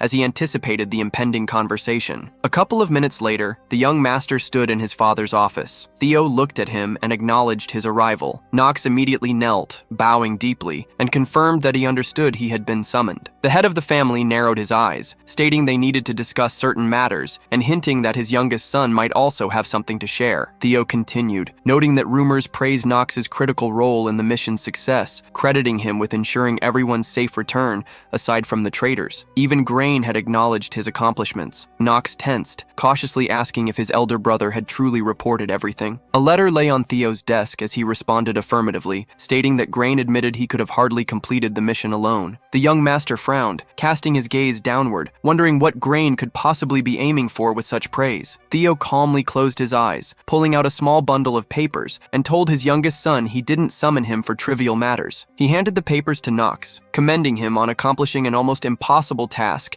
and glorifying the Reinhofer family name once more. In keeping with his promise, Theo would grant him what he had asked for. Knox took the papers, opening them to reveal 2 red seals at the bottom. Theo then informed him that the traitors now officially belonged to him. The young master rose, smiling as he bowed in gratitude, thanking his father for his generosity. Afterward, Theo tapped a thoughtful finger on the table, rubbing his chin and watching his son intently. Knox, sensing a lingering question, wondered what else his father could want to address. Theo soon voiced it. "Knox, you are Knox Reinhofer, the family's youngest son. Would you consider taking my place?" Knox's eyes widened in surprise, a flicker of fear crossing his face. Theo narrowed his gaze, studying his son's reaction as Knox bit his lip, wondering why this topic had come up so suddenly. Meanwhile, in a distant desert, an unusual palace stood tall. A red-haired masked man held a device resembling a watch, displaying a recording of Knox killing the griffin. He reported to an older man with a pink feather on his shoulder that the griffin was dead. The older man noted that the Reinhofer brat had been victorious and the traitors completely conquered. Rumors were already circulating about the youngest son's achievements. The red-haired man, addressing the elder as Crumbs, expressed the need to prepare for war. When Kemi asked if it was truly worth it, the red-haired man replied that the Reinhofer family had stolen something priceless from him, leaving him with nothing left to lose. Kemi bowed respectfully in agreement. Both men wore golden jewelry and had skin a shade darker than most. Smiling, the red-haired man rose and took the hand of a young girl with short red hair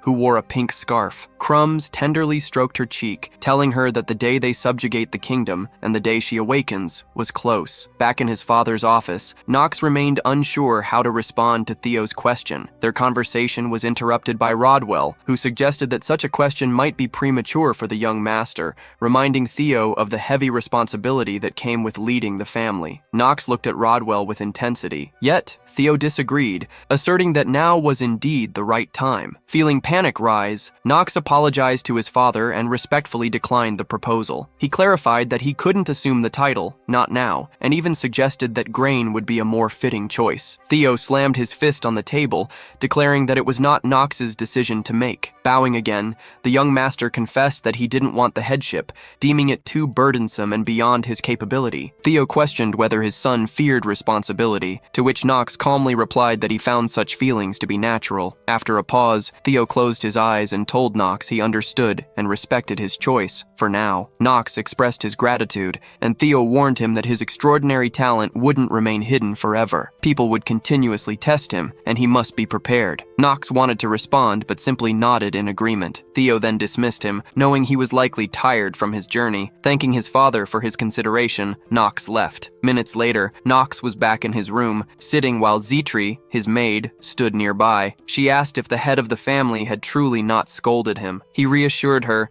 saying there was nothing to worry about, and that nothing negative had happened. There had been no mention of him needing to reject anyone. Zitri looked away with a sigh, then turned back to him. She mentioned that chambers for Alina and May had already been prepared. Knox praised her, calling it excellent work. She dismissed it as merely the duty of a maid, but before she could finish, the young master interrupted. He told her that if everything in the world was done as it should be, then there would be no hatred, theft, or murder. Zitri awkwardly placed a finger on her lip, and he again praised her, telling her she did well. She bowed before him and thanked him. Knox's expression turned serious. He was thinking that everything seemed to be in motion now. He would become the best student at the best educational institution for magicians and knights, the Elaine Academy. At this time, Theo told Rodwell that the conversation with his youngest son had been as difficult as he'd thought. The butler replied that he still felt the subject was raised too early, because if Knox had thoroughly known everything about the position, his answer might have been different. The head of the family disagreed, telling him that the young master's look was as if he had already written his own future. If Knox feared anything, it wasn't the position, or even him, but something more inevitable. He was afraid of something akin to looking into the abyss. Theo mused that, at the moment, Knox was only afraid of death. He wondered why, in this new reality, he was still afraid of it. Rodwell told him that he wasn't supposed to say such things, but he thought that his youngest son was greatly affected by what happened to his mother. Theo smiled sadly and agreed, then added that Knox might even blame him for it, seeing him as a pathetic person who couldn't protect his own wife. Rodwell wanted to discuss one more thing, telling the head that he believed Mr. Grain would soon become active and was planning something big. Theo frowned and said he would take that into account. In an unknown place, countless corpses littered the ground. The entire earth was red with blood as demons flew towards Theo. Suddenly, one of his grown-up sons appeared before him, telling his father he should just give in and go along with it. Theo thought to himself that this must be the power of the Grand Duke. Talia stood in front of a mirror, wearing a beautiful, fluffy yellow dress with many more clothes lying around her. Emma was folding clothes and asked if she looked good. The maid looked tired, holding a burgundy dress, and called out questioningly to her mistress. Emma pointed out that she'd shown her that outfit almost 20 times. Talia ran back and forth, examining the new dresses. She said that one dress looked good, and the other one too, then asked what accessories would match. On the table were accessories and beautiful pink shoes. Emma told her she was getting too excited. A slight blush appeared on Talia's face. She happily told the maid that everything was just so beautiful. Emma sighed heavily, clarifying that wasn't what she meant. She was talking about young Master Knox, since this would be their first meeting after he was officially announced as her fiancé. Talia turned away, blushing, and asked if maybe the dress with ruffles would look better. After that, she frowned with displeasure, and Emma, offended, said she wasn't helping at all. She had to admit, she didn't care about it. The maid looked to the side wearily, and and told her mistress she always said that. Meanwhile, at the Reinhofer family estate, Knox looked handsome, wearing a black suit with purple details and a beautiful jewel on his collar. He saw Alina. She had her head buried in the sofa. She heard his steps, raised her head, and told him he'd come. Alina looked shabby, with dark bags under her eyes. He agreed with her and started to ask about the elixir, but he cut himself off, asking worriedly how she was feeling. The young master told her she didn't look very good. Alina smiled awkwardly and crossed her arms, telling him she was always like this when focused on a goal. She'd take care of her friends, so Knox didn't have to worry. Alina smiled and said she was the best. She laughed sweetly and then told the young master not to worry about them. "You'd better take a look here," she said, pointing her hand to the side. Knox looked over and saw a bottle of glowing blue liquid. The young gentleman walked up and took the bottle in his hands. A black screen appeared, displaying the item's information. It was a disposable wind elixir of advanced level. Its attribute was wind, and it gave +1 point to endurance and +3 points to agility. The elixir had no requirements or special effects. The bottle levitated above Knox's hands, and Alina looked at him expectantly, asking if he liked it. The system notified him that the potion's effectiveness was increased by 200% since it was made by the genius of alchemy, Alina. The young master smiled, thinking that he had finally gotten it. The elixir of wind. It not only increases stamina, but also has a hidden agility indicator, which greatly influences the Hour of Genius skill. Therefore, he simply had to get this potion. It was a good thing he had the genius of potions, Alina. If he hadn't recruited her, everything would have been much more difficult. She waited for his answer. The young master continued to smile and told her that she had done a great job. Alina blushed with joy and smiled. Knox immediately drank the liquid. Turquoise energy flared around his body, and for a second it was as if the wind itself blew through the room. He told them that they were all finished now. The young master went out into the corridor, followed by Zitri. He smiled and confidently said that it was time for them to visit Alina. At the moment, his main characteristics were as follows. His name was Knox. He was a 15-year-old human male with a darkness attribute. Knox had no accomplishments. His bonuses were genius in close combat, genius in magical perception, strong mind, and master of acting. His limitations were mortally ill, cold limbs, morbidity, and obsession. Knox's stats were better. His stamina was 6 + 1. His mana was 9 + 1. His luck was 11 + 1, and his charisma was 26. In addition, he possessed skills such as Hour of Genius, mid-level heirloom sword mastery, southern sword, and ignition technique. Knox's remaining life, due to his fatal illness, was only 150 days. The system notified him that the Magic Perception Genius bonus had been activated as his mana had reached 10 points. The young master looked very handsome, even wearing white gloves. Everyone immediately began to discuss his arrival. One student noted his white hair and lavender eyes. He asked if this was the youngest son of the Reinhofer family. A guy with blonde hair confirmed that he'd heard Knox would be entering the academy this year. Another student asked if this lousy son really got into the academy. He was quickly told to watch his words, or he might lose his head. Knox smiled and asked why it was so noisy. He rubbed his neck, looked at them arrogantly, and asked if there were dogs yapping somewhere. The men immediately fell silent and left. The young master also walked toward them. Zitri looked at him worriedly, and then her eyes widened in surprise. She saw another cart, and Emma emerged from it. She smiled and called out to the young master. Zitri bowed before her, while Knox looked displeased, telling her that they had already arrived. The system notified him that his acting skill was temporarily unavailable because he was too shocked. Emma agreed with him, saying it was because of the Elaine entrance ceremony. She pointed to the carriage and told Talia she needed to get down and greet Mr. Knox. Talia began to panic, loudly asking if Knox was really there. She quickly slammed the carriage door and told Emma they needed a moment. After a brief pause, Talia exited, dressed in a beautiful academy uniform, her face red with embarrassment. Knox looked at her, thinking that although he expected her to be here, everything felt unexpectedly strange. He remembered practicing with a sword in the training room,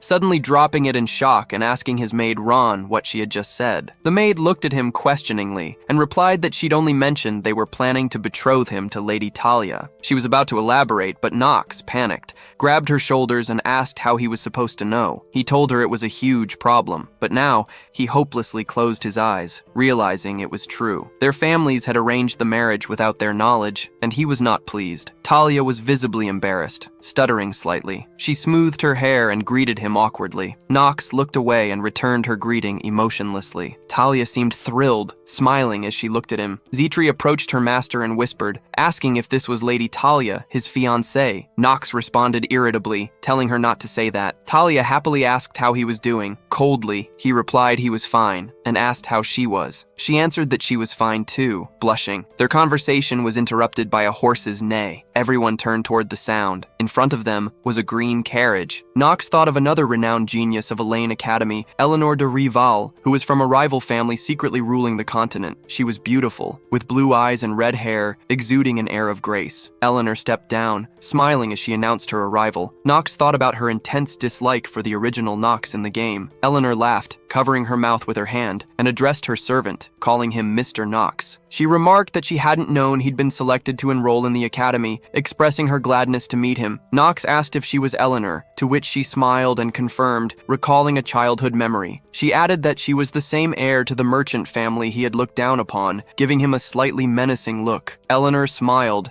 mentioning that she never thought they'd meet again. Knox reflected on her status as the only daughter of the richest merchant family, owning nearly half the continent, and her future nickname, the Money Fox. He panicked a little, remembering their childhood argument. The system notified him that his master acting skill was again unavailable. He recalled his childhood, seeing a young girl with red hair, looking at her displeased and calling her a non-entity, scoffing at the notion that status could be bought with money. Little Eleanor had blushed in shame and cried. Knox looked at her, realizing their tense relationship was a consequence of his own actions. He thought that it seemed there were more people than ever ready to pierce his heart with a blade. Eleanor smiled and asked if something was wrong, noting he wasn't acting like himself. Crossing his arms, Knox asked how she thought he usually behaved. She told him to stop pretending, asking if he really enjoyed hearing insults. Knox narrowed his eyes in irritation, thinking she was a stubborn fool. He suggested she leave if she intended to quarrel. Eleanor laughed, telling him she knew he was still the same nasty fool. The young master frowned, asking her what she wanted, and if she was really that desperate for his attention. Eleanor, laughing sweetly, apologized,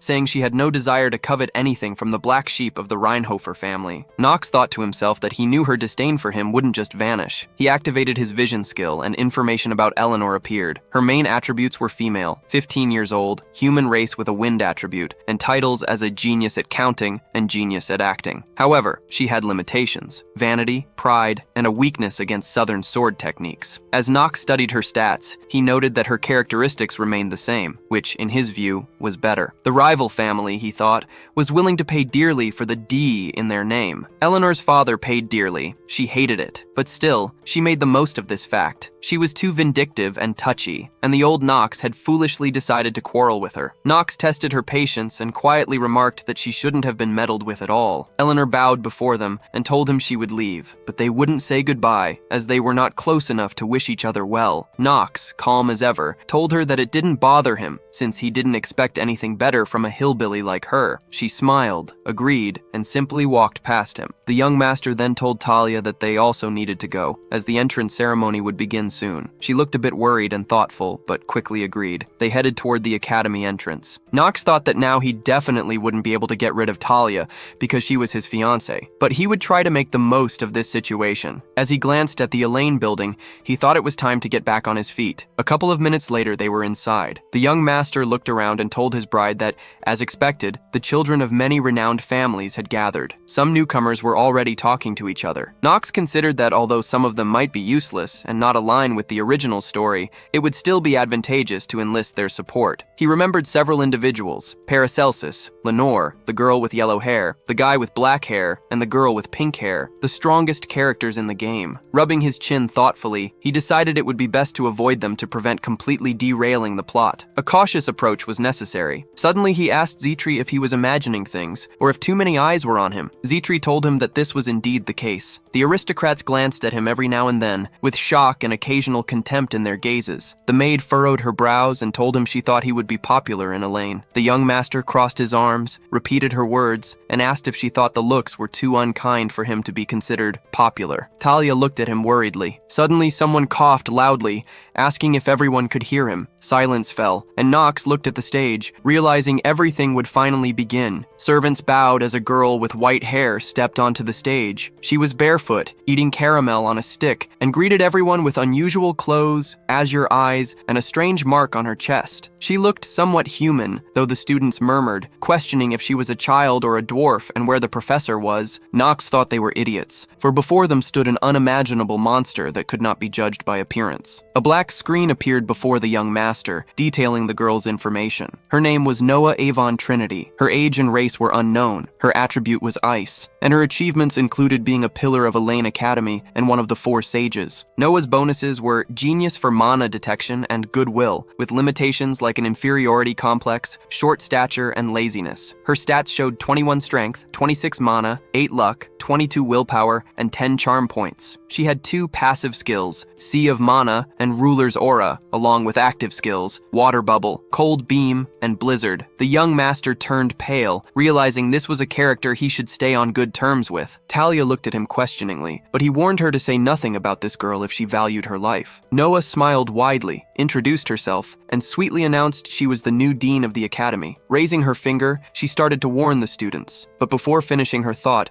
her hair stood on end and her eyes glowed blue. Threateningly, she warned that if anyone called her Shorty again, she would kill them. Afterward, she sweetly asked if they understood. She told everyone they would begin the trial entry into Elaine Academy. Surprising them, as the code did not mention such rules, Noah looked arrogantly at a student who raised an objection, telling him that this was the rule of the new dean, to weed out the rabble. A huge, strange seal glowed with blue light beneath the students. She wished everyone to experience it and sinisterly wished them good luck. Knox widened his eyes, realizing it had started. Suddenly, all the students disappeared. They found themselves in a forest, with the sun shining brightly. The students lay on the ground, breathing heavily. A bearded man with a bald head shouted at them to get up, calling them idiots for lying around in front of him. The students trembled, exhausted from the ordeal. But the man turned his attention to Knox, the young master, who stood on shaky legs, struggling to stay upright. The man squinted and examined Knox, who swallowed nervously, noting how the man's bald head gleamed like a halo. This was Bernan, a martial arts instructor and academy graduate known among players as Takaki, an incongruous nickname due to his shiny bald head. Despite his appearance, he was a competent instructor. Knox thought it would be challenging to prove himself to him. Bernan scrutinized him and with a loud voice called him Snow White, asking if he pitied himself. The young master frowned, hoping his expression didn't betray him, and replied that nothing was wrong. Activating his master acting skill, Bernan told him to stop talking about the future and learn to use his instincts, warning him against thinking nasty thoughts. Knox calmly raised his hand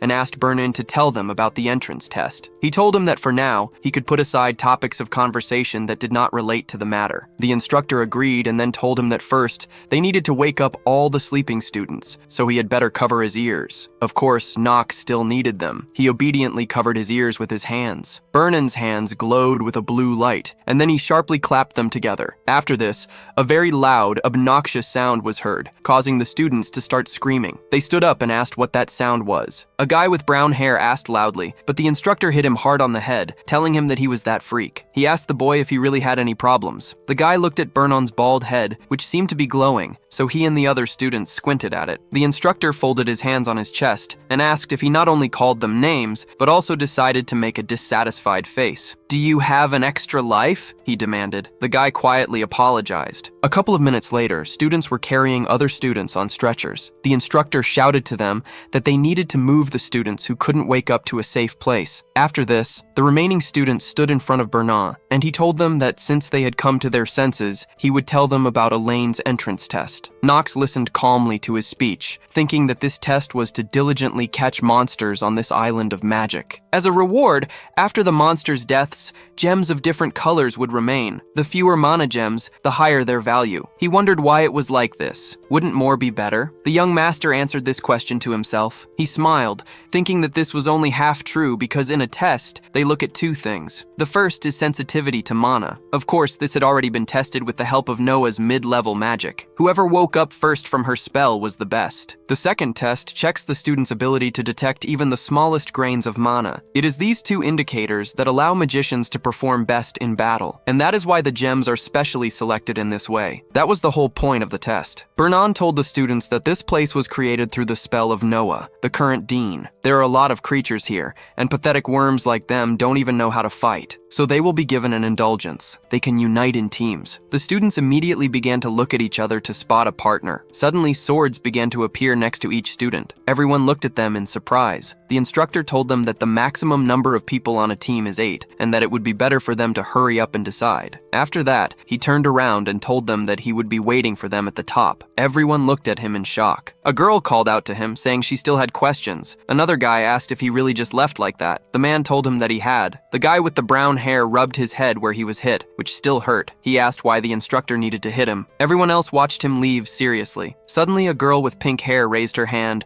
and asked if anyone wanted to help the princess besides her. Behind her stood a girl with long yellow hair. Alina smiled and said that she would generously reward those who went with her. She swore on the name of her family. The students looked askance at Knox, but he turned away and walked into the depths of the forest alone. He smiled, thinking that in the game of prophetic dreams, a mediocre person simply would not survive here. What matters most here is a person's knowledge. In order to strengthen his terminally ill body, he needed to use this. He approached a cave and said that for this, it would be best for him to act alone. Knox smiled and quickly ran inside. Meanwhile, the instructor stood at the top with his subordinates behind him. Everything around was covered in snow. He straightened his headdress and then thoughtfully rubbed his beard. He said that no matter how you look at it, it's very strange, because the new student not only withstood the dean's magic, but he didn't finish the thought and asked if Knox had also gone into the forest alone. Does he have no sense of fear at all? Or what? Vernon said that's definitely not the case, and there's another reason he's not worried. It was clear in his gaze. Even an uncut diamond is still a diamond. He said he's waiting for Knox to show him what he's worth, calling him the hidden dragon of the Reinhofer family. He looked down and waited for him to show them everything he could do. After some time, Knox's sword was covered in blood. Many dead monsters lay on the ground, and gems lay next to them. He walked further, and a person watched him. It was a girl with long white hair who seemed to be following him. Meanwhile, Talia, the yellow-haired girl, and the pink-haired girl were fighting together with goblins all around them. They held swords in front of them. It was bloody, and the girl with yellow hair was without a sword. Talia thought worriedly about where Knox had gone. She planned to stick with him. The girl with pink hair suddenly called out to her loudly, telling her that she had the great honor of protecting Princess Penelope. The girl told her that she needed more enthusiasm. Talia agreed with her. The girl with yellow hair was called Penelope, and she was holding a large purple gem in her hands. It glowed and sparkled beautifully. Penelope told them that they had gone quite far. She believed that purple crystals were valued far above the rest. The girl with pink hair told her that maybe this is not so. After all, this is a test for Noah, one of the 4 wise men. She was sure that there was something hidden behind all this. Penelope agreed with her and then looked around excitedly. The rest of their teammates were already tired and exhausted from the battles, their clothes bloody, and they were sighing heavily. The princess told them that she thought that in their current state, not everyone would be able to make it further. The girl with pink hair frowned, thinking that this would not work because she promised Penelope to take her to the top. The current Aram Empire is rotten to the core, so in order to restore the empire to its former glory, Princess Penelope must take the throne. She thoughtfully rubbed her chin and thought that she needed to do everything possible to make this happen. Talia confidently told the princess that she could still fight, so they could simply gather those who were still able to stand on their own feet and move on. She asked her what she would order them to do. The girl with pink hair told her that she had thought about it too. Penelope frowned, squeezed the purple crystal tightly in her hand, and then relaxed it. She remembered the guy with yellow hair who looked at her arrogantly. After that, she looked down and agreed with them. She told them that they would move on. They needed to hold on a little longer. Meanwhile, Knox had already left the cave. Steam was coming out of his mouth because everything around was covered in snow. He rubbed his hands trying to warm them up. The system notified him that the 3rd level chilly limbs restriction was now in effect. His movement speed was limited, and his character's breathing would work intermittently. Additionally, all of his character's stats would temporarily drop. Knox frowned and closed his eyes. He exhaled heavily, thinking about how he knew this would happen. Clenching his hand into a fist, he then snapped his fingers. A fireball appeared above his palm, and the system notified him that the restriction of chilly limbs had been lifted due to the owner's fire magic. The young master looked at the screen and thought that if he wanted to go far with a body like his, he would need to come up with something for this limitation. Looking forward, he muttered that this was quite enough for now. He walked further, and a small fireball levitated beside his shoulder. Knox looked around. Snow and snowdrifts were everywhere,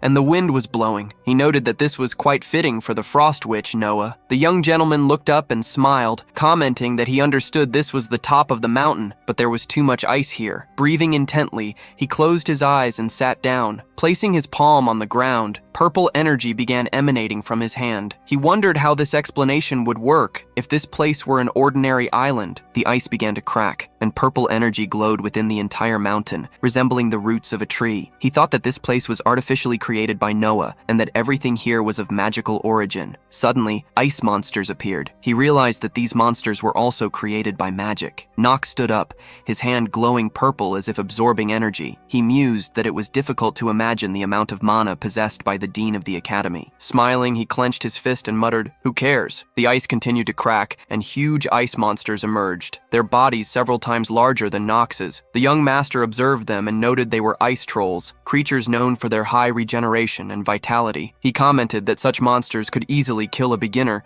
but for him, they were just dust beneath his feet. One troll swung at him sharply, but Knox quickly dodged. Another giant swung a huge wooden stick at him, but the young master crouched, dodging once again. When the troll tried to hit him a third time, Knox blocked the blow with his sword. His eyes glowed purple, and he thought about Noah's obsession with talented students. She wouldn't put students in a corner before they blossomed. Ice trolls weren't weak enough that any student could handle them. In the real world, encountering them would only make a person wish for a swift end. He looked seriously at the monsters, deep in thought, but didn't finish his contemplation as 4 huge trolls stood in front of him. A girl with long white hair watched him from behind a tree. Hidden, Knox darted forward, past the trolls, thinking about how Noah's monsters might have a specific behavior pattern as an indulgence. The first troll would always hit vertically and stay in the center, while the next would strike horizontally, slower due to a wide swing. He ran toward the last monster, thinking that this one would try to pierce him, but had the weakest blow of all. As the last troll swung, Knox blocked the attack with his sword, smiling as he realized he could parry the strike. He immediately swung his sword, cutting through the monster. Moving swiftly, he began to strike the other trolls with his sword. Blood spilled from their bodies as he withdrew his weapon and struck another monster sharply. With all the opponents defeated, they collapsed to the ground. Knox bent down, picking up a gray gem that had fallen from one of the monsters. Holding it, he pondered why he ignored the other gems. The gray crystal was a hidden marker that Noah specifically placed here,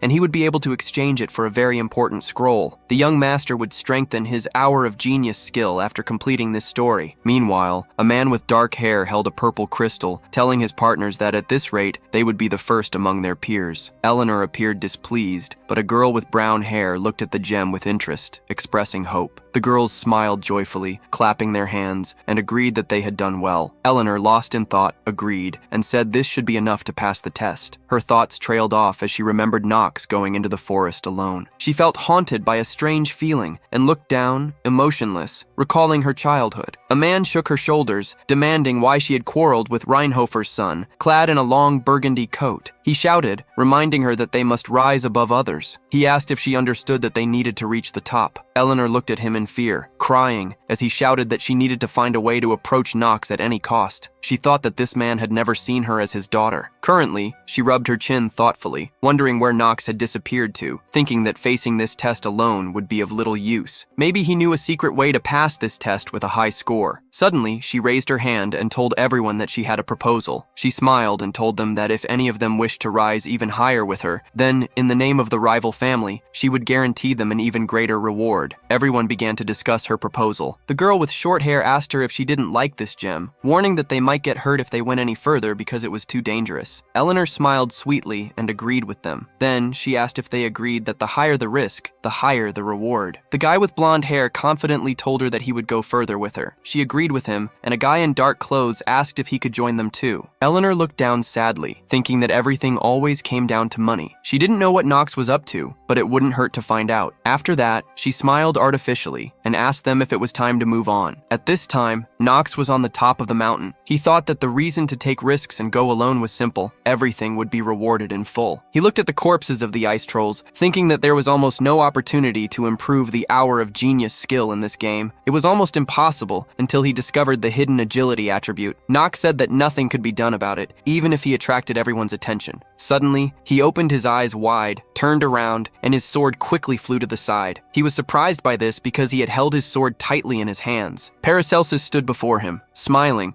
he told told Knox that he hadn't expected to meet him again in this way. The swordsman smiled sweetly and told Knox that he was truly glad to see him. The young master looked at him in shock, clenching his teeth. This was not in his plan. A black screen appeared in front of him with the basic information of Paracelsus written on it. Male, 15 years old, human race. Attribute, steel. No achievements. His bonuses were a genius of the sword and melee, a brilliant physician, strong in spirit, merciless to strong people, and compassionate to weak people. His limitations were lazy, obsessive, despises aristocrats. He had 10 points of stamina, 8 points of mana, 2 points of luck, 10 points of willpower, and 25 points of charm. His skills were fourfold: passive, maximum sword techniques, divine sword fusion, wanderer sword, and basic living sword. Knox thought that Paracelsus was one of the strongest characters in the prophetic dream game and one of the 3 sword emperors. He wondered what such an exceptional person was doing here. The young master remembered that Paracelsus should fight the main character of the prophetic dream game at this part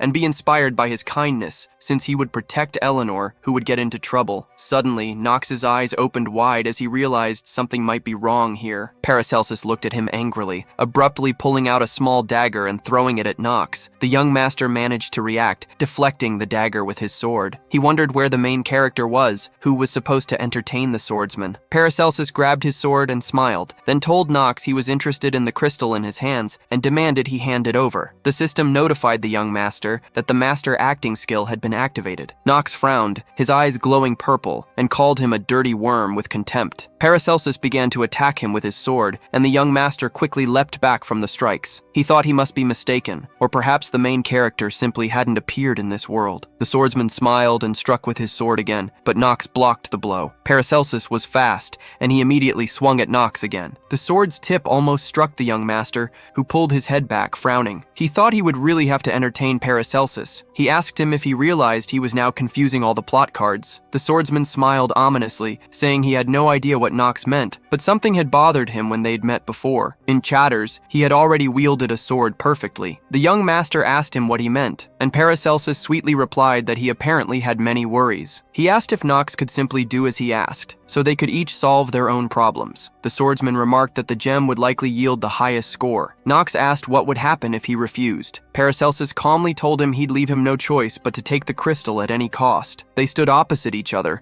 the atmosphere oppressive. The young master told him he was acting basely, asking if he'd planned this from the beginning. Paracelsus smirked and told him that he'd fallen for it himself. Knox thought that he might be the strongest character, but his talent had yet to fully awaken. Even as a genius, he had his hour of genius skill for such situations, but now wasn't the time to fight seriously. The young master looked serious, considering that he might need this skill if the main character truly didn't exist, and he had to save Eleanor. He pursed his lips, realizing it was risky but unavoidable. Knox told Paracelsus that he wasn't the only one who knew everything. The swordsman smiled, asking if he really remembered his name, and teasing if Knox would ask him to be gentler out of old friendship. The young master frowned and called him by his name. Paracelsus. The swordsman smiled slightly. Knox pointed his sword at him, saying he knew he only joined the academy to uncover the mystery of his teacher's death. Paracelsus glared at him, calling him an idiot. The young gentleman smiled and asked if he was ready to talk now. After some time, Eleanor's team climbed to the top, snow surrounding them. Suddenly, Penelope called out to her, saying she knew she'd get there too. Eleanor bowed before her, telling the princess that she wouldn't stand in her way. She just needed to verify something. Meanwhile, Knox and Paracelsus continued to fight nearby. The swordsman swung his sword, but the young master dodged the blow. Penelope agreed with Eleanor, adding that she herself didn't want meaningless battles. The girl with pink hair called her the princess, and said it would be difficult to overcome the son of Reinhofer and Paracelsus, unless they received mortal wounds. The girl, Echidna, put her hand to her chest and told the princess she'd follow whatever she decided. Eleanor watched the fight between Paracelsus and Knox. She thought it was strange because the youngest son of the Reinhofer family, whom she knew, had always been unremarkable. She frowned, wondering when he had become so strong. There was tense silence in the forest. Only the sounds of battle could be heard. Knox and Paracelsus were fighting each other, and Talia looked worried. Echidna asked if she really wanted to watch the fight. Talia sighed in alarm as Echidna told her she never imagined the Destroyer of the East would become their classmate. Apparently his name was Paracelsus. Talia asked if Echidna really knew the guy fighting Knox. Echidna closed her eyes, frowned, then affirmed that he was known as the Grey Wolf, Paracelsus. He had been destroying bandit gangs in the East since his youth, earning his nickname. Talia admitted she hadn't known this. Her partner continued, saying this was the first time she'd seen such a change in the son of the Reinhofer family. She hadn't known he wielded a sword so skillfully. Echidna folded her arms and watched the battle with interest,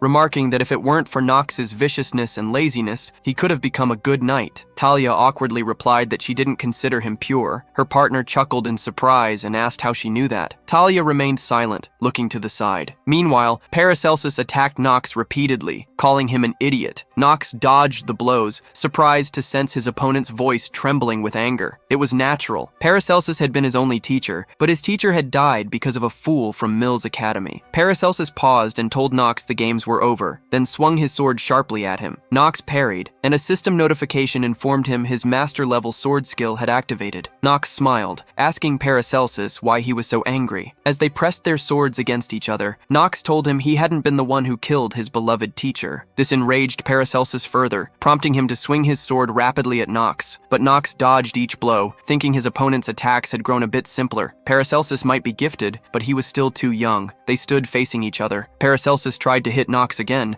but Knox sharply kneed him in the stomach, causing him to gasp silently. He flew back a few meters, sighing heavily, then attacked again, pointing his sword directly at Knox. Knox raised his own sword in defense. Paracelsus taunted him, wondering how much longer he could keep talking. Knox smiled and told him he could talk as long as he wanted, though he felt his opponent's attacks had intensified, and that it might be best not to drag out the battle. His legs were already tiring. Paracelsus charged. Knox realized that if Paracelsus used his teacher's living sword technique, he would likely lose. There was a reason it had become an imperial sword technique. Paracelsus warned Knox not to get distracted. Striking at him again, Knox parried, expressing distaste and taunting him as a pitiful commoner. Another system notification informed him that the restriction of the swordsman despising aristocrats had activated. Paracelsus looked at him with pity, asking if aristocrats were the reason people were forced to beg in this world. They resumed clashing, their swords locking as Knox taunted him for wasting energy on hatred. He grinned, asking if Paracelsus wanted to know something about his precious teacher, stalling for time. Knox spotted his classmates nearby, Eleanor among them. He thought to himself that the monster would appear at exactly 9 p.m. A system notification confirmed the time was 8:58 p.m. Paracelsus, smiling ominously, warned Knox he might cut off a body part to get information. Disgusted, Knox asked if he really intended to harm a nobleman and avoid the consequences. The swordsman hesitated, glancing around, noting their classmates as witnesses. Knox announced that this would be his last attack, no matter the outcome. Paracelsus called him overconfident, suddenly charging at him with a sinister grin, eager to test his opponent. Knox responded by swinging his sword quickly, dashing past him. Paracelsus, shocked, wondered what was happening as Knox, indifferent, told him to get out of his way. He ran past, saying he didn't have time for this. A strange black spot moved along the ground toward Eleanor, who watched Knox in shock, noting how fast he'd become. She suddenly heard a strange noise and turned. A dark shadow crawled across the snow, heading straight for her. She froze, face pale, realizing she couldn't escape its approach. As the black creature appeared before her, she cried out, asking if it was someone who wandered in the night. With fear, she watched the monster, thinking she might die meaninglessly here. Covering her ears, she whimpered in terror. Then, opening her eyes wide, she saw Knox standing in front of her. He cut the monster with his sword and calmly asked her, "What is this pathetic whining?" The black shadow dissipated, and the young master silently looked at Eleanor. She asked him in shock, "Why, you?" But she did not finish the thought, as Knox sternly told her that she couldn't even kill such a small creature. Being an elite, he thought this reaction was completely natural. The Night Wanderer was a mid-level demon, and in the world created by Noah, the monster wasn't even half as strong as it should be. But this demon was real, and the person who set it up was the murderer of teacher Paracelsus. Eleanor had almost become his victim. In the original game, she became softer after the main character saved her, which Knox thought was a very stupid turn of events. Everyone looked at the young master in surprise. Eleanor frowned, clenched her hands into fists in embarrassment. Knox looked at her calmly, noting that the main character didn't seem to appear in this world. Eleanor blushed a little, and Penelope told him he shouldn't be so rude. She said he had saved her, but the situation was not as clear-cut. The princess asked him if he agreed with her. Knox bowed before her and agreed, and Penelope told everyone that the instructors and the new dean, Noah, should have taken their skills into account. Nightwalkers were not the demons applicants should fight. The young master calmly replied that the enemy always comes exams unexpectedly and told her it was strange that she, of all people, should know this. The princess opened her eyes wide, and Echidna quickly stood in front of her, telling Knox he shouldn't bully Penelope. She annoyedly told him she was sure he perfectly understood the complexity of the situation, otherwise he wouldn't have come to help. Knox thought that she had ash-pink hair and a vertical pupil. It was definitely Von Zeno, the Echidna. She was the future head of the Zeno family, close to the princess, and known as the Snake of Greed. Basically, Zeno and Reinhofer didn't get along. They were families with opposing attributes. But in the game of prophetic dreams, nothing is simple. Knox calmly told her that, to be honest, he didn't even want to talk to a dog of the holy kind. Echidna asked him, displeased, if he really dared defame the name of the Zeno family. The young master asked her what she would do to him for this. At this time, a man was watching them from a hill. This man was Bernon. He loudly shouted at them to stop bickering. After that, he quickly jumped down and called them all idiots. Knox calmly asked if the exam was over. The instructor answered affirmatively, and the young master showed him the gray crystal he had obtained from the monsters. Bernon told him he didn't think any of them would actually get the gray gem. It was unexpected, but well done. If, of course, he left out Knox's arrogance. Knox looked at him questioningly, after which the instructor announced that the highest score was given to Knox, who had managed to get the gray gem, while the owners of purple gems were awarded second place. He asked if everyone agreed with this. Everyone was silent, but then the princess raised her hand. She asked if the attack by the Night Wanderer was part of the exam, saying the monster seemed all too real and demanded an explanation. Bernon told her this case would still be investigated, and that for an unforeseen situation with a risk to life, Eleanor would receive appropriate compensation. He looked at Knox, again calling him Snow White, and told him that he too was entitled to a special reward for saving a peer's life. The young master calmly turned away and told him he didn't need a reward. He thought that getting involved with Eleanor would only complicate things. Without the main character, the world would drown in injustice. And this wasn't quite right, but accepting the reward would mean acknowledging something that wasn't true, and he preferred to avoid such misunderstandings. After that, he went in the other direction, but Eleanor called out to him. She asked, "Why did you help me?" He opened his eyes wide and then looked back with displeasure, thinking that everything always goes awry. The system notified him that the master acting skill had been activated. The young master calmly looked at her and told her that he was just killing a monster. And then, out of nowhere, she appeared. Eleanor frowned questioningly and looked at him. He turned away from her again, frowning awkwardly. Knox sighed heavily, thinking about how he had avoided this conversation. Eleanor, known by her nickname, the Money Fox, was rich and calculating. She was convinced that everything in this world could be bought with money, even a human heart. However, he didn't finish the thought. Sometime later, Eleanor was riding in a carriage, a young man sitting opposite her. She looked out the window and asked him why Knox had saved her, remarking that he'd even refused the instructor's award. She remembered his words about just killing a monster, but it felt like an obvious lie. The man spread his arms wide and asked her if it wasn't pointless. "Don't you think so yourself?" he asked. He told her that Knox was the most common scoundrel. Eleanor disagreed. "It's not that simple," she argued. "Knox lied to me. He must have had a reason." The man asked if she truly believed that, and she frowned, looking out the window. Her face became serious, and she told him she needed more details. He assured her that he would try to gather as much information as possible. She cut him off, saying she would handle it personally. Then she warned him that the Reinhofer family wouldn't sit idly by if they discovered someone collecting information and compromising evidence about them. A scroll lay in her lap, listing the general and advanced subjects she'd study at the academy. The man smiled, nodding his understanding. Sometime later, in the dormitory of Elaine Academy, Knox sat in a chair. Zitri, watching him with worry, asked if he was truly okay, mentioning his pale complexion and recent hypothermia. A white towel rested on his forehead as he reassured her not to worry, that he would get better. Yet he knew there were unresolved questions. If there was no main character, then someone had to take on the role to regain his lost memories and uncover the ones sending him those messages. He believed it was necessary. There was no other option. Only Knox, whom he possessed, was the villain. Suddenly, he opened his eyes wide, stood abruptly and asked, "Is this really a way out?" Zitri gasped, calling his name. Knox smiled, realizing that even in this world, there was a way to be both villain and protagonist. Meanwhile, in an unknown place, the sky glowed red, dark smoke swirled, and bodies lay scattered on the ground. A piece of cloth like a flag fluttered on a stick with a bird emblem. Among the corpses stood a girl with long red hair, holding a sword and looking fierce. A man in a long cloak and iron mask called her Moon Lady, telling her that the mines had begun to stir. He knelt before her, vowing to awaken. The Moon Lady declared that the continent would soon be rocked by another bloody storm. The man, Daff, asked if she was ready. She turned away, instructing him to prepare, confident their goal would be achieved. As she pulled on her cloak adorned with a moon-shaped keychain, blood smeared her hands and clothes. She swore to destroy the Aram Empire, but left the sentence unfinished. In another moment, Knox reflected on his past life, recalling that experienced gamers often shared a perspective. The line between protagonist and antagonist was thin. Of course, he agreed with this notion. Both characters faced similar trials. Only monster bosses represented absolute evil. Villains were usually those who had endured trauma, which explained people's obsession with them. Walking through a narrow, dimly lit street, Knox, clad in a dark robe, mused that although villains and heroes were different in character, the villain could not become a hero. He grinned, realizing that in a world doomed by the absence of a protagonist,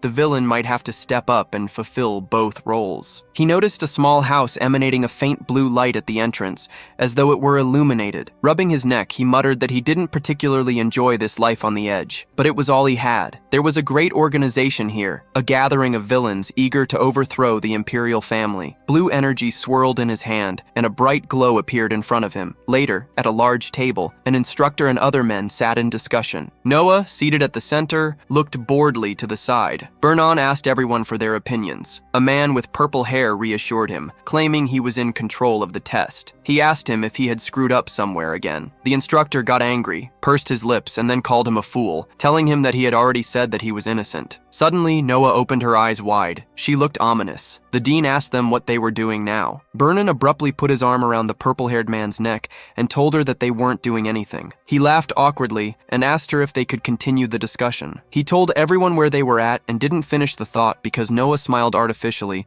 and asked them if they hadn't listened to her. Everyone looked at her in fear, and she told them that she had informed the entire teaching staff. She asked the instructor and the man with purple hair if they weren't listening to her. As always, a gray-haired man with glasses told everyone that the dean spoke about the enemy who appeared during the entrance examinations and put the applicants in danger. Noah sighed heavily and agreed with him. She told the teachers that behind this, there were people who wanted to wreak havoc in the academy, as well as throughout the empire. Eleanor was only the first target. The dean asked them if they could imagine why she, a star in the world of finance, became their target. The purple-haired man told her that it was because the rival trading company, which her family runs, imports about 70% of the goods into the Arkham Empire. Vernon told her that if the enemy deliberately wanted to strike rival, then he was unlikely to stop there. Noah agreed with him and told them that what happened was both a challenge and a warning for the academy. Therefore, they need to carefully prepare for bad events. Everyone agreed with her, so she stood up to leave. But she changed her mind, sat back down, and smiled, raising her finger. Noah told them that she also wanted to mark a person who was also a threat. Everyone looked at her in surprise, and Vernon asked her what she meant. The dean answered him affirmatively, and then remembered how she had been keeping an eye on Knox. In fact, she was the girl with the white hair. Noah told the teachers that this was a student who was supposedly the most talented in this stream of students. The man with purple hair asked her in surprise, "Who is it?" He was shocked and opened his eyes wide. He thought that there really was a person whom she immediately recognized as talented. The man thought that this was the first time since that incident with the princess. Noah told them that the student was Knox. The man with purple hair asked her if this was the same scum of the Reinhofer family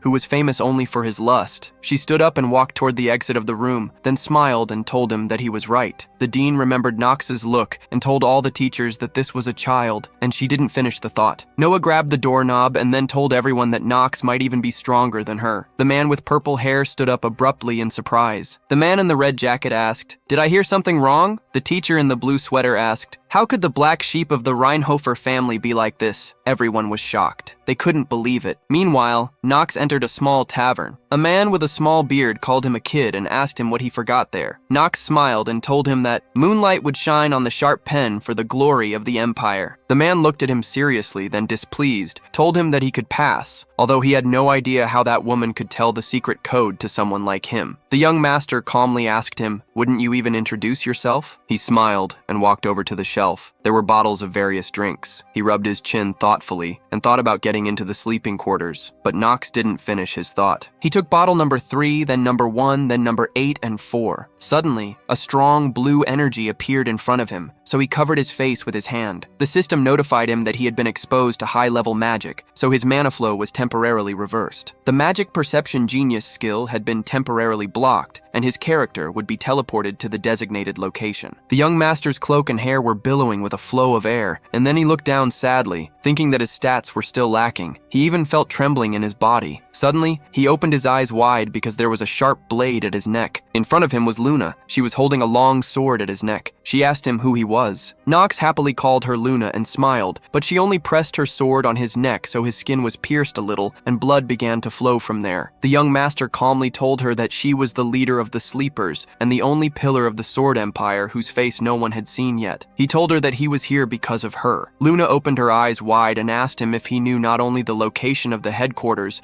but also her real identity. She told him that she would ask him the question again. Luna asked him threateningly, "Who are you?" Knox calmly removed her sword with his hand and told her that he was Knox. He raised his hands up and told her that he wanted to join the Sleepers. Meanwhile, it was already night. The bright moon was shining high in the sky, and Paracelsus was sitting in his room. He looked out the window and thought about Knox, because it seemed that he knew something about the death of old man Celsus. He thought about how the young master knew that his teacher was dead. Paracelsus doubted that he had simply guessed the death of one of the three pillars of the Sword Empire, who supposedly accidentally lost his life. He said it was ironic because Knox was a disgrace to the Reinhofer family. Paracelsus wondered where such a lie came from. He remembered the battle at the top of the mountain and thought that although it was only for a couple of moments, the young master had clearly surpassed him in speed. He had never seen a faster man, with the exception of old man Celsus. Maybe all known information about Knox was deliberately fabricated, and rumors about his personality and behavior were lies. Paracelsus got up, lay down on the bed, and then asked why this was necessary. Why would the Reinhofer family hide such talent? The swordsman said that, however, this should not worry him because he would simply trample anyone who stood in his way, especially if it was a stinking aristocrat. There were deep scars on his chest, and he calmly closed his eyes. Paracelsus fell asleep, but he had a very strange dream. In the dream, there were events from the past. The man told him that Empress Esten had gone crazy and become a tyrant, which is why the authority of the imperial family was shaken. But her daughter, Penelope, known as the Benevolent Princess, opposed the first prince in the political arena. To survive, he would have to choose sides. It seemed that this man was his teacher. Paracelsus listened to him attentively, and the man continued to tell him that he should enter the Elaine Academy and think about which side he wanted to fight on. This was his main task. Paracelsus was sweating, tossing and turning in his sleep, and the teacher told him that he had taught him everything he could. After that, in a dream, he remembered how his teacher was killed. Celsus apologized to him for the fact that he would have to leave first. The swordsman woke up in a panic. He was breathing heavily and covered his face with his hands. He had gloves on his hands, which began to glow pink. Paracelsus rubbed his neck with his hand, displeased,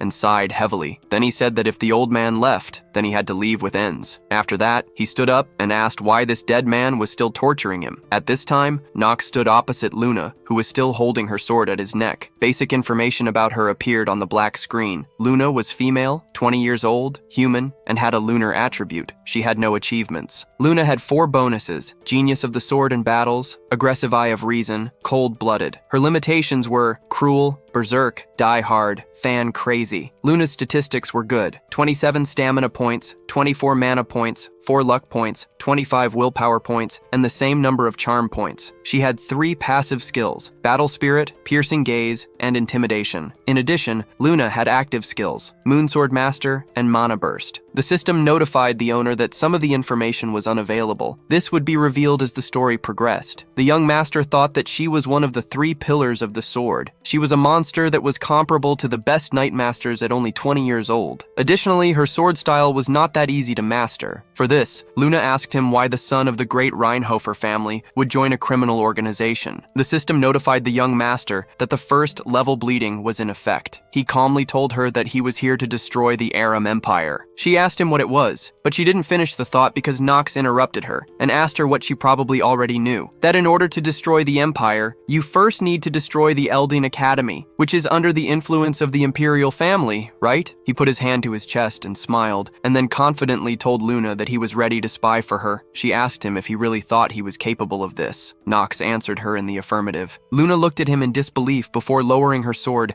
and telling him that he was clearly not the timid type. She asked him again what his name was. The young master rubbed the new wound with his hand and introduced himself to her. The moon called death. The man in the black cloak immediately approached her and told her that he was here. She told him that he must prepare for the moon test. Daff had terrible scars on his face. He bowed to Luna and told her that he would carry out her order. After that, he walked up to Knox and handed him a black robe. He told him that he needed to put it on and follow him. After some time, the moon was still shining brightly. They walked in a small forest. The young master looked at the sky and thought that this was great because everything was going according to his plan. They came to a strange building, and Daff told him that after he ascended the altar, he must kill all the enemies that appeared. Besides, he shouldn't lose the cloak he gave him. Daff spoke a little strangely. He seemed to stutter a little and spoke very slowly. His voice sounded mysterious. Knox asked him why he shouldn't lose his cloak. Daff told him that this was the only way he would escape the berserker's power. The young master was wearing a black cloak. He pulled the hood over his head and thought that he actually knew why he should keep this cloak. The berserk debuff was one of the worst in the game. It drives you crazy in exchange for a short-term increase in strength. Daff told him that if he were exposed to the blood moon, he would go crazy. In essence, this was the berserk effect. The moon in the sky really turned reddish. The young master thought that there were two conditions for passing this test: resist the crimson moonlight to avoid getting the berserk effect, and face the crowd of monsters. The original game did not say how exactly this test should be passed because it was the world from the perspective of the main character, and he definitely did not need the tests of the villainous organization, so hardly anyone knows how to pass the test. However, he is obliged to cope with it. Knox smiled, and Luna folded her arms across her chest and told him that after passing the test, one of two things awaited him. She raised her finger up and smiled, then told him that he would either join the sleepers if he could handle it, or go to the corpses. The young master looked at her and then chuckled contentedly, telling her that they would find out later whether everything was so clear. Here, he and Daff went to the altar. A member of the sleepers took out a scroll. Blood dripped onto the floor, causing a strange seal to activate underneath them. It glowed pink, and Daff looked to the side and saw that many monsters had appeared. Knox saw this. There were snakes, bulls, and monsters with huge fangs. There were a lot of them. The young master thought that this was definitely not a level that the current him could handle. After all, every monster here was at least a mid-rank chimera. The sheer number of monsters also bothered him. That's why. He didn't finish the thought. Knox took off his hood and then threw his cloak aside. The red moon shone on him, and he smiled, thinking that his way of passing the test was designed for this. Anyway, Luna frowned and thought that he had really gone crazy. The system notified him that the blood moon was imposing a negative berserk effect on him, and the character could lose his sanity. The young master opened his eyes wide. His body seemed to double. He looked at his hands in shock, and the system warned him that his sanity would not be restored if he lost it suddenly. The young master smiled. His eyes began to glow purple, and the system notified him that all the player's indicators had been increased by 1.5 times. His stamina was almost 10 points. His mana was almost 14 points. His luck was 10 points. His will was almost 17 points,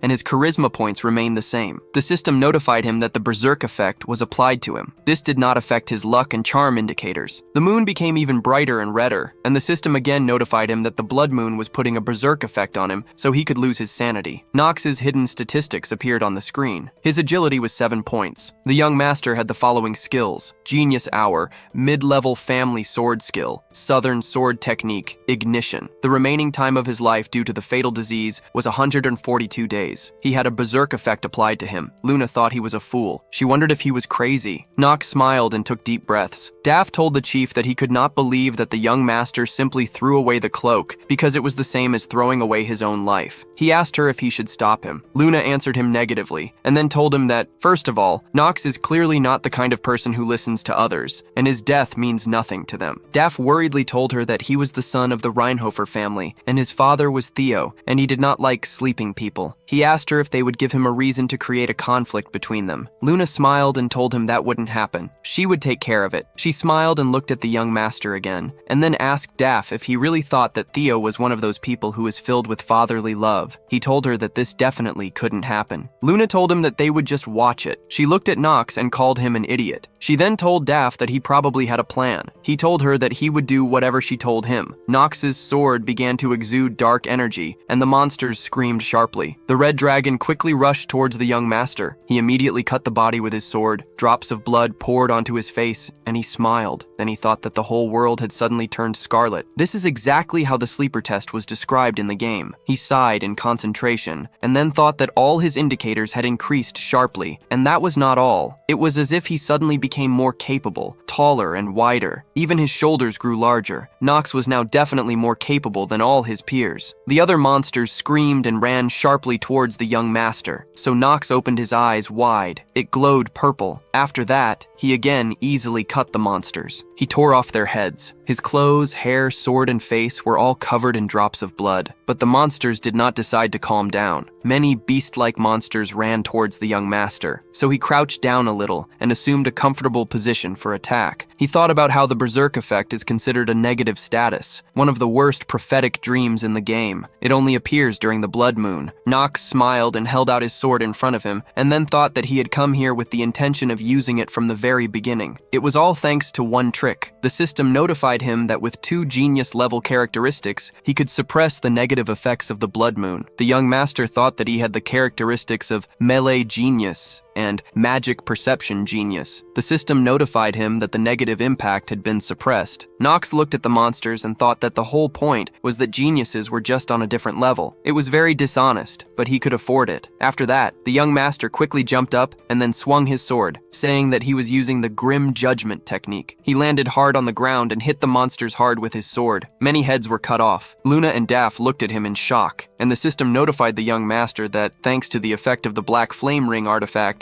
his life was extended by 2 days and 7 hours. Knox smiled. He looked like a madman. He shouted to the monsters that if they were so jealous, then they too could get a fatal disease just like he did. After that, he quickly swung his sword around him, and many monsters fell to the ground again. Luna shouted something to him, but Knox did not hear her. He thought that it was too noisy here. He sighed to calm himself down, and then walked up to her and asked her if Luna was watching the fight. She smiled and happily told Daff that it seemed like they should still accept Knox to join them. He told her in surprise that there weren't many people on the entire continent with a talent like his. She called Knox loudly and told him that he had passed the test, so he needed to return to them. Luna opened her eyes wide and smiled, and then thought that Knox was very interesting. She called Daff, and he bowed to her, then handed the young master a black robe. He told him to take it, because it was the cape of a full-fledged member of the Sleepers. The system notified Knox that he had received the item. The young master smiled contentedly and looked at his hands. The system notified him that he would receive a sleeper cloak, so the data on this item was downloaded. After that, basic information about the cape of the sleeping member appeared on the screen. It was an intermediate advanced item and did not have a compatible attribute. The cape gave +1 point to willpower. The requirement to use the item is to be a member of the Sleepers. The cape had special effects. The Moonlight Oath was now available to the young master. Members of the Sleepers would recognize it by the design of the cape, which was woven from the web of black spiders. The cape could reflect most weak negative effects. The system notified the young gentleman that data about a new passive skill was being downloaded. He closed his eyes contentedly and then looked at Luna. She looked at him questioningly and then asked him if he really had any questions for her, since he looked at her like that. Knox calmly told her that as far as he knew, few of the newcomers had done well in this test, which meant that he was entitled to an appropriate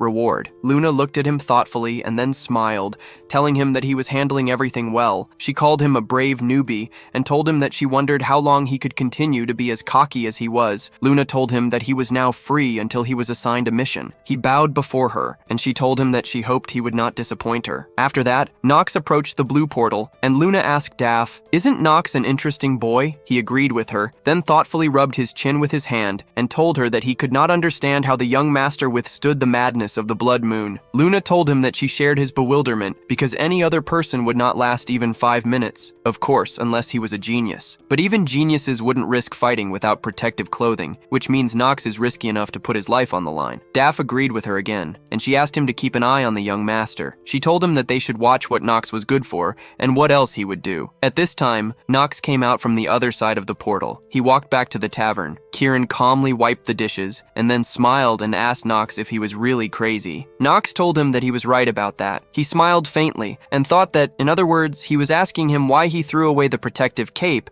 if it could have cost him his life. Only he didn't risk anything, because he had the condition of complete resistance to the berserk effect. 2 geniuses at once. That is the genius of melee and magical perception. Knox thought that simply put, only he is able to use the blood moon as a bonus. Kieran told him that he hoped it was worth it. The young master asked him if he really needed anything from him. The man put on a serious face and told him that he thought it was unfair that Knox had not introduced himself to him. The young master opened his eyes wide in surprise and asked him what he meant. Kieran smiled and told him that he told him his name, but he did not finish the thought because the young gentleman immediately introduced himself to him and told him his name. He asked him if they were even now. Kieran answered him in the affirmative and then told him that they would see each other again. Knox walked towards the exit of the tavern, and Kieran told him that, in fact, it would be very difficult to get along with the Academy's schedule, but most likely it would not be easy for him to hide his strength. He hoped that Knox wouldn't stand out too much. After some time, Knox came to the dorm. He thought about how everything seemed to go smoothly. He entered his room, and Zitri was there. She was angry and asked him why he secretly left his room on the first day without even telling her anything. The young master looked at his hair in panic. There was blood in it. He thought that Zitri was sleeping when he left. He was checking it. The maid, displeased, asked him if he was listening to her at all. She told him that she had already told him many times that he should refrain from rash actions. Despite all sorts of negative rumors that existed in their family, there was always a chance to be rehabilitated. She said the last word especially loudly. So Knox awkwardly closed his eyes and sighed heavily. After that, he started taking off his clothes and told her that she should just forget about it. He asked her how her day was. The young master told her that, as far as he knew, servants were also trained. Zitri opened her eyes wide and rubbed her hands. She suddenly became sad and looked down, then told him that nothing special had happened. Knox looked at her and thought that something had happened today. He thoughtfully rubbed his chin with his hand and thought that he meant lessons for the servants, who were not only low-ranking, but also nobles. It seemed Zitri had become a target for their ridicule. Knox wondered if nothing could be done about this. Afterwards,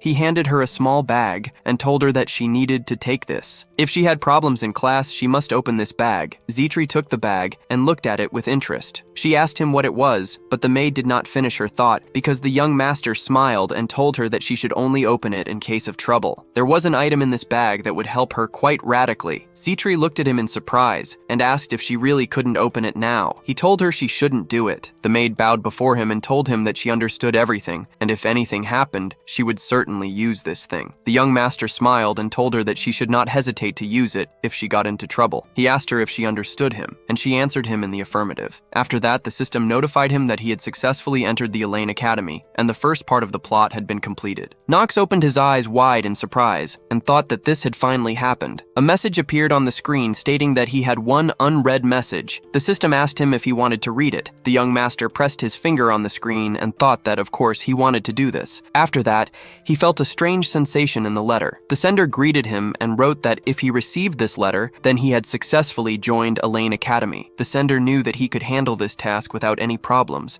so he was happy for him. Knox thought about the fact that the sender of the letter expressed himself in such a tone as if he saw right through him. This person knew him well. He continued reading the letter. The sender wrote that this was just the beginning of the tests. He was sure that Knox had had a hard time before, but alas, it would only get worse. No one could cope with this except him, because only Knox was destined to know the true ending. The sender wrote that he knew it would sound irresponsible, but he was really trying to help him in any way he could. The man also included gifts in the letter and wrote that there were not many of them, but he hoped that he would accept what was attached to this letter. The young gentleman sat down and said that the contents of the letter didn't really explain anything this time either. He needed to rethink everything well, because there was a possibility that the sender of these letters was a prophetic dream. The very fact that this person could influence what was happening through the system and send something to him proved that his conclusions were correct, so he should focus on completing the story because it was directly related to his lost memories. The young master sighed and said that he would stop talking about something that he couldn't decide for now. He looked at the letter icon on the screen and said he'd better take a look at this gift. Knox pressed a button to make his character's inventory appear on the screen. Suddenly, he opened his eyes wide in surprise because several names appeared on the screen. Theo, Alina, Grain, Talia. He was shocked and said that if he understood everything correctly, but he did not finish the thought because he pressed the button with the name Talia and many screens appeared in front of him. Basic information about Knox's father also appeared on the screen. Knox smiled and thought that this was an incredible ability. Actually, in order to read someone's characteristics using vision, he needed to see the person. But here, everything was different. Now he could at any time look at the characteristics of those he had already met. He smiled and said that such a gift could really only be sent by. Suddenly, he he frowned and looked more closely at the screen. He called Theo a crazy fool. His stamina had increased so quickly by almost 1/2 of a point. Knox wondered if he was still developing, even though he was already a recognized pillar of the Sword Empire. The young master immediately calmed down and said that it didn't matter, because while he was looking at the increase in Theo's stats, he realized one thing. He looked in the mirror and saw his present self from the past world, then thought that this world only looked like a game, but was not a real game. Knox tensed in displeasure and said that this was complicating everything. He looked at the scroll and said that he was glad that at least the choice of classes went smoothly. On the scroll was written a list of items that Knox should attend. These were martial arts, the study of magical techniques, the history of the Arkham Empire, and horse riding. The next morning, there were many students in the academy. Zitri entered the room. There were many apprentice maids around. They all looked at her with mockery. A girl with short red hair asked her friend if it was her. Zitri opened her eyes wide, but the girls continued to discuss her. The girl asked if she was from the Luio family who became a commoner. Zitri felt a little sad because everyone was whispering and discussing her. The maid with dark hair told the girl that it was definitely her. She couldn't even imagine how shameless a person would have to be to follow her master to Elaine Academy. The girl with red hair laughed and told her that if she were Zitri, she would be ashamed to just appear in public. Her friend told her that she probably wanted to seduce the aristocrat and live a beautiful life. They grinned and looked at Zitri. The girl with red hair told her friend that with a face like hers,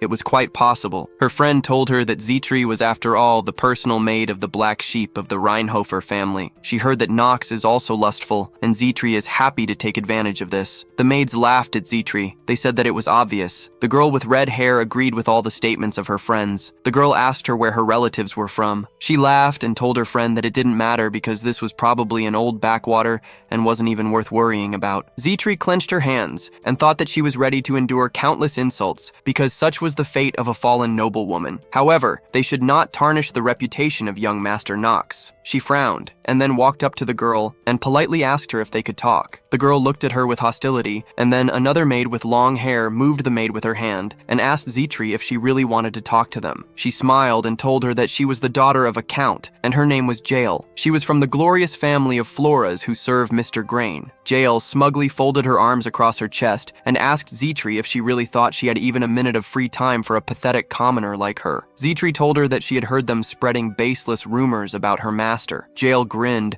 and asked her what she would do to them for this. Is it really her fault that there are so many bad rumors about her master? The other maids laughed, and Jael told Zitri that if she wanted an apology, she clearly wasn't going to get it. Zitri looked at her seriously and thought that her master Knox was right. The status of a person in this academy is above all. After that, she took out of her pocket the small bag that Knox had given her and thought that there was nothing she could do here. She opened it, and a little Knox appeared at her side. Zitri opened her eyes wide in surprise because a hologram of her master was in the air. Jael suddenly screamed and told her that she scared her. Everyone looked at this in shock, and Zitri looked questioningly at her master's hologram. Knox introduced himself to everyone and then told them that he didn't know what was going on here, but it didn't matter. He looked at everyone with displeasure and told the maids that if Zitri called him, then there could only be one reason. Knox pointed his finger at Jael and said that she or all of them, no matter how many of them there were. He didn't finish the thought because Jael looked at him in fear and then asked if this was the same guy from the Reinhofer family. Knox smiled ominously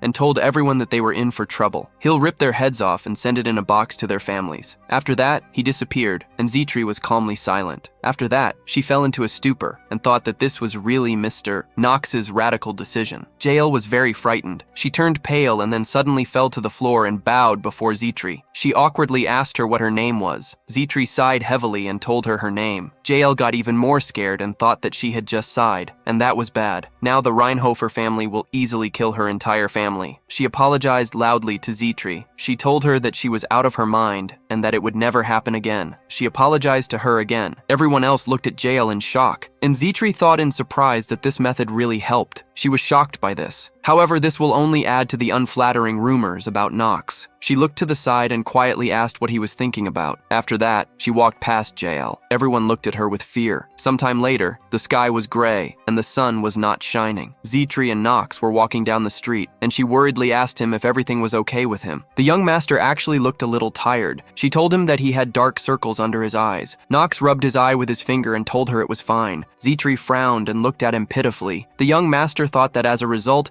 he barely figured out the choice of his classes. He sighed tiredly, and then a young guy stood in front of them, so they stopped. The guy was wearing a white shirt and brown overalls, and on his head was a brown headdress. The guy smiled at them and took off his hat, and then bowed to Knox and called him by name. Knox asked him who he was. The guy continued to bow in front of him and told him that he would introduce himself to them. He told him that his name was Rick. He was the faithful servant of Mrs. Eleanor. Rick smiled and told him that this meeting was an honor for him. The young master said his name questioningly, but frowned and wondered what was going on here. The system notified him that he would be shocked. So the master acting skill was activated. After this, the shock effect was removed. Knox thought that from the first seconds, he met a very dangerous little guy. It was the deceitful Rick. He was a real servant of the devil. Over the next 3 episodes of the main story, he will betray the rival trading company, which will push the plot to further development. Also, Rick literally worships the devil, and in essence, will betray Eleanor. Knox looked at him arrogantly and thought that the phrase, "the enemy of my enemy is my friend," is complete nonsense. In the game of a prophetic dream, Rick is absolute trash and you shouldn't mess with him. Rick took out a small blue box and told the young master that Eleanor had asked him to give him a gift. It was an extremely valuable artifact. He handed him the box, and Knox narrowed his eyes and rudely told him that he needed to get out of here. The young master looked serious. He was thinking that, of course,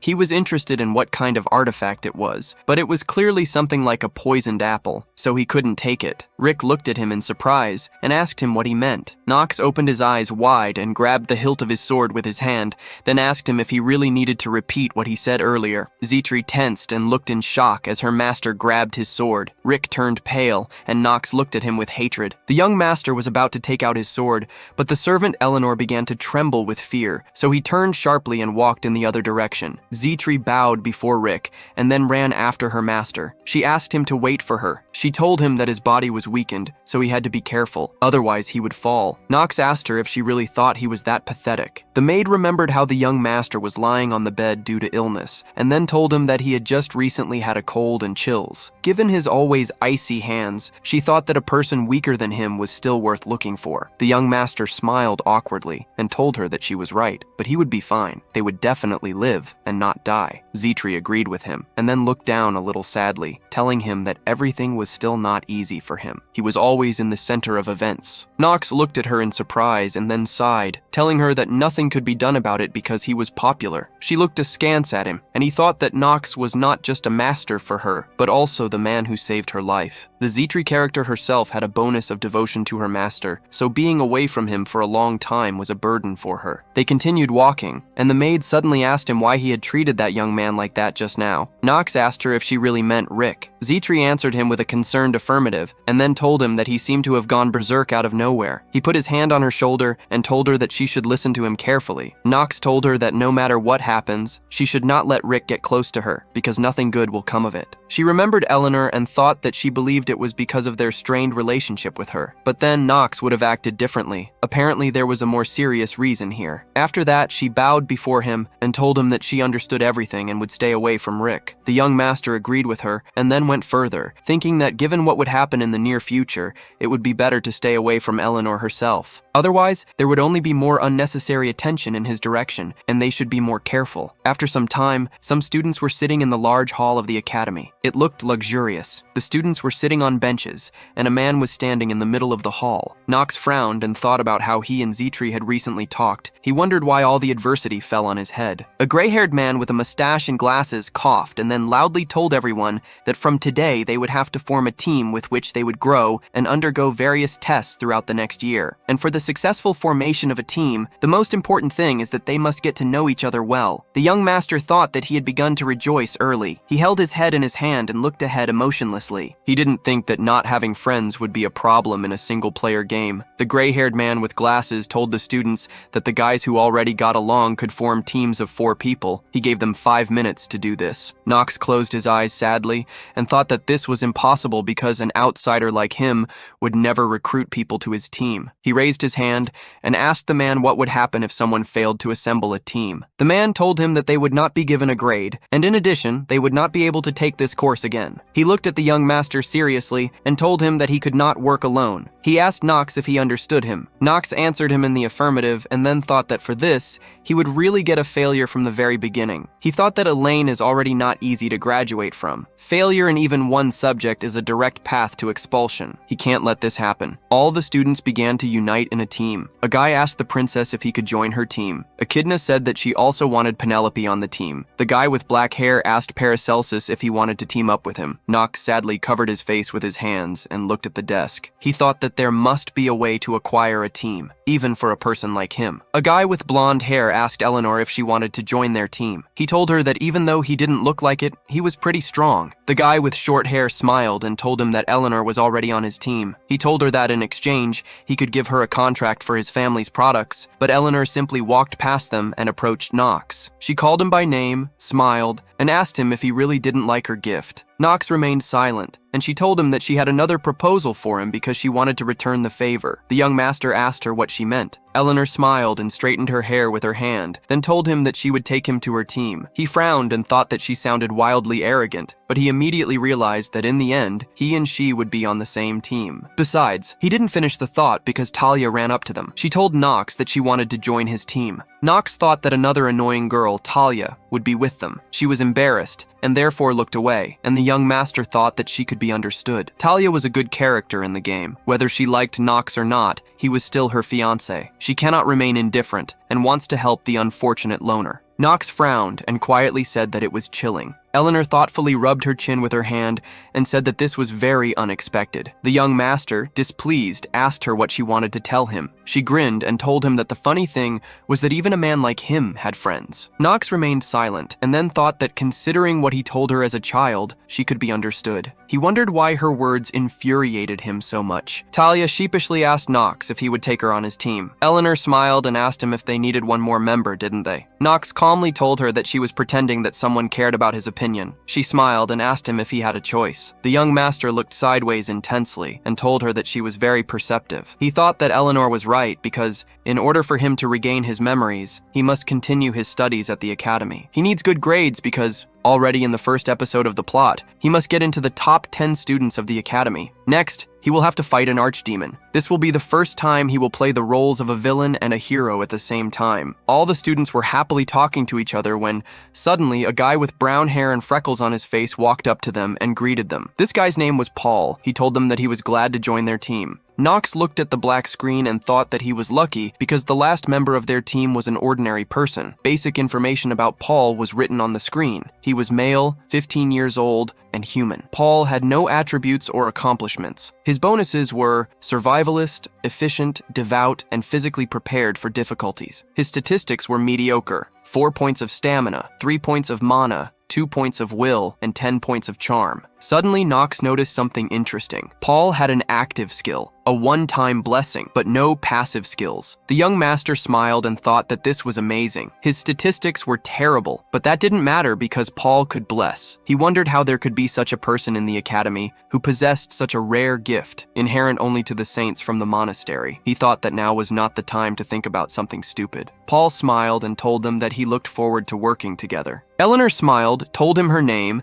and then said that she hoped they were all ready to work. Talia blushed and also told him her name, saying she was glad to be part of the team. Knox calmly looked at Paul and asked him if he could not introduce himself. He told him that he only hoped he wouldn't be a burden and could at least do something on his own. Suddenly, the gray-haired man hit the table hard with his palm to attract the students' attention. He said that it seemed they had all successfully assembled their team and wished them well for next week. He added that they could not change the composition of the team for the entire next semester. He told them they could all go now. Knox angrily called him an old fool. Talia worriedly told him that he had said it too loudly. The young master told her that he knew it. He wanted the man to hear it. She told him she didn't think cursing at the professor was a good idea, but Knox didn't listen to her. He walked toward the exit and told her that he didn't care about it. He said that he was on the team now, so the professor shouldn't yell at him. The young master pushed the door to leave the hall, but Talia called out loudly. She looked sideways and asked him what classes he had added to his schedule. She told him that she had no ulterior motives. Knox thought that he couldn't believe she was asking him this so openly. He left the hall, and she followed him. Talia extended her hand to him and told him that she was just curious, so she asked. The young master pointed his finger at her forehead and asked her if she really wanted to know which subjects would be easiest to get a perfect score in.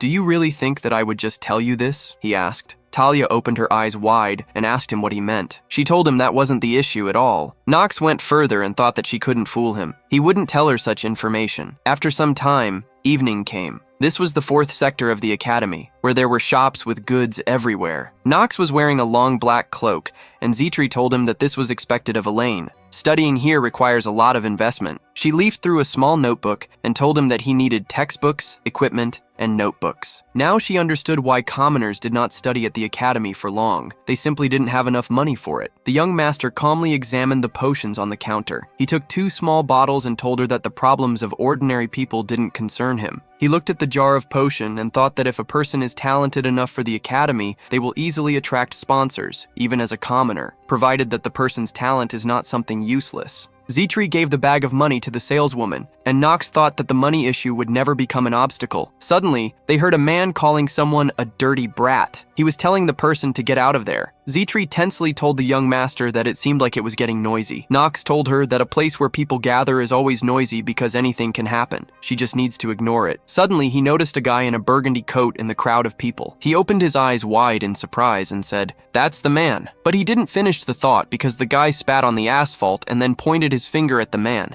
telling him to get out of here if he wasn't going to buy anything. He asked the man why he was blocking the way for people with money. Knox thought that this was the son of one of the 3 families with the attribute of darkness. This was the young heir of the Marva family, Leon von Marvis. In fact, he paid attention not to the tall guy in the burgundy coat, but to Leon, who was holding a jar of potion in his hands. The young master thought that perhaps he was now experiencing financial difficulties since his family had recently gone bankrupt.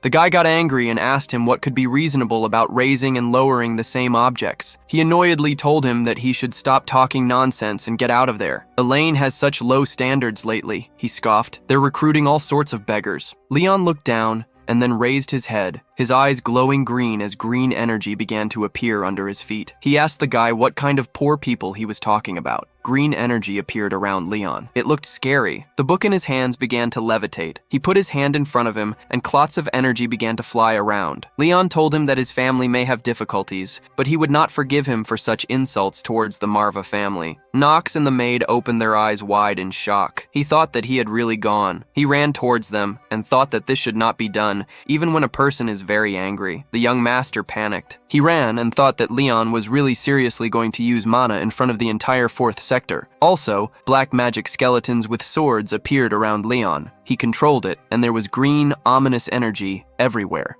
Zitri loudly called her master. She worriedly asked him what he was doing. The young master called Leon an idiot and told her that he was completely crazy. You could see it in his eyes. He needs to be stopped before he does bad things. She asked him if he really understood it only from his eyes. Knox seriously told her that he knows what he is talking about. She should just believe him. Zitri opened her eyes wide, perplexed. The guy asked Leon in fear if he had really gone crazy. "Do you even understand what you're doing?" The guy frowned and told him, "How dare you?" But he didn't finish his thought because Knox sternly told him to step back. "You need to leave here while we ask you kindly." The young master stood in front of him, holding a black sword in his hands, and his body was shrouded in dark purple energy. He told the guy that he needed to leave if he didn't want to die. The guy asked him loudly what he meant. He called Knox an idiot and asked him how dare he stand in front of him. "Do you even know who I am?" The young master put his hand on his hood, grunted, and took it off. He asked him, "Do you know who is standing in front of you?" All the people looked at him with wide eyes. They were in shock. Meanwhile, Emma looked at Talia in bewilderment. Talia asked her if she really believed that even though she was now on the same team with Knox, he had a reason for not telling her his schedule. She looked out the window and asked the maid if it was the result of his puberty and if he was so shy about her. She turned sharply to her and asked her what she thought about this. Talia loudly told her to answer her. Emma looked at her nervously. Talia looked upset. The maid awkwardly asked her how she knew what was in Knox's head. She suggested that her mistress calm down a little. Talia looked sideways and told her that she was trying to act as mature as possible. She no longer judged people by their appearance. She did everything to win back Knox's favor, but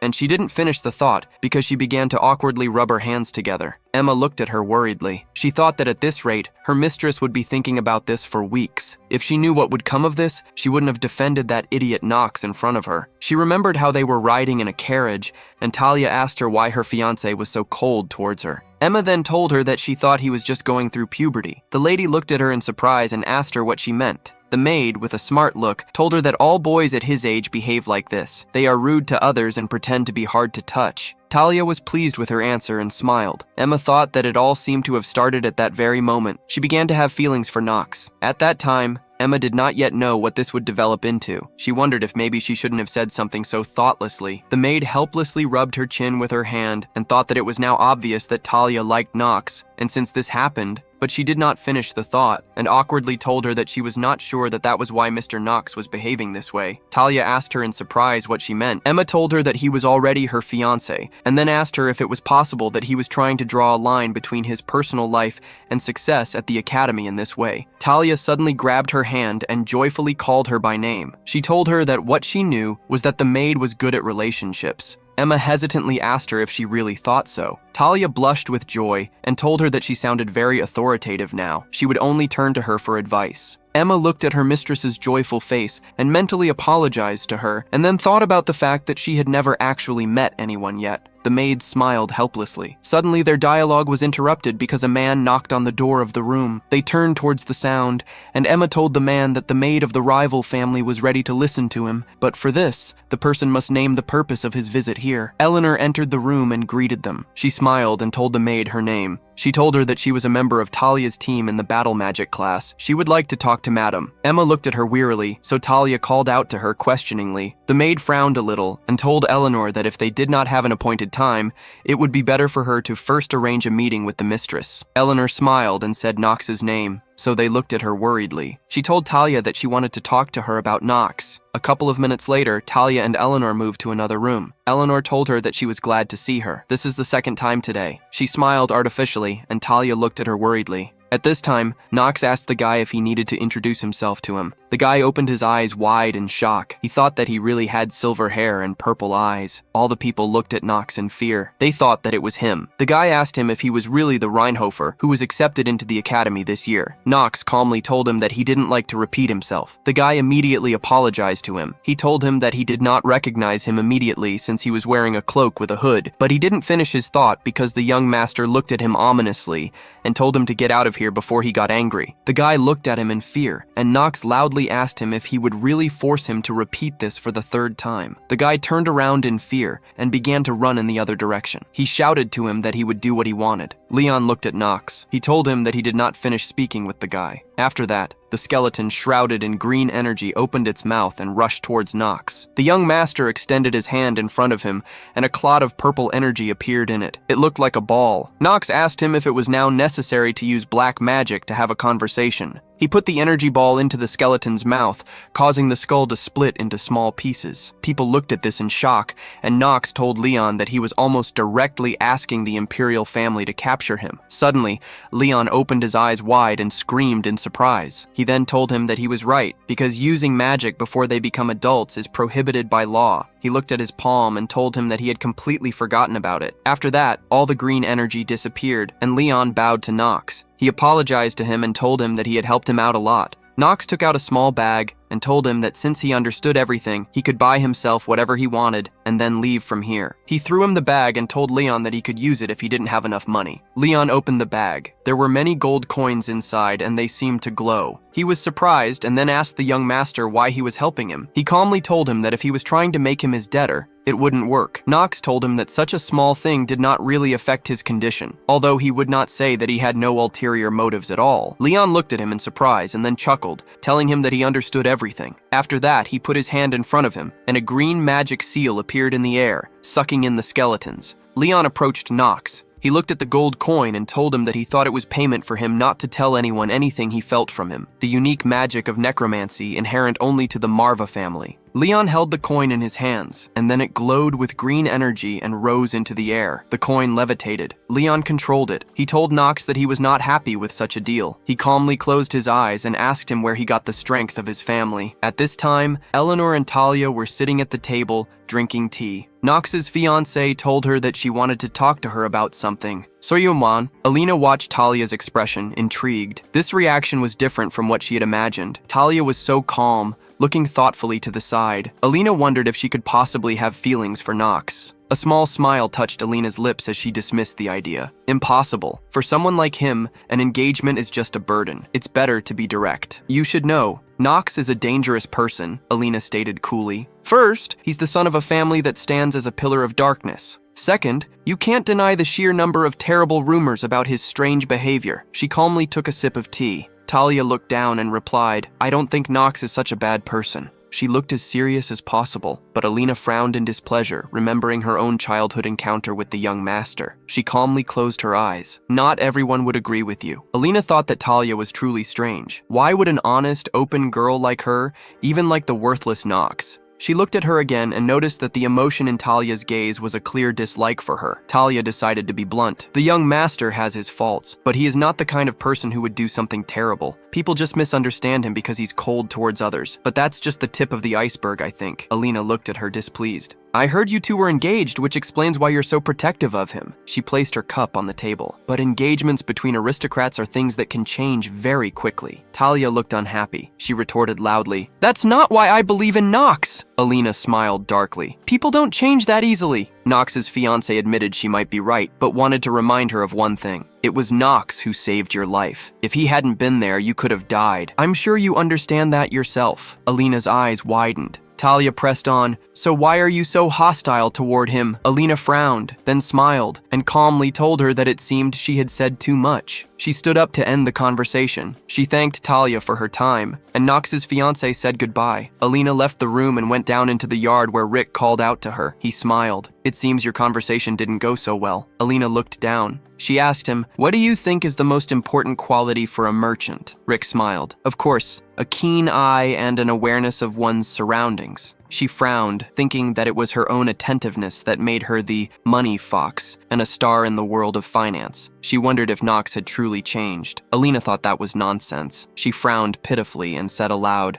After so many years, this simply can't be true. Meanwhile, Knox and Leon were still in the 4th sector of the academy. The son of the Marvis clan looked terrifying as black and green energy emanated from his body. The young master shouted to the people that they should all leave. Knox looked at him in confusion as people started screaming and running away. Green energy began to spread through the air until a dark barrier appeared around them. The young master looked around intently. Is this barrier magic? He thought that things were getting more serious. No matter how much Leon needed money, he would never accept his ancestral power being used by a stranger. A gold coin levitated above Leon's palm. He told Knox, You should have chosen something more significant for negotiations than this. The young master chuckled. Are you really saying I have something else to offer? This concerns your family. I don't think you'll be satisfied with anything in return. Leon looked threatening. You speak as if you know me well. The young master called his name and then told him, Your family once occupied a position as high as the Reinhofer family. Your family was so powerful, but he didn't finish because green energy flared in the air. Leon cut him off. I don't like that you're speaking in the past tense. Knox calmly replied, You yourself know that things are not going well for your family now. He said the word Sylvester's, and Leon immediately reacted. He frowned, and the young master continued, Those people are organizing a turf war to overthrow the head of the Marvis clan and take most of your lands for themselves. Leon clenched his teeth and then calmed down. He told Knox, You're trying to make yourself look more knowledgeable than you are. He asked him, Are you really appealing to my thirst for retribution? Knox smiled and chuckled. What are you talking about? That's nonsense. I have no such intentions, but I would like your family to return to its former glory. In addition, Knox continued, the new head of the family will defend what is rightfully theirs, and the Marvis family will once again be on top. The young master smiled. Is that not what you want? Leon admitted. That's not bad. You do know me well. After that, he pointed a finger at him. We should return to our dialogue about how exactly you acquired the power of the Marvis clan. Knox calmly told him that it was an accident, and he had only recently learned that this was the unique power of his family. Leon looked to the side and said, I believe you. The young master asked in surprise, Is that really all? You're not going to ask me any more questions? Leon became a little sad. You've already told me what I wanted to know. Knox frowned, realizing he understood. What Leon wanted to know from the very beginning was not how the family power came to him, but how much Knox knew about him and why he got involved in this conflict. After that, the black barrier began to disappear, and the young master told Leon he was glad he received his answers. The son of the Marvis clan thanked him for his help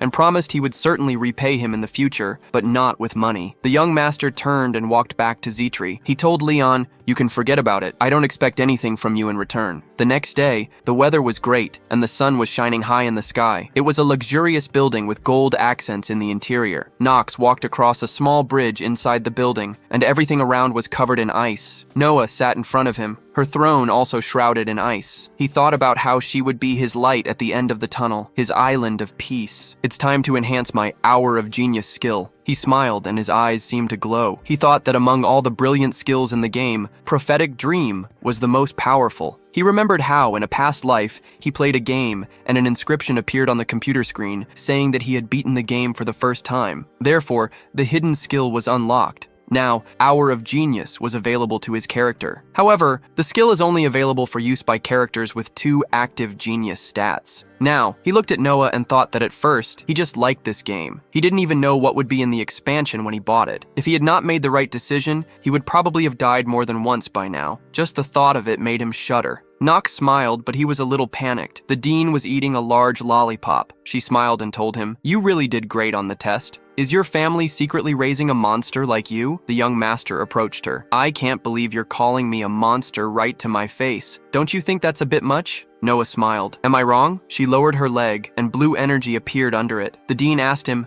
"How else can you explain the fact that you fought the ice troll so calmly?" She looked terrifying, a strange magical seal forming around her. Her face began to turn to ice as she asked, "Is it possible to call such a talented guy like you trash?" Noah looked at him carefully. "I can't believe it. Did the Sword Emperor himself not notice your talent?" She smiled. "This can't be true." Knox frowned with concern, thinking that she suspected something, but this was not surprising. After all, the original Knox was truly a nobody. A notification appeared. Master acting skill has been activated. After that, he looked at her confidently and smiled, then wondered, who cares about her guesses? Shock effect has been removed. The young master asked her, "Why do you care what I was in the past?" She told him he was right, but his talent was exciting. Noah smiled sinisterly. "I'm so excited about it that I want to make you mine." Knox calmly told her that she seemed to be thinking about the wrong thing, so he would pretend he didn't hear it. He remembered how he passed the test and then told her, "I saw you watching me disguised as a student." The young master smiled contentedly. She asked him, "You really noticed?" A scroll appeared above her hand, levitating in the air. She told him, "I want to see how much more you're hiding from me." The young master smiled, thinking that this was finally happening. She told him, "This is why I called you here." It was a skill enhancement scroll. It would enhance any of his abilities several times over. It was an extremely valuable item. Knox said, "This is the first time I've heard about this scroll." Noah agreed with him incredulously, and then told him he could have it. She pointed her hand in his direction, and the scroll flew towards him, glowing with yellow energy. He reached his hand towards it and then grabbed it. The young master frowned sharply. Noah fell silent and smiled a little. Knox looked at the scroll with concern, thinking that it was as if he had been electrocuted. He wondered if maybe he had imagined it. After that, he smiled contentedly and opened the scroll. He thought that it seemed like he was just too excited. A system notification appeared. "You have received a new artifact. Information is being downloaded." Basic information about the item appeared on the screen. It was a skill amplifier. Type, scroll, activated. Effect, increases the effectiveness of any skill by 1.5 times. The system notified him that the skill amplifier was ready for use and asked if he wanted to activate it. The young master pressed his palm to the screen and answered in the affirmative. An inscription appeared stating that he must select a skill to enhance. Knox chose Hour of Genius, after which the system notified him that the artifact was activated. The young master smiled contentedly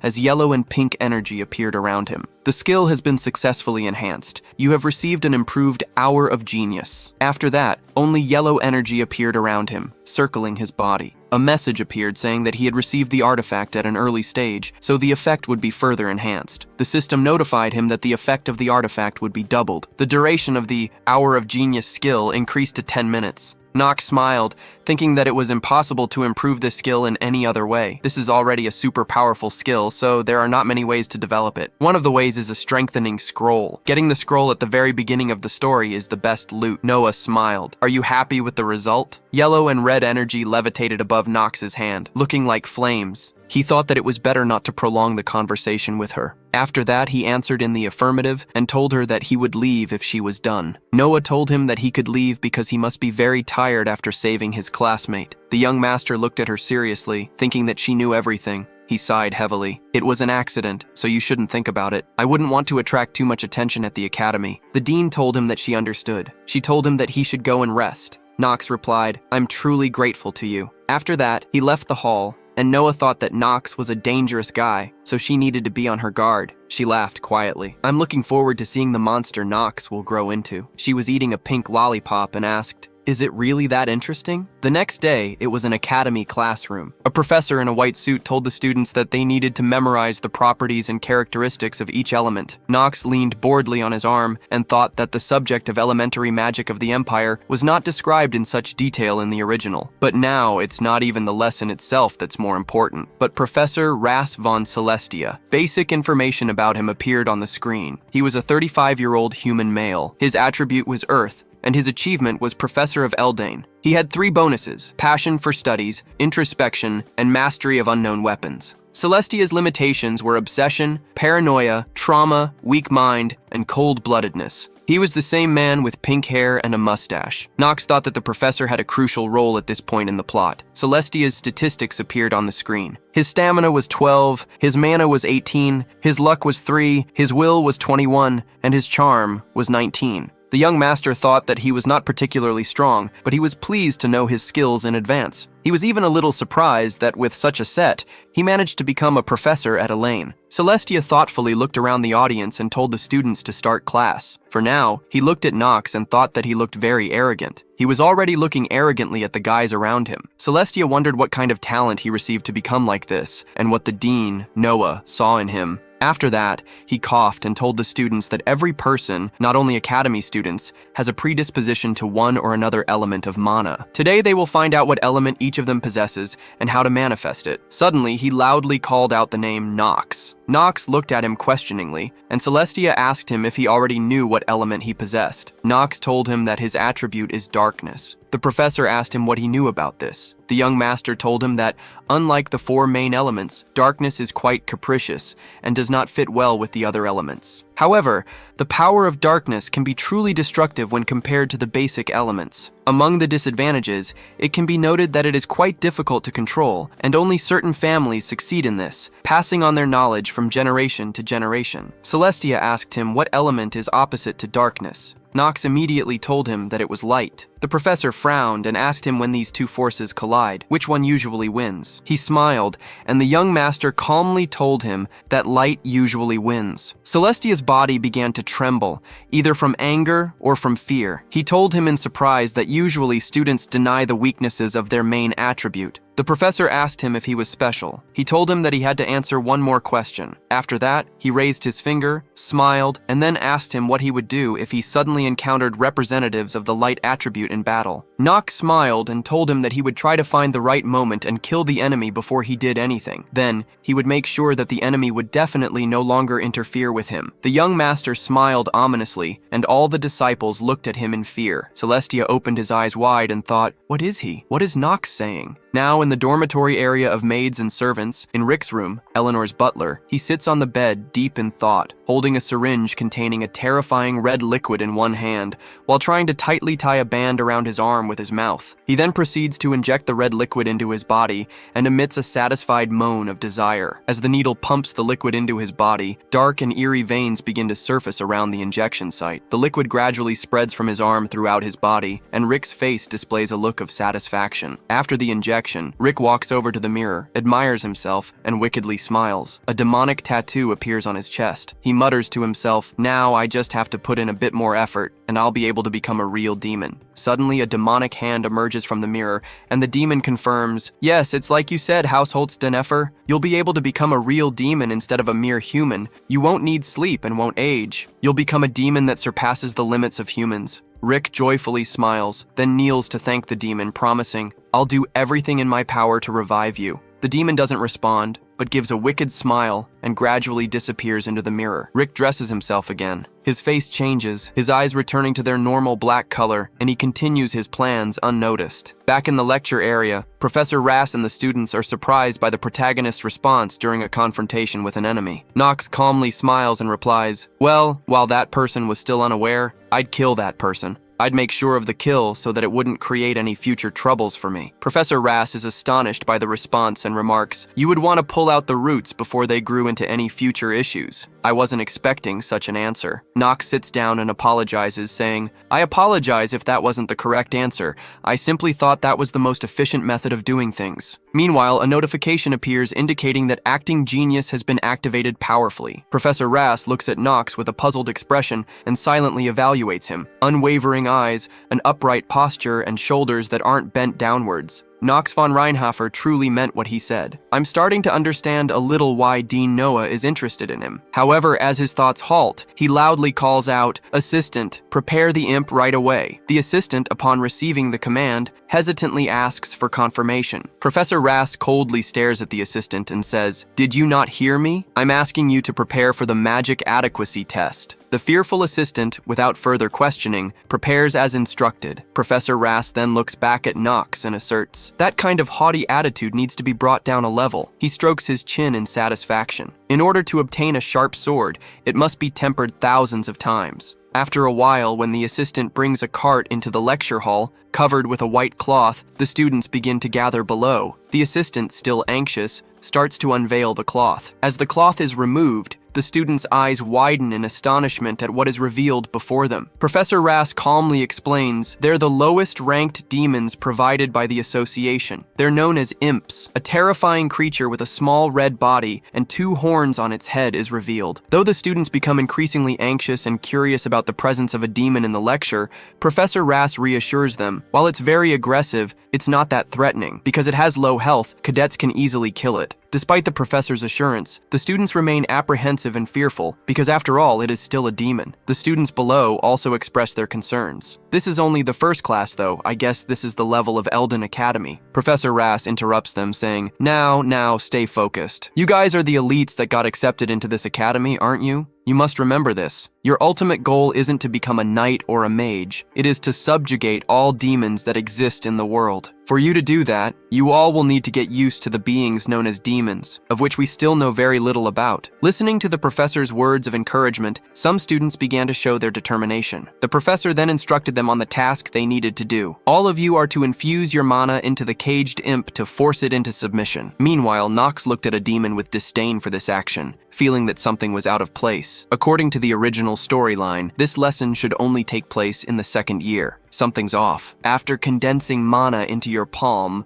let it flow into your target. Before a student could follow the professor's instructions, the professor, holding a pocket watch, announced that the test would end in 15 minutes. In his mind, he murmured, "No matter how incredible the Reinhafers are, there's no way they'd expect to see an imp in the first lesson. A new student would definitely fall for the deception of the imp and end up drooling uncontrollably. I'll teach you how things work here, Reinhafer." Suddenly, when Knox stood before the caged creature, the professor's expression turned puzzled. He looked at the creature in the cage, which was terrified, trembling with fear, its eyes tightly shut, refusing to face Knox. This made the professor wonder what had happened while he wasn't paying attention. Knox looked at the bewildered little creature, wondering why it was so scared when he hadn't done anything to it yet. Looking around, the other students had been mesmerized by the creature, causing them all to hallucinate except for Knox. At the same time, Talia was also mesmerized, holding the creature's cage and claiming it to be her maid, Emma. She promised Emma that she wouldn't do it again. Other students similarly felt something strange in their bodies that they couldn't describe, or they felt as if they had just eaten a delicious cake. Talia continued to cry and apologize to the cage. Suddenly, Knox interrupted the chaotic atmosphere and said to the professor,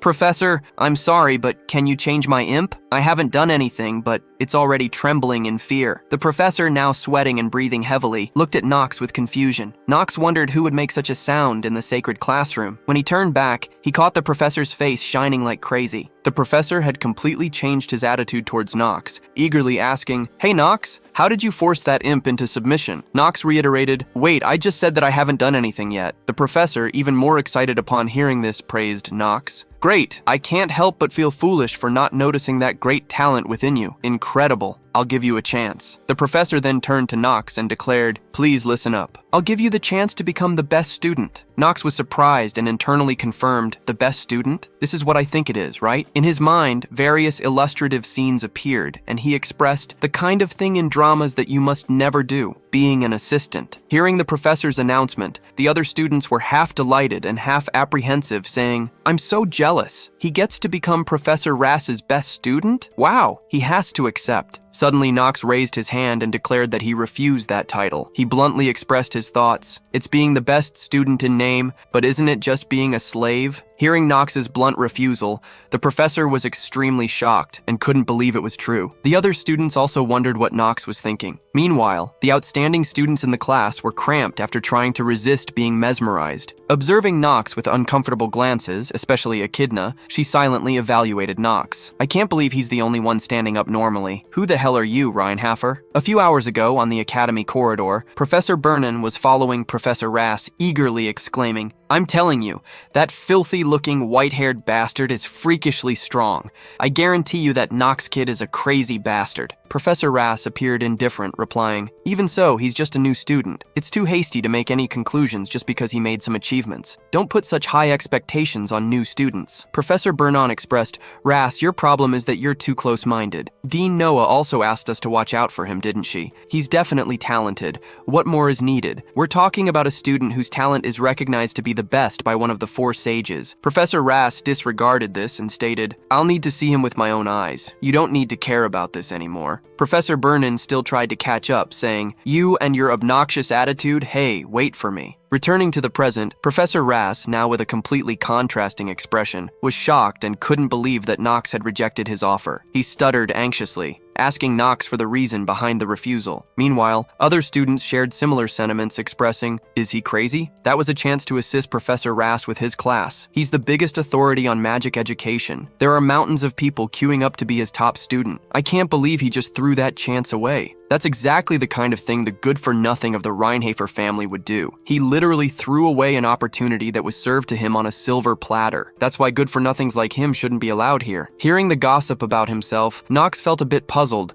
but remained resolute in his thoughts. "Say whatever you want, I won't change my mind anyways." Knox also felt annoyed and remarked, "Eleanor is already giving me a headache. Why is everyone around me creating trouble?" At that moment, another student spoke up to Professor Rass. "Professor Rass, I have a question." Professor Rass, with a mournful face, allowed the student to speak his mind. The student then looked at Knox with unfriendly eyes and wondered, "Why are you giving this chance to Reinhafer? There are many more outstanding students than him, aren't there?" He then turned to Princess Penelope and stated, "Moreover, your strength is magic, right? I think the princess and Echidna are worthy of being considered for the top student position as well." Knox looked at the student and confirmed he was an asshole. He expressed, "Look at how hard he's trying to leech off of a rising family. Smart asshole. He knows who to butter up. I better remember him." Professor Rass, hearing the student's proposal, raised his voice and said, "The professor is the one that decides who is the right person. But if I say that, you guys might not be convinced. There could also be negative rumors to say that I'm biased towards the talent of Knox. So let's set the record straight." His gaze turned serious and challenged the students. "I'll tell you right now why he's the right person to become my top student." Then Rass turned to Knox, his eyes softening with affection. Knox sensed the discomfort and silently expressed, "Crazy bastard, I told you I'm not doing it." Professor Rass then announced, "Firstly, let's start with how he subdued the imp's mana." Knox at this point falls into contemplation, thinking that,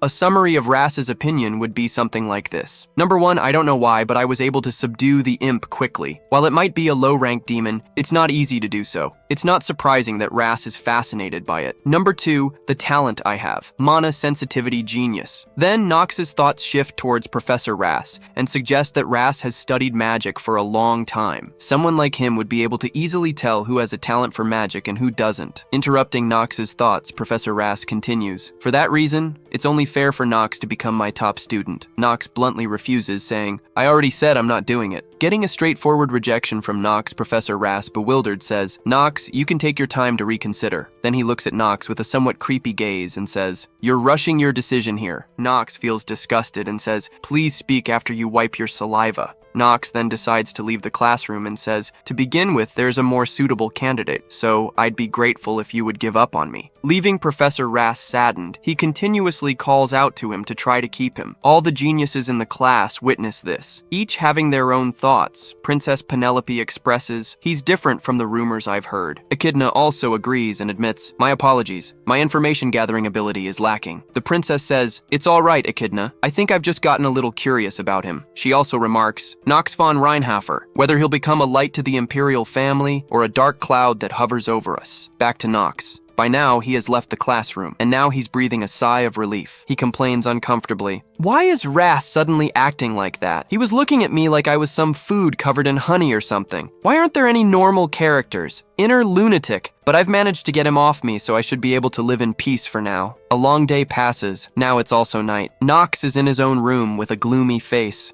Zitri notices Knox's weary expression and asks, Did something bad happen in the academy? Knox replies with exhaustion, Yeah, something horrifying. Then he remembers the memory from this morning after leaving Professor Rass's classroom. Wherever he is, Professor Rass's presence bothers him, trying to persuade Knox to become his top student. Whether it's in the classroom, the canteen, or even in the restroom, Professor Rass doesn't give up on him. He even sticks his head into the restroom to persuade Knox, Become my top student. Knox leaves the restroom with a disgruntled and angry face. However, Professor Rass still tries to ask, Knox, are you done considering? Become my top student. Knox responds with a disdainful expression. Professor Rass, please stop it, you crazy bastard. Professor Rass doesn't know when to stop. He persists. His face appears excited as he says, I like how you're rough with your words. I like it. Knox recounts the whole ordeal to Zitri and expresses his discomfort and helplessness. That bastard Professor Rass kept asking me to become his top student. Zitri is also puzzled hearing the story and expresses, then she wonders, But by Professor Rass, are you referring to the person known to be the best in magic theory? Knox confirms that it's him. Zitri, puzzled, expresses, That's strange from what others say. I remember him being a good professor. Why would he do something like that? Knox reveals, I know he's an alright person as well. And Knox recalls the negative traits of Professor Rass. Then Knox looks out the window and expresses, The problem is those traits he has. Meanwhile, at the Reinhofer family estate, a group of family soldiers with tense faces is demanding someone to stop and warn others not to let that person pass. At this moment, on the mansion's grounds, a blood-drenched sword is being dragged across the floor, held by a man with white hair and violet eyes. He emits a sinister aura, indicating he is also one of the heirs of the Reinhofer family. With a fearsome expression, he continues to advance towards the soldiers. One of the soldiers demands, Everyone stop him! Did you not hear what the patriarch said? He told us not to let Master Garen into the room. The man pays no heed to the soldier's warning, lightly chuckling and remarking, That's so harsh. In the next moment, with astonishing speed, he appears right behind one of the soldiers. The soldier freezes in fear, trying to comprehend what just happened, and the sudden appearance of the man behind him. The bloodstained man says, That's not how a father should treat his son, is it? With that, he ends the lives of the soldiers present. Meanwhile, inside the patriarch's room, Theo and the head butler are present,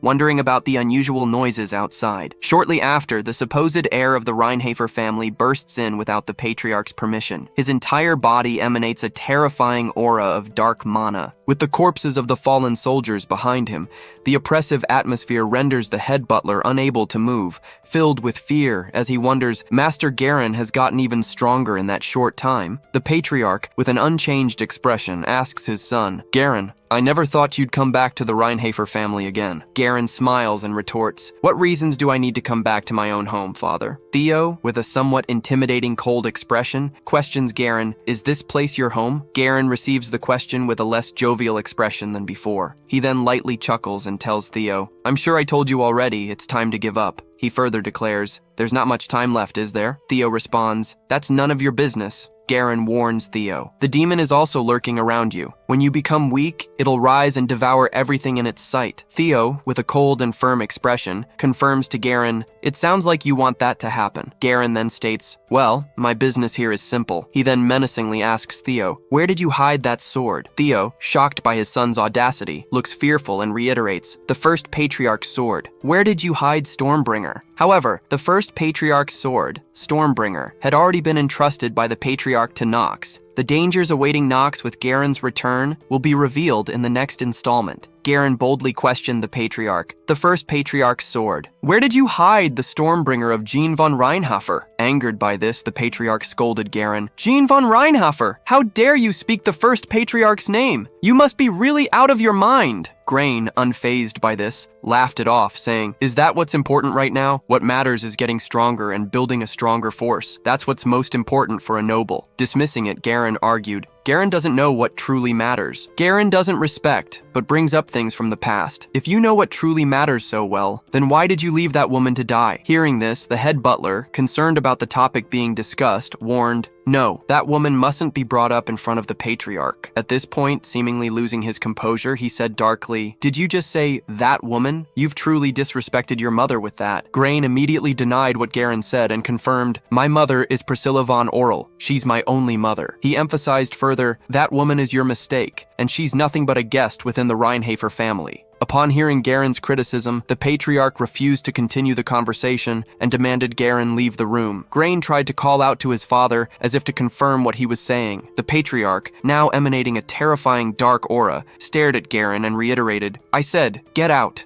Then he warned Garen, "I do not wish to cut off my own son's head." Faced with the threat from his father, Garen decided to leave, but before doing so, he ominously stated, "You'll regret this. Soon enough, you'll understand, is prepared for my sake." Garen then left, leaving Theo with a pensive gaze. The head butler, now worried, asked, "Patriarch, are you all right?" Theo turned away in shame and admitted, "I slipped up. I showed you an unsightly side of me." The head butler denied it and said, "Please don't say that. I'm someone who swore my eternal fealty to the Reinhofer family." But expressing concern, he added, "If the world knows that Master Garen is working with a demon, I'm worried that things will get dangerous. So, I think it would be good if you decide on a new successor soon." Hearing this, Theo pondered about a new successor he would have to decide on in the future. The head butler provided further implied information about a new successor he could consider. "Yes, it so happens that we just received some good news through a letter. Master Knox is the top student of this time's Eldane admission test." Surprised, Theo confirmed, "Is that true? From what I remember, the new dean of Elaine Academy is..." The head butler continued, confirming, "Yes, Noah von Trinity, one of the 4 sages, has acknowledged Master Knox's talent." At this point, reflecting on the name Knox von Reinhofer, Theo also felt contemplative and thought his growth might still be insufficient, but if he truly has the level of talent we witnessed before, then he has potential. Eventually, Master Knox might end up sitting there. Returning to Elaine Academy, Professor Rass still persistently invited Knox to become his apprentice. Knox remained steadfast in refusing, saying, "I don't want to." Professor Rass didn't appear saddened, but added, "I'll provide a lot of supporting funds. You could graduate from Elaine Academy without having to pay for anything." Knox bluntly stated, "I have tons of money. Don't you know that I'm from the Reinhofer family?" Professor Rass emphasized further, "Along with immense fame." However, Knox remained indifferent, saying, "What use is fame for a good-for-nothing? That's just a luxury that I don't need." At this point, Professor Rass had exhausted all incentives and attempted to persuade, "Please reconsider." Knox sighed irritably, thinking, "My ears are about to bleed from his persistent nagging." Knox recalled the previous evening when sharing everything with Zitri. Zitri, upon hearing Knox's concerns, asked, "Even so, shouldn't you listen to him if he's being so sincere?" She added, "I looked into Professor Rass more, and this isn't how he normally behaves. They say that he's an educator who's usually focused on helping weaker students." Knox chuckled wryly, admitting to Zitri, "You're right, this isn't something that I can just avoid. No matter how crazy he is, he'll give up after he knows what I'm lacking in." Zitri also conceded, "Yes, I did think he was a little strange." Returning to the present, Knox still felt uncomfortable but wanted to clarify things and spoke to the professor. "Although you did explain yesterday, honestly, I still don't understand. Why would a professor as good as you want me to be your apprentice?" Professor Rass explained, "Because you're outstanding." Knox disagreed and asked earnestly, "I'd like to hear the real reason. Why do you need me and not the other outstanding students?" Professor Rass, now with a serious expression, asked Knox, "Do you have some time?" and expressed, "You must have heard a lot about what a good-for-nothing I am." Knox mockingly replied, "That means I have nothing but time." Professor Ras chuckled and said, "You got me good. In that case, will you please listen to a long story of mine? You'll enjoy the tea I've prepared. It's the best herbal tea that I bought from the rival in merchantry." Despite not wanting to, Knox tried to comply with Professor Ras's request. Professor Ras poured another cup of tea for Knox and began to explain, "The reason why I need you, I mean an outstanding apprentice, is so that I can complete my research." Knox became curious about the professor's research. Professor Ras elaborated, "Yes, in order to obtain someone weak who can't use mana, so that I can fulfill my lifelong wish." As the professor's face grew increasingly somber, he continued, "That is why I need you, because I no longer wish to see anyone die while too powerless to even struggle." He also revealed that, "Yes, just like how my son died." The Knox character listened intently to Professor Ras's story. In his mind, he thought about the behind-the-scenes stories of each character that he didn't know while playing through Inner Lunatic. In this world, there would always be an abrupt new situation that would appear. Then Professor Ras began to recount his own life story. "I was born into the family of Viscount Celestia as the first son, and I had led the family. I had no outstanding talents, but was able to be admitted into Elaine Academy with just my theoretical skills, and became a professor. I always received poor results in practicals, and my peers would look down on me. No matter how good I was at written tests, it wouldn't take away all of the contempt that they held for me. I always overcame my low confidence with my research. After constantly working hard, I was able to become a professor and even got married to a woman. Despite that, there was not a single person who'd completely acknowledge the achievements that I'd made as a professor. The achievements I made and my theses were published under another person's name, and everyone looked down on me. Even with everything that happened,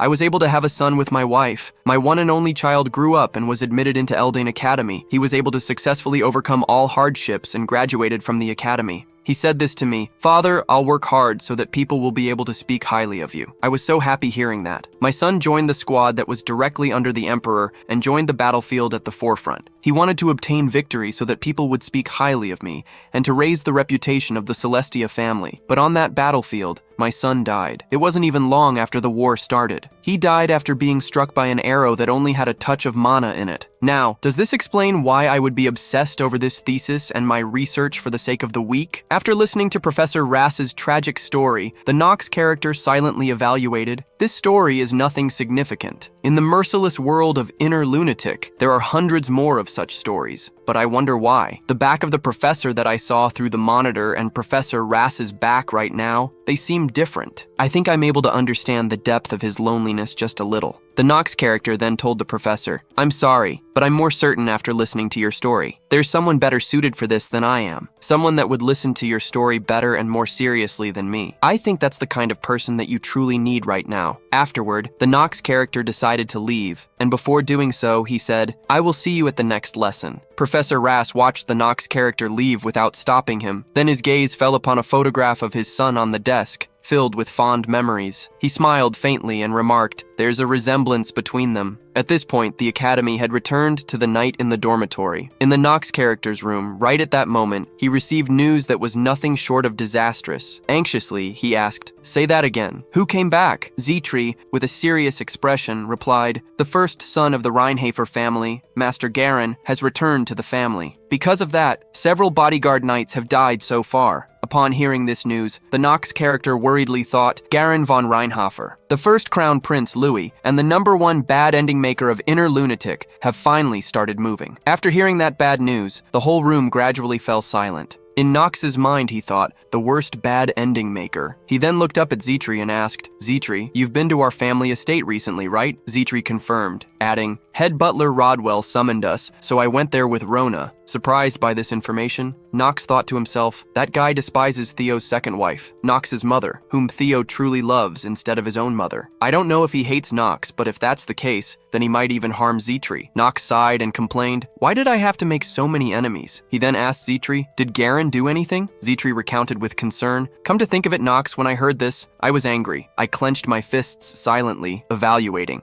That asshole. Did he really cause some trouble?" Immediately after, Zitri elaborated, "Master Garen tried to scout me." Knox was taken aback upon hearing this. Zitri, with a troubled expression, began to recount everything. At the Reinharfer family estate, Rona and Zitri, who hadn't seen each other in a long time, were engrossed in conversation. Suddenly, Garen appeared and approached them. Rona and Zitri stood respectfully. Garen, noticing Zitri, remarked, "What's with that maid? She looks extraordinary." He then called Zitri over and asked her identity. "Who are you? I've never seen you around before." Zitri stood before Garen courteously and replied, "Greetings, I'm Master Knox's exclusive maid. My name is Zitri. Nice to meet you." Garen, impatient, said, "Enough with the formalities." He then made an offer. "I want you to become my maid. I know you're capable." Garen smirked and continued, "You have enough ambition within you that can satisfy me?" However, Zitri politely declined, stating, "My apologies, but I'm already serving Master Knox. I'm afraid I'll have to reject your offer." Irritated by the refusal, Garen warned her, "I'm sure you know who I am. Why on earth are you refusing my offer? Did that Knox brat give you a lot of money?" Zitri calmly responded, "It's because I want to serve him. Master Knox respects me. I'm sorry. I don't know what kind of person you are, but..." She paused briefly, her face shining brightly as she spoke of Knox. "Above everything else, I wish to stay by Master Knox's side to see what he'll do." Hearing such words from a servant, Garen felt uncomfortable and sighed. "I can't believe she wants to serve a brat like him. She's a strange one." He then offered a lucrative deal. "I'll pay you 3 times whatever he's paying you." However, Zitri remained steadfast. She bowed respectfully, apologizing to Garen. With Garen's temperament, he was clearly angered by her refusal and wouldn't overlook this matter. Returning to the present in Knox's room, Zitri continued to recount. "He asked me to become his maid and even offered to raise my wages." Hearing this, Knox felt somewhat saddened and asked Zitri, "By how much?" Zitri honestly replied, 3 times my current wage." Knox, worried, silently contemplated. "Although I do have money, the real story hasn't even begun yet. I can't use that much money, but I can't give up on Zitri." Zitri, puzzled by Knox's expression, stood up.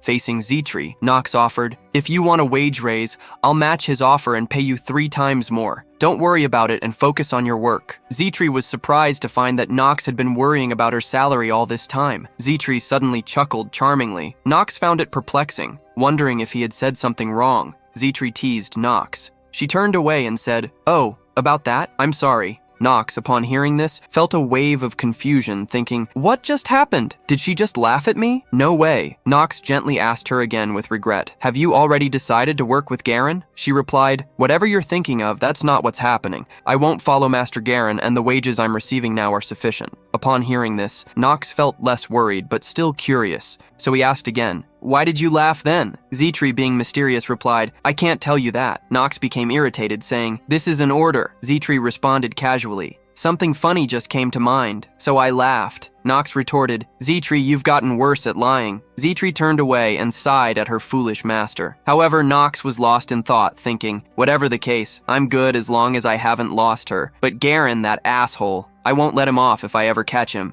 Of course, that'd be after I become stronger." After their conversation, it was time for the outdoor class at the academy. The students lined up, waiting for their turn to participate. There are 5 mandatory classes in the Elden Academy that a new student is required to take. The first is the history of the Archeim Empire, which talks about the creator god, Arden, and the strongest unified kingdom that people have forgotten about. The second is horsemanship. The third is knightly code and etiquette within the academy. The fourth is basic magic of the empire. And lastly, the subject that Knox has the most difficult time with, the cursed stamina training. Thinking of this, Knox's body was exhausted. He was panting continuously. Other students were still running ahead in the line as usual. However, with his negative attribute, Knox was struggling to keep up. His head was spinning, breaths coming in short gasps, running chin-ups. Knox's stamina had reached its limits. Knox sat on the grass, drinking water and complaining about himself. Suddenly, a teacher approached and remarked, "This is so strange, Knox. You're like a mayfly." Knox sprayed water out of his mouth in surprise and asked, "What do you mean by that?" The teacher explained, "You're exceptional when it comes to short-term results, but it feels like you have a lot of trouble when it comes to stamina. It's as if you're being blocked by a large wall that you can't overcome." Upon receiving the teacher's evaluation, Knox pondered. As expected of an Elaine Academy instructor,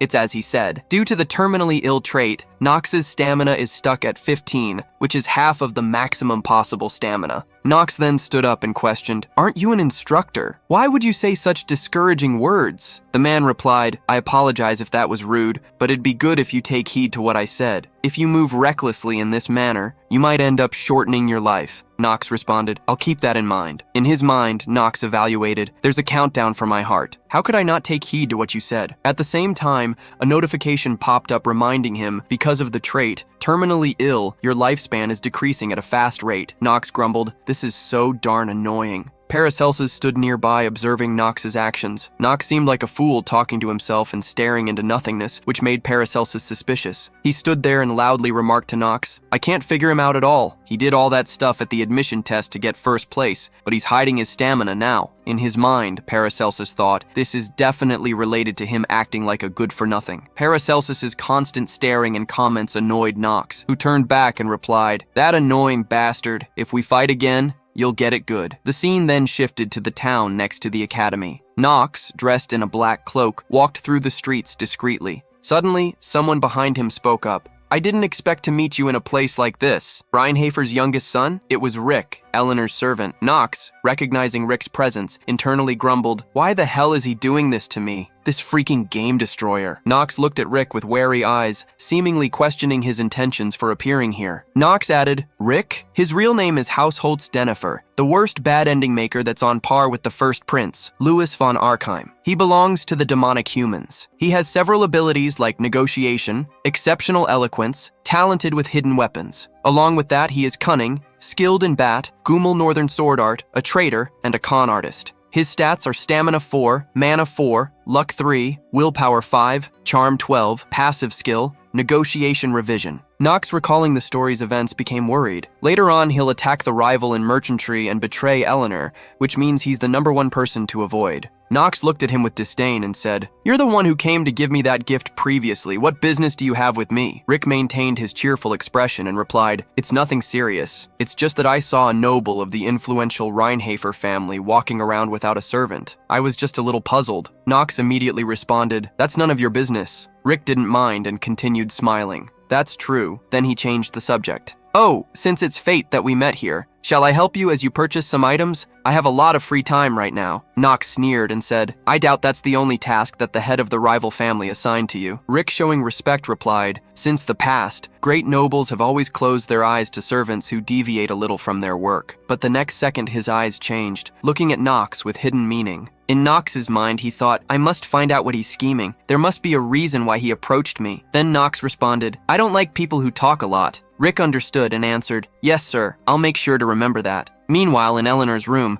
a maid approached and handed her a letter. "These are the documents you've requested." Eleanor accepted the letter and thanked the maid. Holding the documents, she focused on examining them. Most of the documents she received were related to Knox. After reviewing the additional information about Knox, Eleanor pondered, "Knox von Reinhofer, why on earth did he save me?" She felt a mix of confusion and sadness. There was no reason for him to do that. In the first place, the Reinhafer family has pretty much no interaction with the rival family. If he wanted to gain something, he should have accepted Professor Burnen's proposal, but he rejected it. The youngest son of the Reinhafer family that I know doesn't have that kind of personality. What's for sure is that he started behaving differently, starting from resolving the missing child's forest incident, but I don't know the reason for the change. Upon thinking about it, she sighed deeply, and it seemed she also sensed Rick's mysterious and shady nature. His recent movements have been strange. He's also gathering people within the merchantry. Well, he probably can't accomplish much anyway. After a moment of contemplation, Eleanor quickly organized her documents and information. Her gaze slowly turned towards the window. She pondered deeply. When she closed her eyes, the image of her father filled her with fear. He continuously interrogated her. "That was so foolish. Why on earth did you do that?" His face was furious as he spoke. "If it was needed, you should have given everything you had." Eleanor's eyes were filled with fear, and she cried a lot. At the same time, her childhood memories resurfaced of attending a funeral at the church. The maid at that time was very sad and crying. Eleanor was very young then. The little girl stood before her late mother with a crestfallen face. But that experience made Eleanor stronger. She remained determined, swallowing back her own tears. The image of a strong yet lonely woman looking towards the future emerged in her mind. Returning to the marketplace, Knox and Rick were now buying some items as Rick had mentioned. As they passed by the shops, Rick explained, "There's no need to buy a high-grade orb to use in magic classes. When you become a second year, you'll be given an even better orb for free." For the pot and ladle that would be used for alchemy, you need to buy one that's made with a special type of iron. Items will usually be made in the empty chemical room. You just need to meet the minimum requirements. After shopping for a while, the purchased items piled up into a mountain. Knox continued to follow without saying a word. Rick added, "The store that you see further in has connections to the Eleanor merchantry, so you can get items at an affordable price. Let's see what else there is." While Rick pondered what else to buy, Knox contemplated, "While I don't want to admit it, Rick's talent is the real thing, the con artist trait and passive skill, negotiation revision that he has. If he weren't a demonic human, I might have considered recruiting him." After tallying up the items to be bought, Rick approached Knox. I think you've probably purchased everything you need now, right?" Knox confirmed. "Yes, this will be sufficient." Immediately after, Knox's gaze turned cold as he interrogated Rick. "But I still don't know why you were looking for me." Suddenly, Knox lost his composure. He grabbed Rick by the collar and forcefully pushed him against the opposite wall. The impact was strong, causing Rick's face to contort, losing the fake smile. Knox growled, "Why did you approach me?" Rick pretended ignorance and asked Knox, "What do you mean?" Rick's response only fueled Knox's anger further. Knox tightened his grip on him and lifted him higher. "Wasting time isn't in your favor, is it?" Rick dropped the pretense and began to smile sinisterly. Well, it looks like my conversation with you will be a quick one. I'll get straight to the point." As he finished speaking, a terrifying aura enveloped them. Knox sensed the danger and turned back to assess. A barrier, based on its appearance. It's magic that blocks out sound. At this moment, Rick's face turned menacing. He smirked devilishly. Then with both hands, he tightly held Knox's hand with immense strength,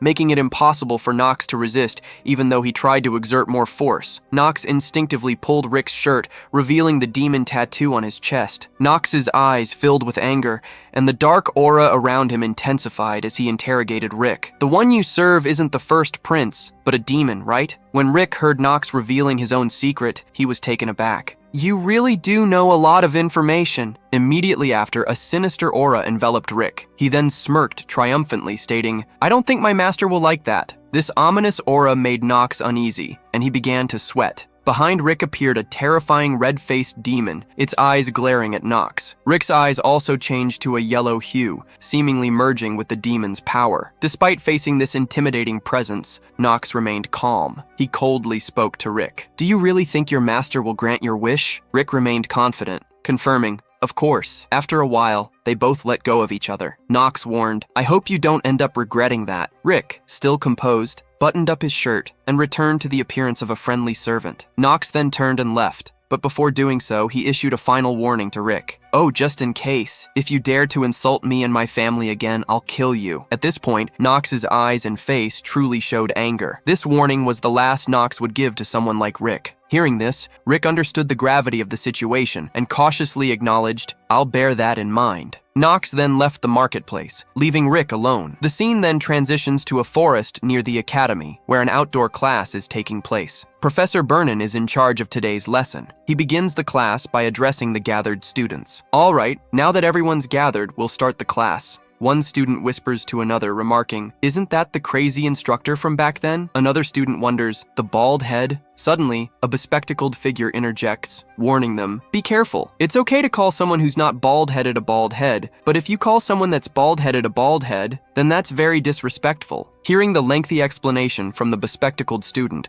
the others simply respond with an, "However." Professor Burnham seems to have overheard their conversation. His face tightens in anger. He doesn't say anything, but clears his throat loudly. His bald head shines brightly. In his mind, he thinks, "Calm down. I can't crush these sprouts from our academy just because of my hair." He then composes himself and continues the class. "I'll tell you about the location for the class first. This place is the Clarial Plains. It's a famous place within Elaine Academy that has lots of amazing trees and plants. You'll be learning the basics of horse riding here. Behind the professor, assistants arrive with horses. Professor Burnham encourages the students, "All right, try riding your assigned horse or the horse that you brought here." Many students below begin to feel apprehensive about today's lesson. One complains, "I haven't had a chance to take a good look around this place yet." A woman nearby asks, "There are people who have their own horses?" Others express their concerns. A horse? I've never ridden one before. And, "Why must we come to Elaine Academy just to learn how to ride a horse?" A man beside them reassures, "We don't have a choice. It's a mandatory subject. You know you'll be expelled if you get an F, right?" While the other students grumble about the horse riding lesson, Knox pays no attention to their complaints. He immediately summoned his horse, which was Carl. Right after that, a shiny black horse with vibrant blue eyes appeared energetically. Then, the other students also received their assigned horses from the academy. Professor Bernan spoke up. "All right, try to ride them. Please grab on tightly so you don't fall off." Knox's gaze at this moment was fixed on another person, Paracelsus. He was riding a horse, no matter how awkwardly. It seemed quite clumsy. Knox looked at him and evaluated. He's pretty good at riding a horse. He's lived in the East for so long he should be able to ride a camel or a horse. Then, Knox mounted Carl and began to move, looking quite majestic. The other students were quite surprised and whispered among themselves, "How could a good-for-nothing like him have such a horse?" The Reinhafer house is rich, although they're still not as rich as the Rivalen house. The image of Carl with the blue flame was stunning. Knox smiled inwardly, thinking, Carl is indeed a fine horse. This is the benefit of being a veteran player. Back with the other students, one of them was practicing riding a horse, successfully mounting one and feeling joyful. The professor standing beside him praised, "Well done, slowly communicate with your horse and ride it." Then he turned to all the students who were ready on their horses and announced, "Okay, it seems like all of you have gotten familiar with riding your horses. It's time to start the Knox race of this class." Hearing this, the students were quite surprised. A race? But aren't there people who only started riding a horse today? Other students chimed in. That doesn't make sense. Especially one student was very angry and complained, "This horse tried to kill me with its hind legs." The brown-haired student appeared frightened, saying, "This is madness." The bespectacled one standing nearby seemed dangerous, saying, "Is he angry because you guys called him a bald head?" But before he could finish, the professor with a shiny bald head appeared behind him and gave him a tap on the head, knocking him unconscious onto the grass. The bald professor looked serious and said, "The rules are simple. Each of you will ride your own horse and turn the corner located in the nameless forest at the end of the forest, and then return to this place. The first to get back will be given additional points." Any questions? Knox, standing at the opposite end, facing the shiny bald head, silently thought, "The rules are as simple as his hair." Then Knox muttered to himself, "Well, that's not what's important now, though." Talia, standing behind, nervously asked Knox, "What did you say?" Knox replied coldly, "Nothing. Mind your own business." However, he had many plans in his head, and the information he knew beforehand helped him strategize. Even though horse riding is a class everyone takes, the event that takes place is very important. It's an episode where a demonic human appears for the first time. Since it's their first appearance, it's been arranged so that the protagonist meets the demonic human Rudger. The demonic human that appears in this episode causes all the students to be stuck in the nameless forest. The protagonist then overcomes the demonic human along with the other academy cadets. That's the basic sequence of this episode. Thinking about this, Knox tightened the reins and thought, there isn't a protagonist here. In such a place where there are so many strong personalities, I wonder how things will turn out with the absence of a leader. Thinking carefully is important, but actions must be taken. At this moment, Talia proactively suggested to Knox, Knox, do you want to go with me?" Later, she hesitantly explained, "I'm not scared. It's just in case something happens. The forest is quite a dangerous place after all." Eleanor was also there at that moment and chimed in to disrupt Talia. "I guess you're confident enough to worry about others in a race, huh?" However, as soon as Eleanor appeared, Knox's gaze turned hostile. He stared directly at her and uttered harshly, "Can you not bother me and just go on your way?" Misunderstanding Knox's intention, Eleanor was driven away, speechless. Her face was thoughtful as she walked away, returning to her horse. Now only Talia and Knox remained. Talia, now sincere, admitted, "Well, I guess this is indeed a race. It's best to come back as quickly as possible. Knox, go on ahead first. I'm not that good at horse riding." Hearing Talia's self-doubt,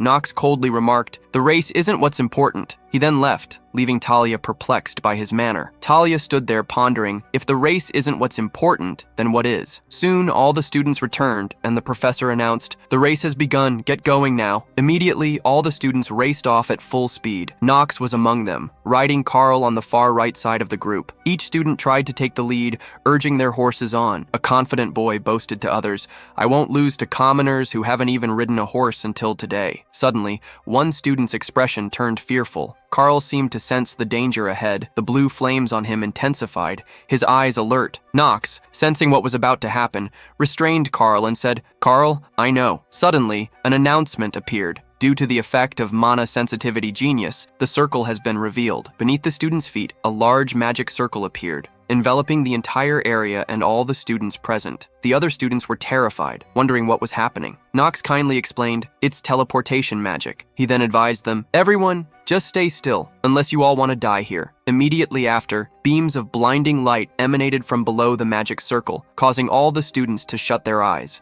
In the next moment, all the students vanished, leaving only lingering shadows and murky dust. The surroundings returned to a quieter state, with only the sound of the wind blowing across the grass. Suddenly, a sinister foot with long claws appeared, surrounded by a terrifying aura of bloodlust. A man, or more precisely a demon, had appeared. Surrounding the demon was a dense and frightening aura of bloodlust. The demon silently sensed the long-hidden power surging within it. It was ecstatic and whispered to itself, "Finally, my opportunity for revenge has come." This demon seemed to be the one Knox mentioned, called Rugger. Let's see what Rugger is seeking and who he's searching for, which might just be our unfortunate Knox. Knox at this point sensed the unusual situation and quickly warned all the students. "Everyone, just stay still." His eyes gradually turned serious as he said, "Unless you all want to die here." Immediately afterward, Knox decided to dismount and urged Carl to leave the magic circle's area, saying, "I'm counting on you." Just moments later, while all the students were still confused about what was happening, the magic circle activated and transported all the students to another place. At this time, in a different location within a forest, all the students had been teleported here. Some students were still shocked after being suddenly transported elsewhere. A black-haired woman held her head, complaining, "My head hurts. Where on earth are we?" The man next to her speculated that they were in a forest. A nearby girl, overhearing this, denied it. "Lies! We were just on the plains." Each person had their own opinion, causing the students to become increasingly confused about their whereabouts. Many believed this was just a test. Knox stood silently among the crowd, his eyes seriously observing the surroundings and silently assessing, "This is definitely teleportation magic, but this is different from Dean Noah's. The formula itself seems unstable." In moments like these, Knox was also quite a respected figure. The princess noticed his demeanor and approached to inquire, "Do you know what's happening?" Knox, although aware of what was happening, still responded coldly, "I'm trying to figure it out."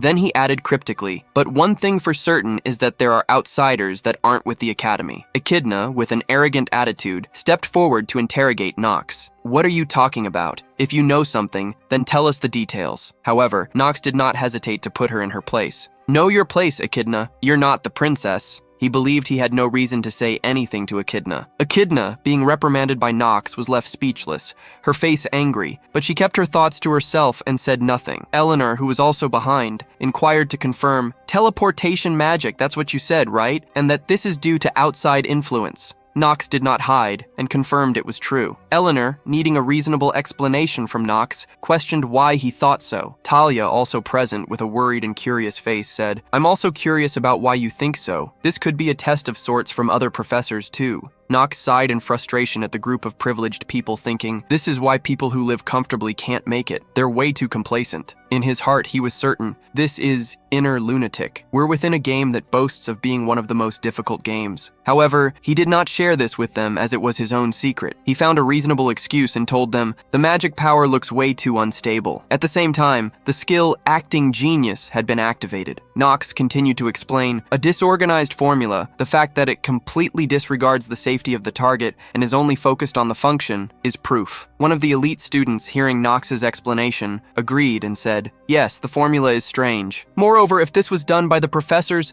they wouldn't want to endanger us, and there's no reason they do that to this many children from reputable families in Eldane." Hearing Leon's words, the other students began to trust Knox a bit more, but no one spoke up. Leon continued to ask everyone to confirm a common opinion. "I think Knox is correct. What do you guys think?" It must be acknowledged that Knox had experienced all of this before, which allowed him to easily make this assessment. Leon, on the other hand, was experiencing this for the first time, yet his evaluation was not something an ordinary person could make. The princess, hearing Leon's additional explanation, silently praised him. "I don't want to admit it, but he's right. The formula is definitely unstable. It's right to think that an outside influence is at play." She began to feel uneasy and speculated. Could this have been done by Brother? The other students did not worry as much. One of them spoke up. "In any case, we need to get out of here quickly." Others heard this and also agreed to leave the place. At this moment, Leon warned everyone, "I don't think it's a good idea to stay in this kind of mana for long." Echidna, not understanding and raising her voice, questioned, "You dark families are trying to take things into your own hands, huh? You need to prove what you're saying first." Immediately, the princess beside her demanded that she stop. The princess confirmed, Echidna, everything they've said is correct. If we stay in this vortex of unstable mana for too long, we'll be as good as dead. The princess's words made Echidna pause, and she dared not speak further. After hearing the princess's confirmation, the others hesitated but then agreed. Come to think of it, the way the magic circle is deployed is indeed strange. Yeah, it's way too inefficient. Others chimed in.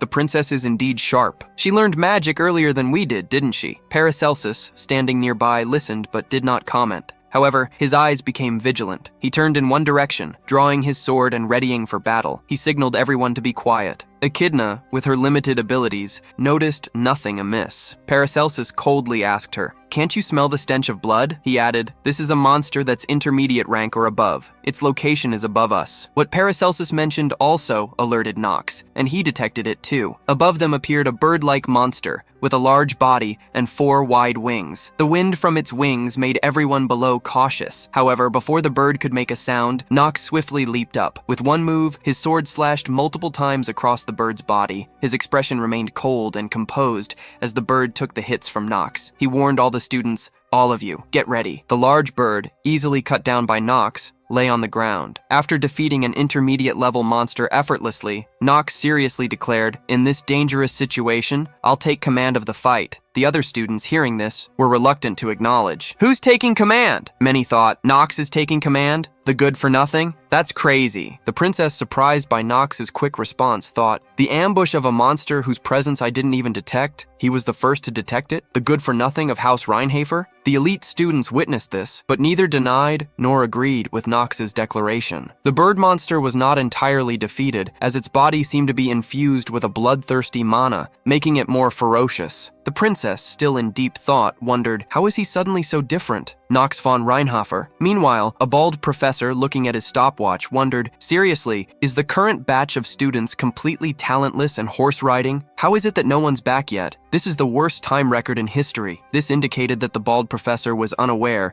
that the students had been transported away. Suddenly, Professor Rass rode up quickly to report an incident. The bald professor, seeing Rass, asked, "Rass, why are you here? Aren't you supposed to be having a class with the second years?" Professor Rass quickly replied, "That's not what's important now. Where are the students?" The bald professor, still unaware of the situation, responded, "They're having horse riding lessons in the plains," but he soon sensed something amiss. "Wait a second, this feeling, what's wrong?" Professor Rass explained. "A person that uses demonic magic has been spotted in the academy. 3 hours ago, a huge magic circle was activated, and we tracked it down to these plains." The bald professor, now angry, exclaimed, "Of all times, it had to happen when Dean Noah wasn't around. Damn it, we need to get going now." Suddenly, Carl, Knox's horse, came running alone toward the destination. Attached to Carl was a letter written by Knox. The bald professor, seeing Carl, recognized him as Knox's and quickly took the letter. The letter mentioned that a demonic human had appeared at the entrance of the nameless forest, and immediate assistance was needed. The bald professor read the call for help with some concern. Knowing the nameless forest was a dangerous place, he and another person hurried there. "It'll take at least 2 days to reach the nameless forest. It's too late to use more teleportation magic. I hope they'll all be safe." Meanwhile, in the nameless forest, Knox had just finished thoroughly defeating the bird-like monster. Looking relaxed, he was cleaning his sword. Echidna, having witnessed Knox easily slay the monster, could no longer maintain her haughty expression and had to admit, "I don't want to admit it, but I will." "Your judgment was the correct one, Reinhafer." The princess approached, but before she could speak, Knox coldly interjected, "Forget it. I don't need forced apologies, princess." The princess was puzzled by Knox's words. He then bluntly stated, "This incident is an extension of what happened previously. Please give me the authority to take command of all the students by the law of the imperial family." The princess hesitated and responded, "But it could get dangerous. I, the princess, will take charge of the students personally." Knox felt annoyed and troubled by her response. He quickly called for a young man named Pell. When Pell stepped forward, Knox asked him, "Tell me the manual that needs to be followed in emergency situations." Pell hesitated, but then complied with Knox's order. "The top priority is to protect a member of the imperial family, and the authority to take command will be given to the most exceptional knight or mage." After Pell finished, Knox addressed the princess. "Princess, you're the only member of the imperial family here, and you're also one of the most powerful individuals needed to defeat the demons in the future. The lightning mana and power of punishment you possess are passed down only within the imperial family," Knox added. "And so, even if everyone dies here, we must protect your life. That's the law of the empire." The princess, hearing this, hesitated and remained silent. Knox continued, Also, the person who made the fastest judgment during that ambush was me, so please give me the authority. Knox's face slowly formed a cunning smile as he extended his hand toward the princess, concluding, "Authority over the life and death of everyone here, including you." The princess felt a mix of emotions, unsure whether she was moved or frightened. After hearing Knox's speech proving himself as the suitable leader of the student group, Talia's face began to blush. He wants to become the leader with everyone's life on the line. Incredible. She stared intently at Knox, assessing him. I was indeed right. Knox is the true knight role model. Sensing something behind him, Knox turned to see Talia gazing at him with sparkling admiration. Puzzled, he thought, what the hell is wrong with her? Knox then addressed the crowd. Anyways, if there aren't any other opinions, I'll become the leader and take charge of us. If you don't like the idea, then prove your worth with your abilities. With a confident smile, Knox added, if you can do that, I'll gladly give up this position as the leader. None of the students voiced any objections, however. A clever-looking young man thought to himself, if something bad happens while he's protecting the princess,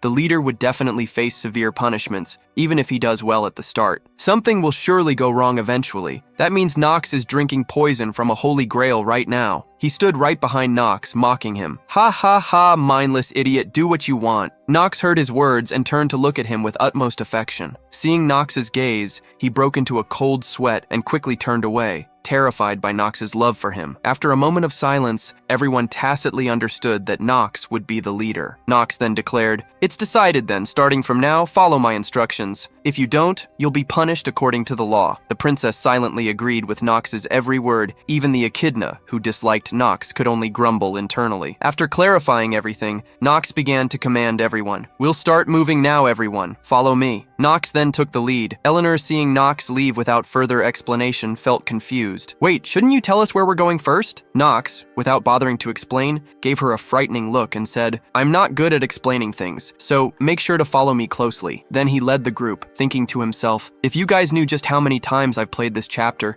you'd be horrified because I'm a veteran of this damn game. Meanwhile, in a cave, someone was observing the students' actions through a magic orb as they encircled and killed a beast. This man was none other than the demon Rugger. He leisurely watched the students struggle like prey. Suddenly, a voice called his name. Rugger, accompanied by a terrifying black mist. From within the mist, a mouth appeared, surrounded by numerous eyes. The entity commanded Rugger, devour the humans of Eldine. Get rid of all the sprouts that do not grow. Rugger obediently listened, kneeling, and then extended his hand to receive the black energy into his body. The mysterious figure continued, if you do that, I'll share my power with you, even though you don't deserve it. As the black energy entered Rugger's body, the veins in his arm turned black, his body seeming to endure immense pressure. But soon, he controlled the power, clenched his fist, and responded, yes, my lord, I'll deal with this in a way that shall not disappoint you. At that moment, he was holding a dark purple magic core. Once the black mist disappeared from the core, the mysterious figure vanished, and the core fell to the ground. Rugger, looking into the magic orb, muttered to himself, Eldine, this is a perfect mission for me. I'll punish you for the sin of abandoning me. The orb reflected the image of two professors riding towards the nameless forest. His gaze focused on Professor Ross, uttering his name, Ross von Celestia. It seemed they had known each other before. The terrifying aura from Rugger spread throughout the cave, causing birds to scatter. The evening began to set in. Under Knox's direction, the students quickly subdued the beastly boars. Knox then spoke, from here on, we'll need to assign roles. He looked at Leon and Paracelsus, saying, you and you help me. Paracelsus, though slightly displeased, reluctantly agreed. It's a fact that you defeated me, so I'll play along for now. Leon, however, responded differently, bowing respectfully. I'm probably lacking in skills, but if I can be of help, I'll do my very best. Knox looked at the two geniuses in front of him, following his orders, and silently marveled. Good, with this, I've got the strongest new students on my side. Then, his gaze shifted to another place as he thought to himself. Next up would be, Knox gathered some elite students and said, there are two ways to get out of this forest. Someone has to break the barrier from outside, or to kill the caster that used the teleportation magic within the barrier. The princess, upon hearing this, asked, in the case of the latter, Knox explained, indeed, it could get dangerous, but we don't have any other options here. It'll take Professor Bernan about 2 days to reach this place from the plains, if he travels in a straight line. Our best option would be to try and survive as best as we can while killing the caster. Though he said this, Knox also thought to himself, actually, I already know, this event can't be resolved with the first method. If we want to get out of here, we must kill the caster. The caster is Rudger, the demonic human that lives in this forest. After explaining the situation to all the students, Knox spoke up. We'll first gather some food. We should be able to last 2 days with this much. Hearing this, Paracelsus feared that Knox was referring to something they had killed, and quickly asked, Oi, Mr. Noble, what are you asking us to eat? Knox nonchalantly replied, This is a pig. Any problems with it? Paracelsus sighed and said, Hey, I know you're pretty skilled, but I think you've got the wrong idea. You must think this is the back mountain of a noble that they use for hunting. We can't eat demonic beasts like this, they're poisonous. Knox looked at the pig's carcass and confirmed, I'm aware of that. I also know that the plants in this vicinity can't be eaten recklessly. Paracelsus, even more puzzled, asked, Why are you asking us to eat it if you know all that? How are we supposed to eat demonic beasts? No matter how starved I was in the East, I never went this far. Do you know how long your stomach would be in pain for? Saying this, Paracelsus wore a disgruntled expression. Knox, seeing him, thought silently, This lunatic. He only got stomach pain after eating demonic beasts? I better not get too involved with him. After thinking for a moment, Knox sternly ordered him, Shut up and be quiet, I have my ways. At this point, Knox picked some herbs and told Leon, Leon, summon undead and ask them to protect the students from the monsters. Leon quickly agreed. Knox then turned to Paracelsus with a sigh and requested, I want you to protect the princess. Except for that cheeky mouth of yours, you actually have pretty good skills. Being insulted like that, Paracelsus was quite angry, but endured it as it was an order from the leader. I'm definitely going to beat you until you're half dead in the future. After the two of them left to carry out their tasks, Knox began his own work. First, Knox found a large flat stone to use as a table. Then he used various available ingredients from the forest to cook. Finally, the Knox ingredient, a piece of purple demonic pig meat, was separated. Just looking at it, no one dared to eat it. All the students who witnessed it were terrified and wondered what that disgusting thing was. Look at that color. I think we'll die if we eat that. After grilling the pork for a while, Knox placed an herb on it. From the herb, a golden aura spread and gradually infused into the meat. After a while, the meat changed from a dreamy purple to the color of normal meat. The students who witnessed this were surprised. Knox then explained, I simply used this plant to neutralize the poison the meat had. The crimson rake plant is capable of neutralizing poison of middle-rank monsters and below, and the horn boar is one of those. The other students reluctantly acknowledged this. Is that so? I think I've read that in a book somewhere, but the Reinhafers have no reason to starve. How would he know such information? I don't know either. Then Knox turned to the princess and asked, So then, princess, do you like it rare or medium rare? He thought to himself, I'm boldly excluding the option of well done. There was once a mention within the game that well done meat is thrown away. At this point, the pork was almost done. All the students having moved all day were very hungry. The princess, despite being royalty, also eyed the meat hungrily. At this moment, hunger had no place for dignity. Meanwhile, at the two professors' location, they were riding horses hastily towards the nameless forest. The bald professor was using a device to contact the Academy's principal, Noah von Trinity. On the other end, he began reporting the situation. Dean Noah, can you hear me? Yes. This demonic human is at least intermediate rank or above. The Academy has determined this to be a grave matter. I'm on my way to rescue the children with Professor Rass. In response, there was only a sound of munching. The bald professor continued. The other elite professors are already out on other dispatch missions. Contrary to his worries, Principal Noah was still calmly eating, the sound of her chewing clearly audible. Shocked, the bald professor thought. What was that? That sounded like someone was eating snacks. However, he reassured himself, nah, I know she's crazy, but there's no way she'd be casually snacking in a situation like this. But Professor Rass beside him bluntly questioned, Dean, are you eating snacks right now? Caught, Principal Noah nonchalantly asked, Oh, you heard that? Her question left the two elderly men speechless. Seeing their silence, Noah reassured them. There's no need to be so worried. She confidently asserted, they'll come back without any major issues. While she was sitting in her ice chamber, leisurely eating snacks, the two professors were still very worried about the students. But